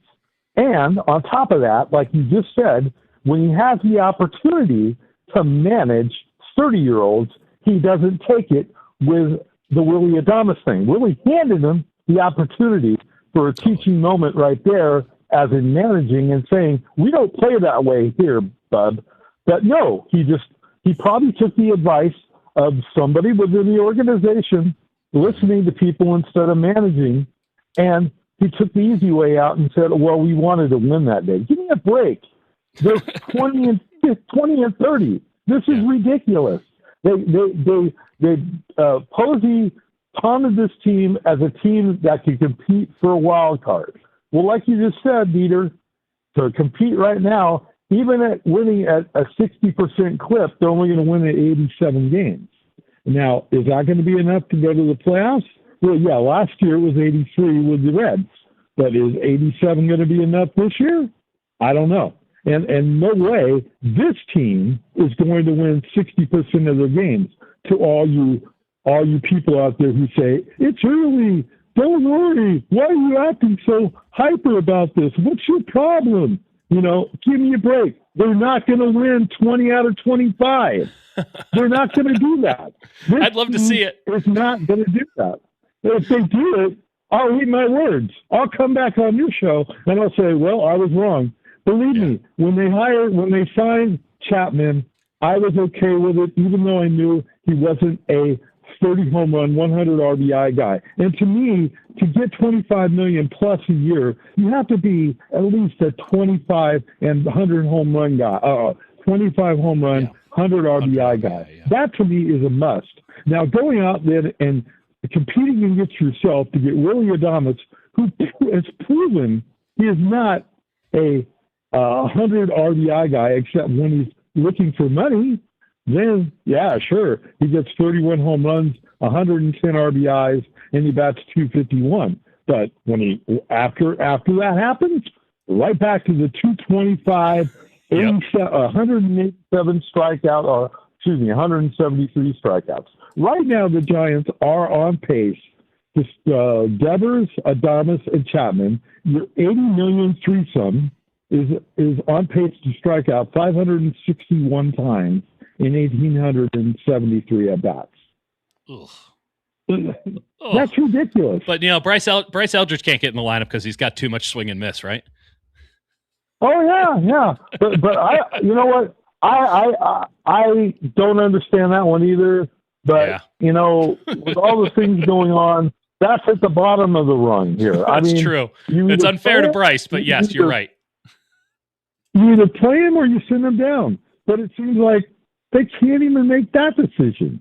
No. You have three catchers, one of which can't throw to second base. They have, Tony Vitello's protege and Bryce Gilbert, or excuse me, Drew whatever Gilbert, his first name is, Drew Gilbert. Are the vibes helping this team right now? I like Drew Gilbert, but are the vibes helping? No, and believe me, he can't hit a left-handed pitcher. I mean, what is he doing on the team? I don't understand this. And like you said, knee-jerk reaction after knee-jerk reaction. They don't really have a plan either. The plan was to go. Right now, the plan is messed up. I want to say the word, but it's messed up. I appreciate that. They can't do anything. They can't do anything now. They're stuck. And to all these people out here who think, oh, we'll just go off and trade them. We'll trade this guy and trade that guy. You can't trade a Devers. You can't trade a Chapman. You can't trade an Adames because you're going to have to eat 90% of their contracts. Yeah. You think Greg Johnson and Rod Dean are going to eat 90% of the contracts of Devers, Chapman, and Adames? No. Not a chance. Not a chance. That's a great call. Great call, Rick and Hayward. The no plan thing is, I mean, obviously I've been espousing it. It's reminiscent of, you've probably been in this spot where it's like you're kind of loose friend's wife and you never got her name the first time, and now we're too far in and you're like, I can't, I've been on like been to like 4 dinners with this person. I can't ask now, what's your name again? That's kind of Buster having to come up with the plan. Like, we've been knee jerking this thing for so long. I can't just come up with a plan now. We just got to keep this thing going and hope it all works out. By the way, the Giants at 20-30 after 50 games, they got 112 games remaining. They need to get 68 wins out of those 112. That's 68-44 to get to 88 wins, which is playoff baseball, and that's being somewhat generous. Just a cool 98 win pace from this point on. If they just play like 98 win baseball, 607 winning percentage from this point on, they can push for the playoffs. This team has a sub 500 record at home. So what are we doing? I'll tell you what we're doing. We're going to talk to Jeff Young of Round the Foghorn on the other side. Kurtenbach hanging out until 9 p.m. on the Sports Leader. Snip, snap, snip, snap, snip, snap. KNBR, the Sports Leader.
Giants fans, this is your hub to have your voice heard. Sports Phone KNBR. Streaming live on YouTube at KNBR 1045. We're back with you, the sports leader. You know, we're all looking for direction here, so let's go to someone who might be able to give it to us. He's the great Jeff Young, round the foghorn, at Baseball Jeff 1, joining us now on the UMA guest line, if UMA still sponsors the guest line. He's coming to us on a guest line. Jeff, how you doing this evening? Hey, Peter, I'm doing well. I'm not sure if I'm going to be able to help in terms of direction. I'm not sure if the Giants know anything about that right now, but we'll give it a try. What is your perspective on the messaging and just the overarching expectations from this team? Like, clearly they're not playing well, but we've had a couple of calls so far and plenty of texts about the lack of identity, for lack of a better term, kind of to consolidate it all into one phrase, like the lack of identity. Like, what is Buster Posey's vision for this team? What was it they were selling that isn't coming to fruition right now? Yeah, I mean, I think Buster Posey sold this team as one that was expected to pitch a little better than it has, that was expected to hit a whole lot better than it has. I think that's what he expected. Obviously, that hasn't been the case. The pitching hasn't been nearly its strength. The offense has been one of the worst in baseball, and it's 50 games into the season. I mean, when you talk about identity, there's been no flow to this roster, to this lineup, to this pitching staff. It's just they haven't found a groove yet, and there's 112 games left to find it. But it's hard to believe that it's possible that that may not even come. To get into the playoff hunt from this point on, the Giants would have to effectively play at 100-win pace. Can you find any reason whatsoever, Jeff? I know this is a ridiculous question, but indulge me for a moment. Can you find any reason to believe that the Giants can even play 500 baseball from this point on? Yeah, that's a tough call right now because it's not that they're if you look at the record, they're 20-30, they're 10 games and they're 500. They've got a negative run differential. There isn't really much in what they're doing that points to the potential for better play. When you look at the offense as a whole, when you look at the pitching staff as a whole, they are kind of right where they should be. There isn't really much that you can hang your hat on right now and say, well, they should be better, once their breaks go their way. But right now it's just, this is kind of who they are. They've got a negative 54 run differential. They're one of the worst teams in baseball. They're not taking walks. The offense is not clicking. The starting rotation hasn't been a strength. The bullpen's been hit or miss. I mean, the defense has had some good, spots, but overall, it's just, they've earned this 20-30 record. So, are they? Could they play 500? I mean, sure, it could happen, but there isn't really much to look at right now to suggest that that's the case. I mean, playing 500 for just reference would still mean you're 10 games under 500. Like that's the issue at hand. If you're just a 500 team from this point, you just maintain what you're at. So that's fun. Let's talk about the bullpen. I don't want to litigate what happened with Ketel Marte. I found it to be defensible, I think, is a fair way of putting it, but also kind of galaxy brain. It does feel as if there's are they overthinking it or underthinking it when it comes to some of these bullpen arms this year from your perspective? I'm not entirely sure what. Either am I. Yeah. I mean, when it comes to the bullpen roles and like what they envision for each of the relievers, I'm not exactly sure what that is because like Keaton Wynn's been their best reliever. They used him yesterday in a high leverage spot. They also used him today in a non-leverage spot. So it's kind of like, I'm not sure what to make of the bullpen because there just aren't any concrete roles, and there doesn't have to be. But it feels like every week there's one or two decisions by Tony Vitello that are really questionable. So that's kind of where I'm at the moment. Devers is starting to hit the ball, kind of absolutely tattooing it if we're being fair. Adames has had his moments as of late, and yet this offense doesn't feel like it has any more juice than it had a couple of weeks ago. What do you attribute that to? Yeah, it's just, more of the same where some guys are hitting, other guys are not. I mean, you're talking about Devers and Adames finding a groove. Now, a couple of weeks ago, it was Jung-Hoo Lee who was really tattooing the ball, but he's hit a cold spot. So there's just a lot of, non-competitive at-bats in the lineup right now. Once somebody gets going, another person starts to struggle, and it's just, when you have enough of those non-competitive at-bats, it's really hard to string things together, and that's just where the offense has been. I mean, the best players right now have been Casey Schmidt, who's leading the team in home runs by a pretty comfortable margin, and Luis Arraez, who just continues to find hits all over the field. It may be the best encapsulation of how bizarre this season has been, because even if you were a Giants pessimist coming into the season, and I actually would not count myself as one of those, I actually kind of liked the cut of this team's jib, maybe to make the playoffs. I thought they'd certainly be better than this. It is weird that Casey Schmidt, who came into this season as your I can play defense anywhere guy, but might not be able to hit, save for some streaky times here and there, has been your best bat, and Luis Arraez, of all people, has been your best defender. Like, that's just bizarro world stuff. And I don't, it's not even to say that I expect either of those things to turn around, but what do you make of Arraez's fielding and Schmidt's bat kind of developing now into something that is worthy of DH spots as opposed to this prospect they called up in Bryce Eldridge? Yeah, I mean, that's really complicated things with Schmidt, but to your point about Arraez's defense, I think he and Ron Washington deserve a lot of credit for the work that they put in. I mean, there's been so much talked about, Ron Washington working with the defense, which isn't all that surprising given the reputation that he has with working with defenders. And Luis Arraez is there every day taking ground balls. So I think they both deserve a lot of credit for that defensive turnaround. I can't say it was totally expected, but they put in the work. And then Casey Schmidt, I mean, you look at his numbers last year, I always felt like there was more left in the tank than what his top line numbers suggested. I know he had a hand injury that probably affected his performance down the stretch last year. I thought there was a better bat than what we saw. I don't know if I expected him to basically hit at an all-star level like he has been. But that's also complicated the Bryce Eldridge situation, because it's kind of hard to find playing time when you have Devers and Adames and Chapman and Arraez and Schmidt and Eldridge, and you want to get all these guys at bats. So, it's a pleasant surprise, and it's been one of the bright spots in the season. Who would be the Giants' all-star representative if you had to vote right now? I don't think they're getting two. Who would you send? Yeah, it's probably going to be a race between Casey Schmidt, who's a DH right now, and there's a guy named Shohei Ohtani who's probably going to be the DH. I don't like Casey's chances there. I don't like him at all.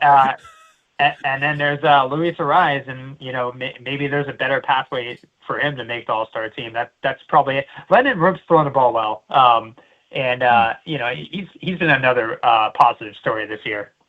Yeah. Let's talk about the rotation a little bit. What are you seeing from Robbie Ray? Because he's tweaking with pitches. It doesn't seem to be working. This is a guy who was, somebody who was really good at the top of the strike zone and then hitting you with that big slurve. That it just doesn't feel like his stuff is playing off of itself anymore, and he seems like he's searching for things. This is supposed to be the ace with Logan Webb out. He's anything but that right now. What are you seeing with Robbie Ray right now? Yeah, I mean, he's not getting the strikeouts like he used to. Even as recently as last year, this is a guy who used to strike out over a batter an inning. He's under now under a batter an inning, which isn't a great sign. And the hitter's usually going to tell you how good your stuff is, and if you're not getting a lot of strikeouts, that's usually a sign that your stuff isn't nearly as sharp as it once was. I mean, and then Ray's also, he's in his age 34 season, pitchers that's usually right around the time the decline starts. The only thing that stands out really is his fastball is not generating as many whiffs as it used to. I don't know what to make of that. The fastball velocity is pretty much the same, but he's just not missing a ton of bats right now. Roop, are you seeing anything different from him as of late? It does feel as if maybe the book's out on him just a little bit more. It's still very good, but maybe not as precise. That might be the wrong word. Like, what do you make of Roop's performances over the last 3 or 4 starts? Yeah, I thought he looked good last night. I think some of his numbers have been impacted by relievers coming in and giving up those runs, but I think for him, there is a book out there on him. He's got a good sinker. His curveball gets him out of a lot of trouble. He's got a good changeup, typically against lefties, but he has to spot that changeup in the strike zone. That was a problem against, I think it was against the Dodgers, where they were laying off that pretty nicely. If they know that it's going to fall out under the zone, they're just not going to swing at it. So I think it's just about staying in the strike zone for him. He's got the stuff. He's added a new look to his cutter, and that came up a couple of times effectively yesterday. But yeah, I mean, there is a book out there, but he's got the stuff to really. He looks more like a pitcher now than he did a couple of years ago. He's got really good stuff. So it's just that's been a promising story so far. Talking to the great Jeff Young, you can catch his stuff around the foghorn at BaseballJeff1 on the Everything app they used to call Twitter. Jeff, give me somebody to keep an eye on down in the farm system. You do a great job of getting Giants farm hands onto my feed. I usually try to stay away from it, but Jeff, I have not turned off retweet notifications from you, my friend. I need some Richmond Flying Squirrels content at this time of need. What are you seeing down at the farm system from your vantage point?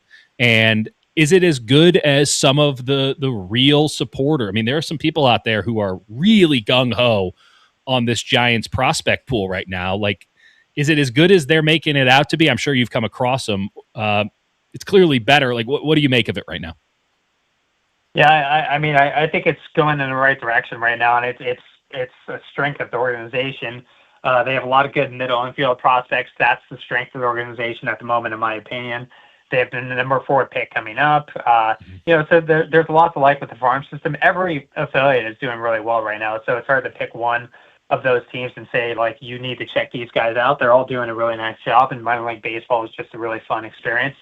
Yeah. The guy who stands out right now, speaking of Richmond, is outfielder Jonah Cox, who's really, I mean, he's leading pretty much all minor leaguers in a bunch of offensive categories. He's a speedy outfielder, plays with a lot of energy, not too dissimilar to a guy like Drew Gilbert in that sense. He's tearing the cover off the ball right now for Richmond. So he's probably going to finish the year in AAA as soon as an opening comes up. That's one guy who's really, I think that he's got a lot of people's attention this year. Are we at the point where we can feel some level of comfort that, like, maybe this is the better question here. Sorry, let's pull it back. When does it feel like this farm system can make an impact on the major leagues to the point where it sort of overtakes what we currently have going on at the major league level? You say all the affiliates are doing well. I can think of one affiliate in the Giants system that's not doing well, which is the Giants, not the San Jose ones, the San Francisco ones. They are part of the system, even if they're the top of the food chain. Like, at what point does this system like what's the year? What year are we looking at for this system to kind of make its real mark at the show level? Yeah, I mean, it could be a year or two down the road. So I think, when you look at the Giants' top prospects, they're all very much on the younger side. Like Bryce Eldridge has been in the organization for a couple of years now, but he's still 21 years old, and he's the old guy right now. I think it's probably still 1 or 2 years away from really starting to see the fruits of that. If the Giants draft a college player in this year's draft, there's always that expectation that person can move pretty quickly given the draft pedigree that comes with the number 4 pick. So that could be somebody who comes up relatively quickly and probably around the same time as some of the other current Giants prospects. Who you liking at number 4 for the Giants in this draft? There's some Palace intrigue around baseball, thinking they can get this UCLA shortstop who should go 1. My White Sox might just be dumb enough to let him go.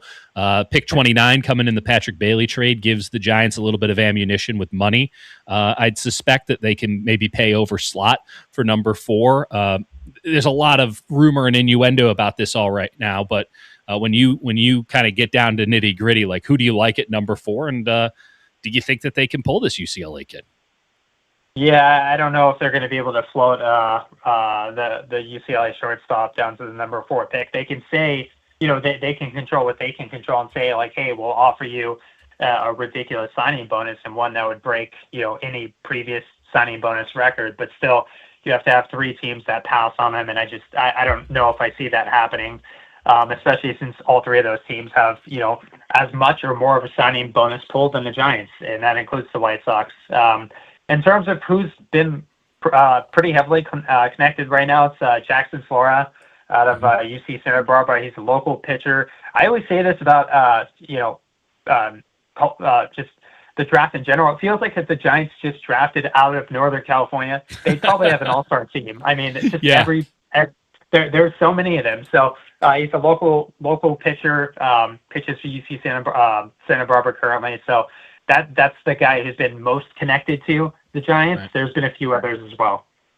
Well, I mean, if you just draft out of Northern California and you kept those guys, you still have Kyle Harrison, who's been shoving for the Brewers. What is it, from your perspective, what is it that the Brewers are doing to get the most out of these pitchers? Because it should be noted, okay, the Giants weren't able to pull. They also had to give up something to get Devers at the time. Looks a little foolish in retrospect, but if Devers keeps hitting the way he hits, it's not going to feel as heavy. Boston also gave up on this kid too. Milwaukee has like an impeccable reputation for getting the most out of their pitchers. What's changed with Kyle Harrison? What's Milwaukee doing that Bailey and the Giants couldn't do at his prior 2 stops?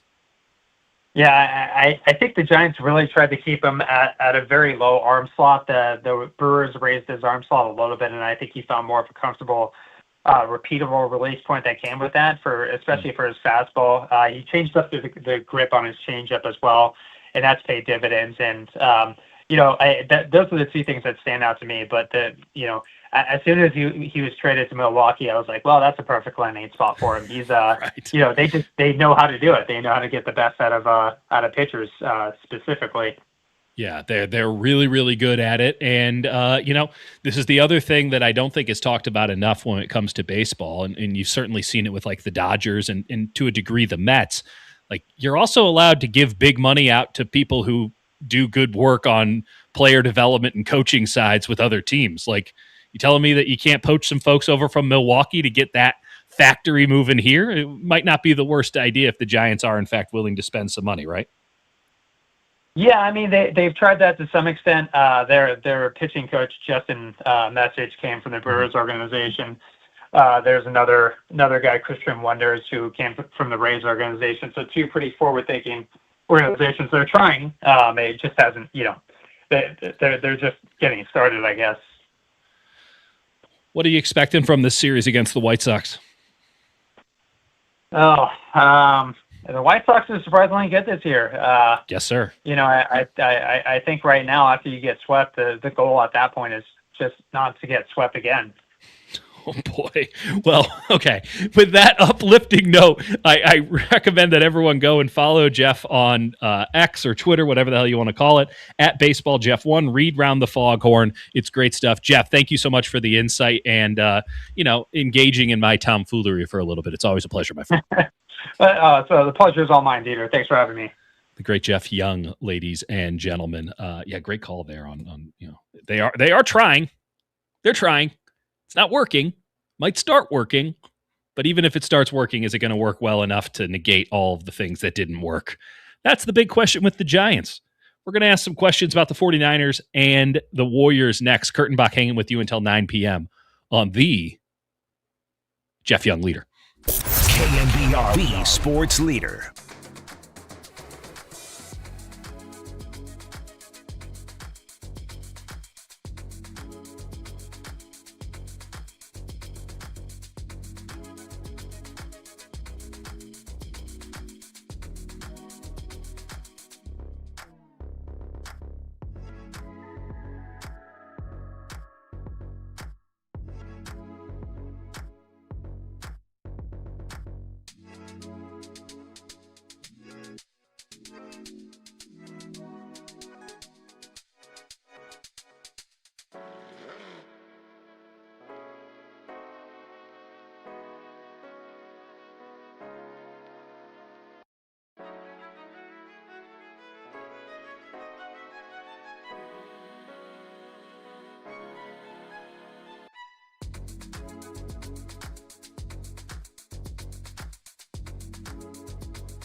This is where we feed the faithful. Sports Phone, KNBR. Streaming live at twitch.tv/The Sports Leader.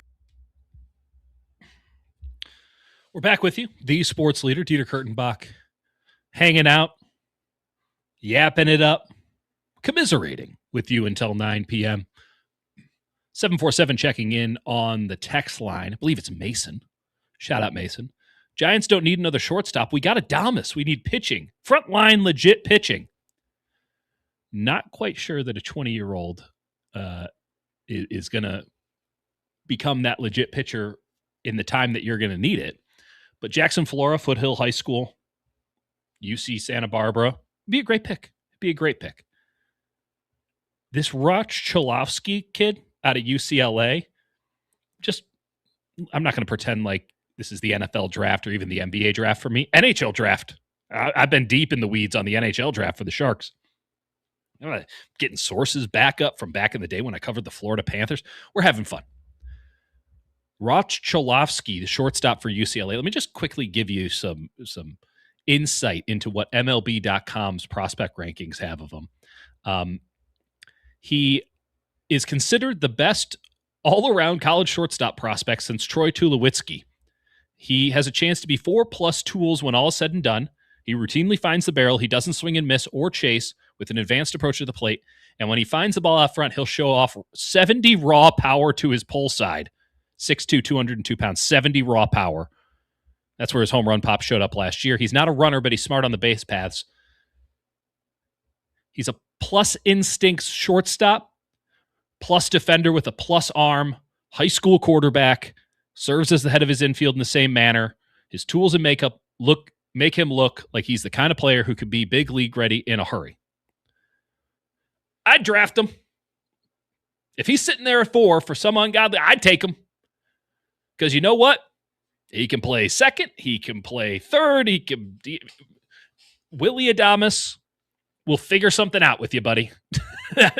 I'd draft the best college shortstop since Troy Tulowitzki if he's available to me. I'd figure out ways to make him available to me if I could. These are probably issues that aren't going to manifest, right? These are champagne problems.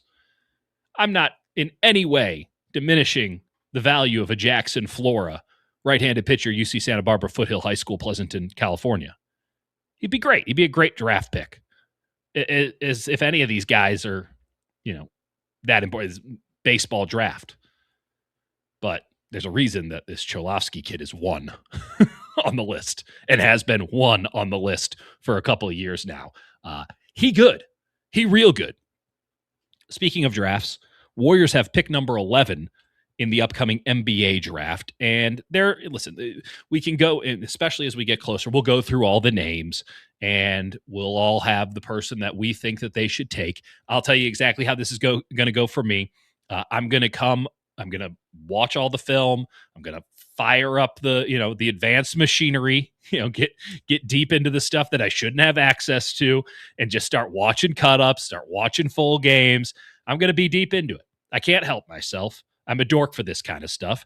And we got a little bit of time on our hands here because the Giants ain't exactly forcing me to write a column every day. So, I'll be hanging out, sitting around, waiting for the World Cup to start. Let's watch some prospects. Let's get into some Golden State Warriors basketball future. And I know exactly how this is going to go. I'm going to find somebody who is projected as like the 15th or the 16th pick. I'm going to love them. I'm then going to send out text messages to all these people around the league, some of which run teams, some of which are, very loud voices in a room, some of which are no longer in the room.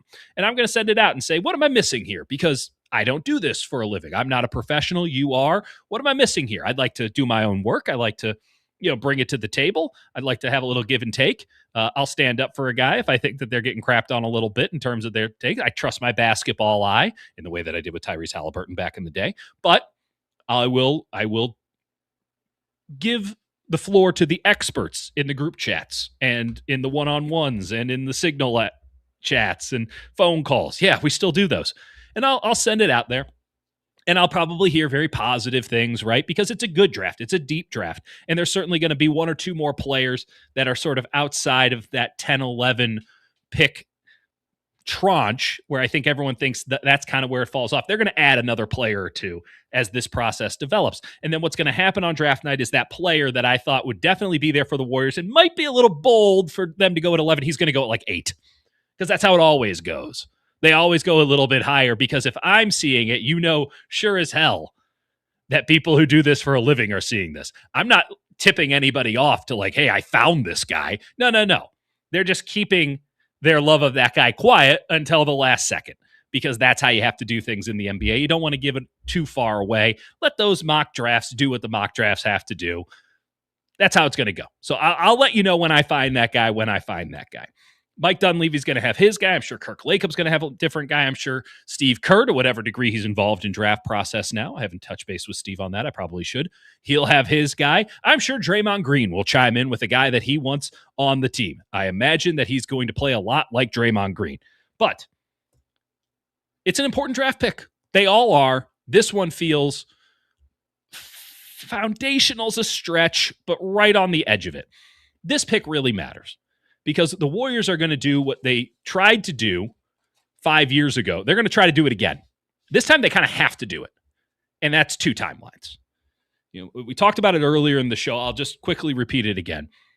They thought that Steph and Dre and Clay were done. Now, there was legitimate reason to believe that with Clay, given the injuries. A bit bold on the Steph part of things. Maybe not so bold with the Draymond.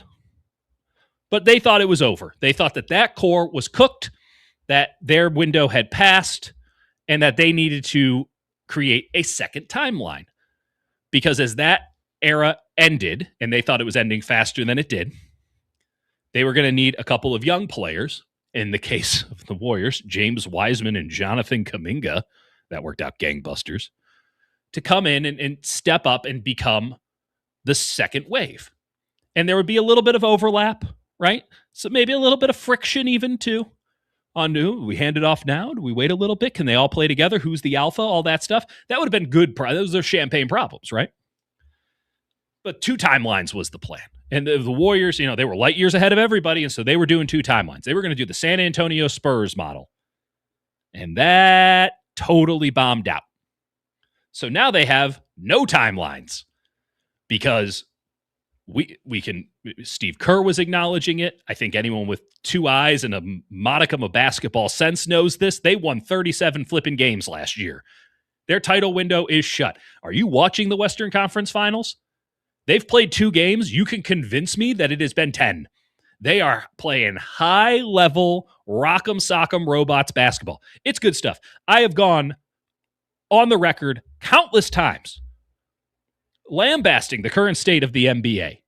No one plays. The style of basketball is crap. This league is in a real hole. And boy, I watched 2 games of the Western Conference Finals, and suddenly all those takes seem rather trite. They all seem a little bit ridiculous because that's some high-level stuff. That's the good stuff. Now, in defense of the take, we shouldn't have to wait until the Western Conference Finals to see that level of basketball. How about like first round too? How about every now and again in the regular season? Maybe that's the bigger issue. And I don't know what's going to happen. I think the NBA league office really wants the Knicks to win this because Cleveland and Oklahoma City or San Antonio, that sounds like a ratings nightmare. But that's not my problem. My problem is the Golden State Warriors cannot compete with those 2 teams. They can't do it. Steph Curry is the greatest shooter who's ever lived and one of the 3 or 4 greatest basketball players of all time. I'm not telling you it's over for him, but they cannot keep up with that I'm watching on NBC with Mike Tirico on the call. They can't keep up with that. They might be able to keep up with the Nuggets and the Lakers and the Timberwolves. They can maybe keep up with those guys. Maybe. They ain't even close to playing in the same league as the Thunder and the Spurs right now. And oh yeah, the Thunder and the Spurs, they be young. The Spurs are crazy young. The Thunder, not as young, but still younger than most. So there's no titles happening anytime soon. And to the Warriors' credit, they can finally admit it and know it. Even Joe Lacob, and to be fair, this comes through Steve Kerr, is saying, I just want to make the playoffs every year. That's a good goal. That's a good one. That's great. Because at least we're not talking title or bust. Because if it was title or bust, just write down bust in this Sharpie marker every year. They're not winning another title. This is the time when you do 2 timelines. This is it. You have to gracefully exit with Steve and Steph and Draymond. And you know what? While we're at it, bring back Clay. We're gonna do this right. We messed it up the first time. We're gonna do it right this time. Bring them back. We're gonna do the nostalgia tour. We're gonna play some Forever Giants hits. We're gonna have that. That's timeline 1. But now we have to build from scratch, mind you, a second timeline. We got to build up this foundation because yes, it will bottom out like hell when Steph and Draymond and everybody retires and they or go their separate ways. But you want to have a little bit of a higher floor, right? If it's going to bottom out, let's lift it up a little bit so that it's bottoming out to like 37 wins as opposed to bottoming out to like 12, because that's a real possibility in the NBA. When it goes all the way. This is the time for 2 timelines. But you can't say it anymore. You can't say that they're doing 2 timelines again, even though that is 100% what they are supposed to be doing right now. So we're going to do a little bit of a branding exercise. And just stop me when you hear one you like. What about dual core? We're going for dual core processing. 2 silicon? Okay. A horizon shift. Does that play at all? Horizon shift. How about Warriors 2.0? I kind of like that. Warriors 2.0. The first iteration of the Warriors is over. We're doing Warriors 2.0 now. Hopefully it's not like New Coke. Golden Vanguard. Golden Vanguard. Doesn't really make any sense, but it sounds nice. The Bridge Plan. It's a little bit of a regional pun. The Bridge Plan. How about the Relay? They're going to hand off the baton. The Relay. We're going to hot swap it. We're going to hot swap cores. Things still live. We're changing out components. Hot swap. Concurrent winning. I'm just spitballing here. It's all to say that the Warriors do need to come up with a better phrasing than 2 timelines. The alliteration, very powerful. The actual product, rather weak. We got to do better than 2 timelines, but they got to do 2 timelines again, and you can't call it 2 timelines. I'm going to go with the Bridge Plan. Warriors 2.0. Concurrent winning. Any of them? Nothing? 808 KMBR. If you have a good branding name for 2 timelines 2.0, let me know, and then I will let the Warriors know, because this is what they have to do. Meanwhile, what we have to do is pay some bills. It's ad time. Kurtenbach with you until 9 on The Sports Leader. KNBR, The Sports Leader.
is Sports Phone KNBR. Dial the digits or send us a text at 415-808-KNBR. We're streaming on YouTube all damn day at KNBR 1045. I know I promised that we're going to talk some Niners. You go to Larry Krueger for that crap. Mark in SF is called in, and he wants to talk NHL draft. We drop all other things to talk to Mark because NHL draft is where it's at. Mark, how you doing this evening? I'm doing great. You know, there's at least 5 great defensemen, they say, in this draft. And so I'm looking at the possibility of maybe the Sharks trading down a few spots to either Calgary, who has 6 picks in the first 2 rounds, and just going after defensemen, using the draft board to go up and down the draft board, maybe trading down and then getting a higher pick in the second round, you know, nailing different defensemen that the scouting department thinks would fit. Because if we can get that defense built up, we're going to be really good shape. Well, and that's why I'm, as it stands right now, somebody who thinks that the Sharks should just take Chase Reed, number 2, the right-handed defenseman out of the Sioux of the OHL. Like, I just go there now, let him play a year at Michigan State, bring him up, and just reap the benefits, as opposed to taking Ivar Stenberg, sorry. But here's something I'm going to throw your way, Mark. Here's something that I'm hearing through the grapevine. The Canucks just fired Adam Foote as their coach, okay? They need a new head coach. The Sedin twins are running the show now. There is no question who they're hiring to be their head coach, at least if you talk to people around the league, and that's Manny Malhotra. Caleb Malhotra, his son, is a center for Brantford and the O. A lot of people like Caleb Malhotra. Some people think that he's better than Stenberg because, well, you don't build a team through the draft by picking wings. You go with centers, and he's the best he's the best center in this draft. Can you convince, and there's a little bit of wonkiness here in the sense of, do you want to hire a coach and then draft his kid? I don't think the Sedins would, and Johnson would be all that upset about it. It doesn't seem like it'd be that big of an issue. The Malhotras got their heads on straight if there ever was one, but there could be a little weirdness there. I just leave that there to say, can you get a team like Chicago at 4 to make a trade for you? They come up to 2, you go down to 4. Chicago just drafted a defenseman last year. You know that they're going up to get Stenberg, which, if you're not totally in love with him, you can live with. You take 4, you get some more draft capital down the line. You get pick 34 maybe, which could be a pretty good one. Maybe you go back to 34, 37. Chicago's got both of those. But you go to 4, you still get Chase Reed because Malhotra is going to go 3, but you got an extra bit of capital, and maybe then you can take that and you can trade up with your late first round at 20 to now get back into that sort of lottery area. I'm not going to lie to you, it's super galaxy brained, but the Malhotra thing in Vancouver might be a good opportunity here for Mike Greer. What do you think about that, Mark? I think it's great, and that you're thinking like I'm thinking, and that's a possibility right there. And if they could take advantage of this draft being deep with defensemen, and maybe even moving up and getting one of the other 5 that are up there at the top, boy, then you're really talking about the Sharks moving ahead. Mark, do you have a defenseman that you like more than others? Putting you on the spot, well, but do you have a guy that you're aiming for? I kind of like what I hear. I don't know much about him. He's probably not as offensive talented as some of the other 4, but it's Keaton Verhoff. Yeah, North Dakota. He sounds interesting. Yep. He's 6'4", physical. Yeah, well, if you know anything about Mike Greer, you're going to know that he's going to like Keaton Verhoff. I mean, big boy. I will note Chase Reed, who's my guy, probably going 3, though maybe not. Maybe he slips a little bit here because, again, of the Malhotra of it all. 6'2" and plays up. He's listed at 187. He ain't 187. He's bigger than that. I think he's closer to like 210 these days. But, they're all kids. And defensemen, we all know, take a while to develop. So it's a little bit of having to take your medicine. But to your point, Mark, the Sharks might have the best forward prospect pool that's ever been assembled in hockey. What they lack are defensemen, and they might have some bottom 6 guys. They certainly have some pros already in the system, They don't have that true bona fide number one, and in particular, a right-handed shot number one. And if you were to just say, going into this draft lottery, which of course the Sharks jumped up from 9 to 2, they jumped 7 spots, total luck. And can't say they didn't earn it, didn't earn their luck. Karma was smiling upon them. But if you were to go in and you were to say, you could take any player in this draft, knowing that you had, the 9th worst record in hockey, any player in this draft, what do you want? And they would say, we need a right-handed shot defenseman who can anchor the team on the umbrella in the power play, bring the puck through the neutral zone with grace and speed and power, and can give you a little something on the other end, more than a little something on the other end with his stick as a defenseman. And you go, yeah, that makes a lot of sense. That sounds like a great player. You're probably not getting him at 9. You know where you can get him? 2. So maybe don't overthink it. This whole, just take the best player available. Okay, to a prospect pool, that's one thing. We're trying to build a hockey team, and the Sharks need a defenseman. I think Chase Reed's the guy, but I love where your head's at, and I think that Mike Greer's head's there too, from what I've heard. Let's get weird. Let's get creative. Let's maybe push it a little bit here, because you got a good bit of luck, and yeah, you could just take somebody, but if you can manipulate this thing to maybe just even squeak out a little bit more value, that'd be really, really good stuff. And you know what, Mark? I got to appreciate you here for bringing out a little bit more value here on the show tonight by helping me talk some Sharks hockey. So thank you, Mark. Really do appreciate the call. Let's quickly, I'm going to put this on Raf, and I apologize to Raf. Let's quickly talk some Niners. Let's get this out of the way. 3 up, 3 down. Here are the things that I'm worried about. Here are the things that I'm feeling good about when it comes to the San Francisco 49ers going into the 2026 season, which is a long ways away, but you start looking at these rosters. Draft is done. The bulk of free agency is done. You can make some educated guesses. We got schedules. You can make some educated guesses here on who's going to do well and who's not, right? There's not a lot that's going to change between now and the middle of training camp. And even then, how much does training camp really matter anymore? You can ask the Rams. They don't give a damn about it. This seems to be working out for them okay. So I'll go alternating things. Here's something that I'm liking right now. This is kind of a bold take off the top. I like where the Niners offensive line is at. I know that they did not go out and do the fundamental reorganization of their offensive line, which felt extremely necessary. Not disputing this at all. Extremely necessary after those 2 Seattle games. In Week 18, and then in the divisional playoff game. I'm sorry, divisional playoff game to end the season. Niners can't stack up with that defensive line. You know who else can't? Every other team in football, including the Rams, who did do a fundamental reorganization of their offensive line to get a bunch of maulers and big boys, and even they got pushed around. That's a really good defensive line. So maybe take solace in the fact that they can stack up against 30 other teams. So, why do I feel good about this offensive line? Dominic Pooney is going to be healthy this year. That's huge. And I really think that I'm going to say this as a personal mea culpa. I did a poor job of properly reporting and expressing and making well known how messed up Dom Pooney's knee was last year. He tore his PCL in a preseason game on a field goal snap, and he played the entire season with it.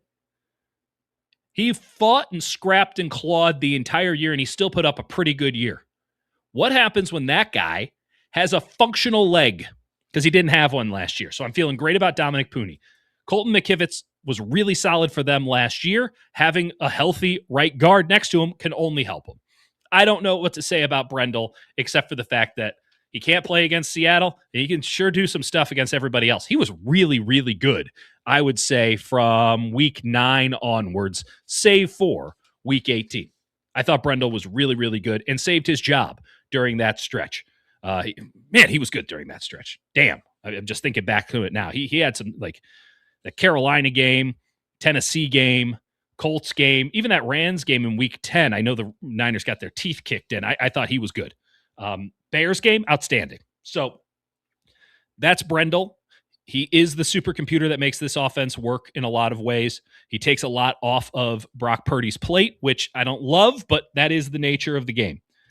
You're getting Trent Williams back. I don't know how long Trent Williams is going to be healthy for, but he's got to be motivated because this is his last contract, and with the 49ers at least, and he better make good on it.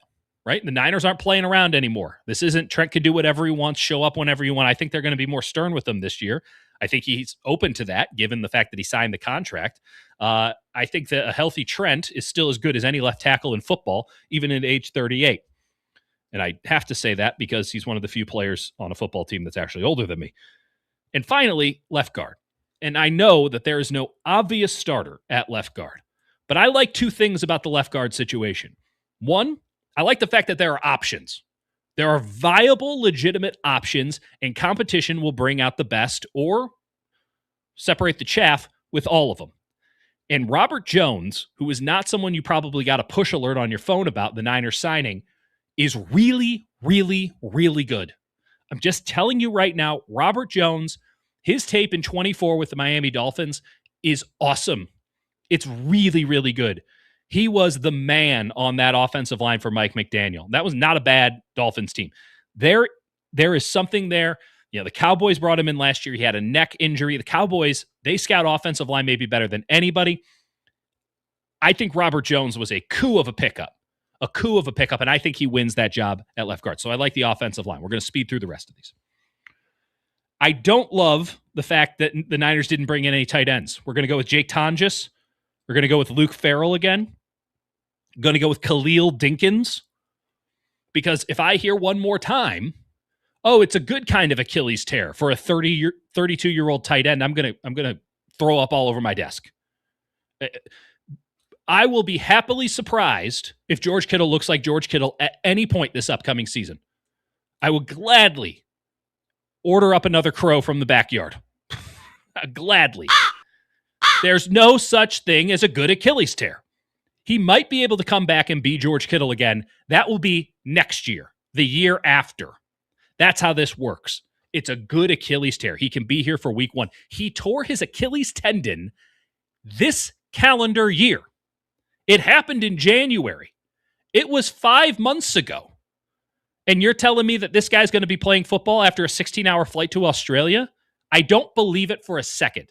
Also, it's not like tight end doesn't require, it's not a very Achilles active position. Oh, all it requires is the ground force for blocking and cutting as a receiver in the open field. I don't expect anything from George Kittle this year. I'm not going to complain if he gives them nothing this year. The fact that they brought in nobody, they hedged in 0% of a manner after George Kittle tore his Achilles in January, will look like malpractice and will probably force them to make some sort of a trade or a panic move before the start of the regular season. Here's something I like, the defensive line. Romello Height, now it's all come together. Could they add somebody else? Yes. I, unlike Larry Krueger, am not so needy towards that. I think that they can roll with exactly what they have and have one of the better defensive lines in all of football. It requires health. It requires both Michael Williams, who I still think is really damn good. All he did last year was be a one-man run defense. If you don't want to give him credit for that, well, sell me your stock because I'm buying it. It requires Nick Bosa to come back. I think it's his third ACL tear. He's a freak, but man, at a certain point, same with Kittle, right? Freak, but only so much a man can be asked to do. The body can only push it so hard. But the rest of that line, Osa, oh my goodness. Odigizua is going to be a force at 3 technique. It allows Alfred Collins and CJ West to be true ones. I kind of like this Eason kid that they picked up as an undrafted free agent out of Tennessee. He might even make this team. They got dudes. They got depth on that defensive line, and they're going to need it because they need to be, well, there's nowhere to go but up, but they need to be one of the better units in football. I think they have the talent and the dudes to be one of the better units in football. Thing I don't like, running back situation. They're very bullish on Jordan James. I've heard very good things from people that I trust about Jordan James and how they want to give him reps and it's going to be fine. No one's expecting Christian McCaffrey to go another 400 carries. I'd be shocked if he gets to 200. Okay, I don't want to wish that upon him, but come on. The odometer is telling you to trade the car in. So they're going to need a good backup. Is Jordan James that backup? Is Kalen Black that backup? Because those are your options right now. I know it's not Isaac Orendo. He's pre-cut. So are you going to roll with the kids? Are they good enough? Are they going to allow your offense to be dynamic and allow Kyle Shanahan to call the full complement of plays that he should be calling against a much better schedule this year? I don't know. I'm a little worried about it. And there were good running backs on the marketplace in free agency that could have assuaged all of these concerns, but they didn't go for him. So now if Christian McCaffrey goes down, it's Jordan James. And Kalen Black's going to be there probably as a third down back for most of the year, and that might be totally A-okay. I don't know if he can be a lead back for you as a rookie. We're going to find out, though. I imagine we're going to find out, but not as concerning as tight end, still a little bit concerning. Thing that I love, Brock Purdy. Best value on the board right now to win NFL MVP is Brock Purdy. Because as I just said, the running game's not going to be there. Tight end position, George Kittle, probably not going to be there. Brock Purdy's going to have to lead the way. Now, there are still people that don't think that he can. Maybe they'll look correct at the end of the year. I'm very much a believer that he can. And MVP is a narrative-based award.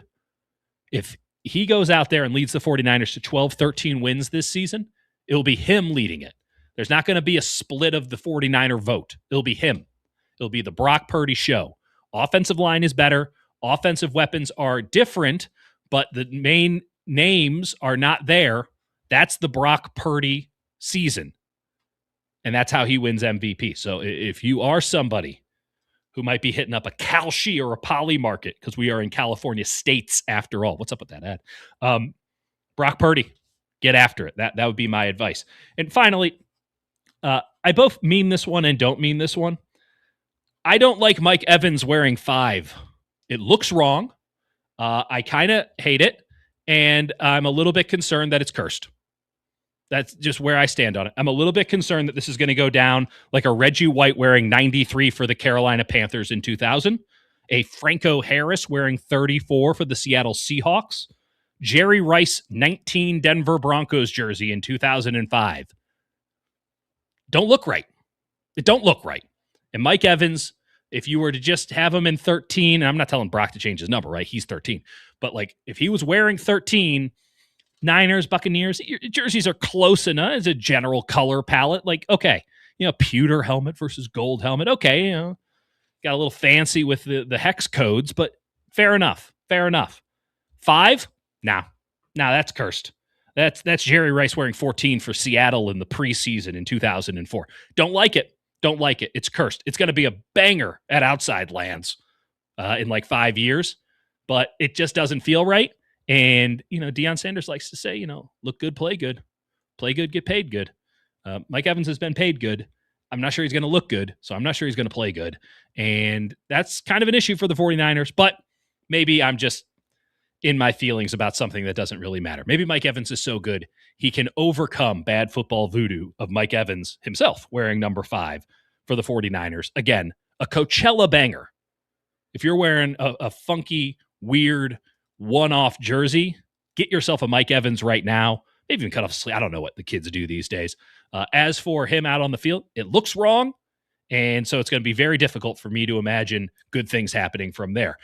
I thought we had a good thing happening here tonight. I know that Rafael Corral was on the 1s and 2s, so we're always going to have a good time. I appreciate, thank you, Crow. Me and the Crows back to battle tomorrow morning. Looking forward to it. Now they're crapping all over my car. It's really a thing. And so I want to shout out to everybody who texted in. Great stuff on the text line tonight. Calls, fantastic. A+ calls. We've had some good calls lately.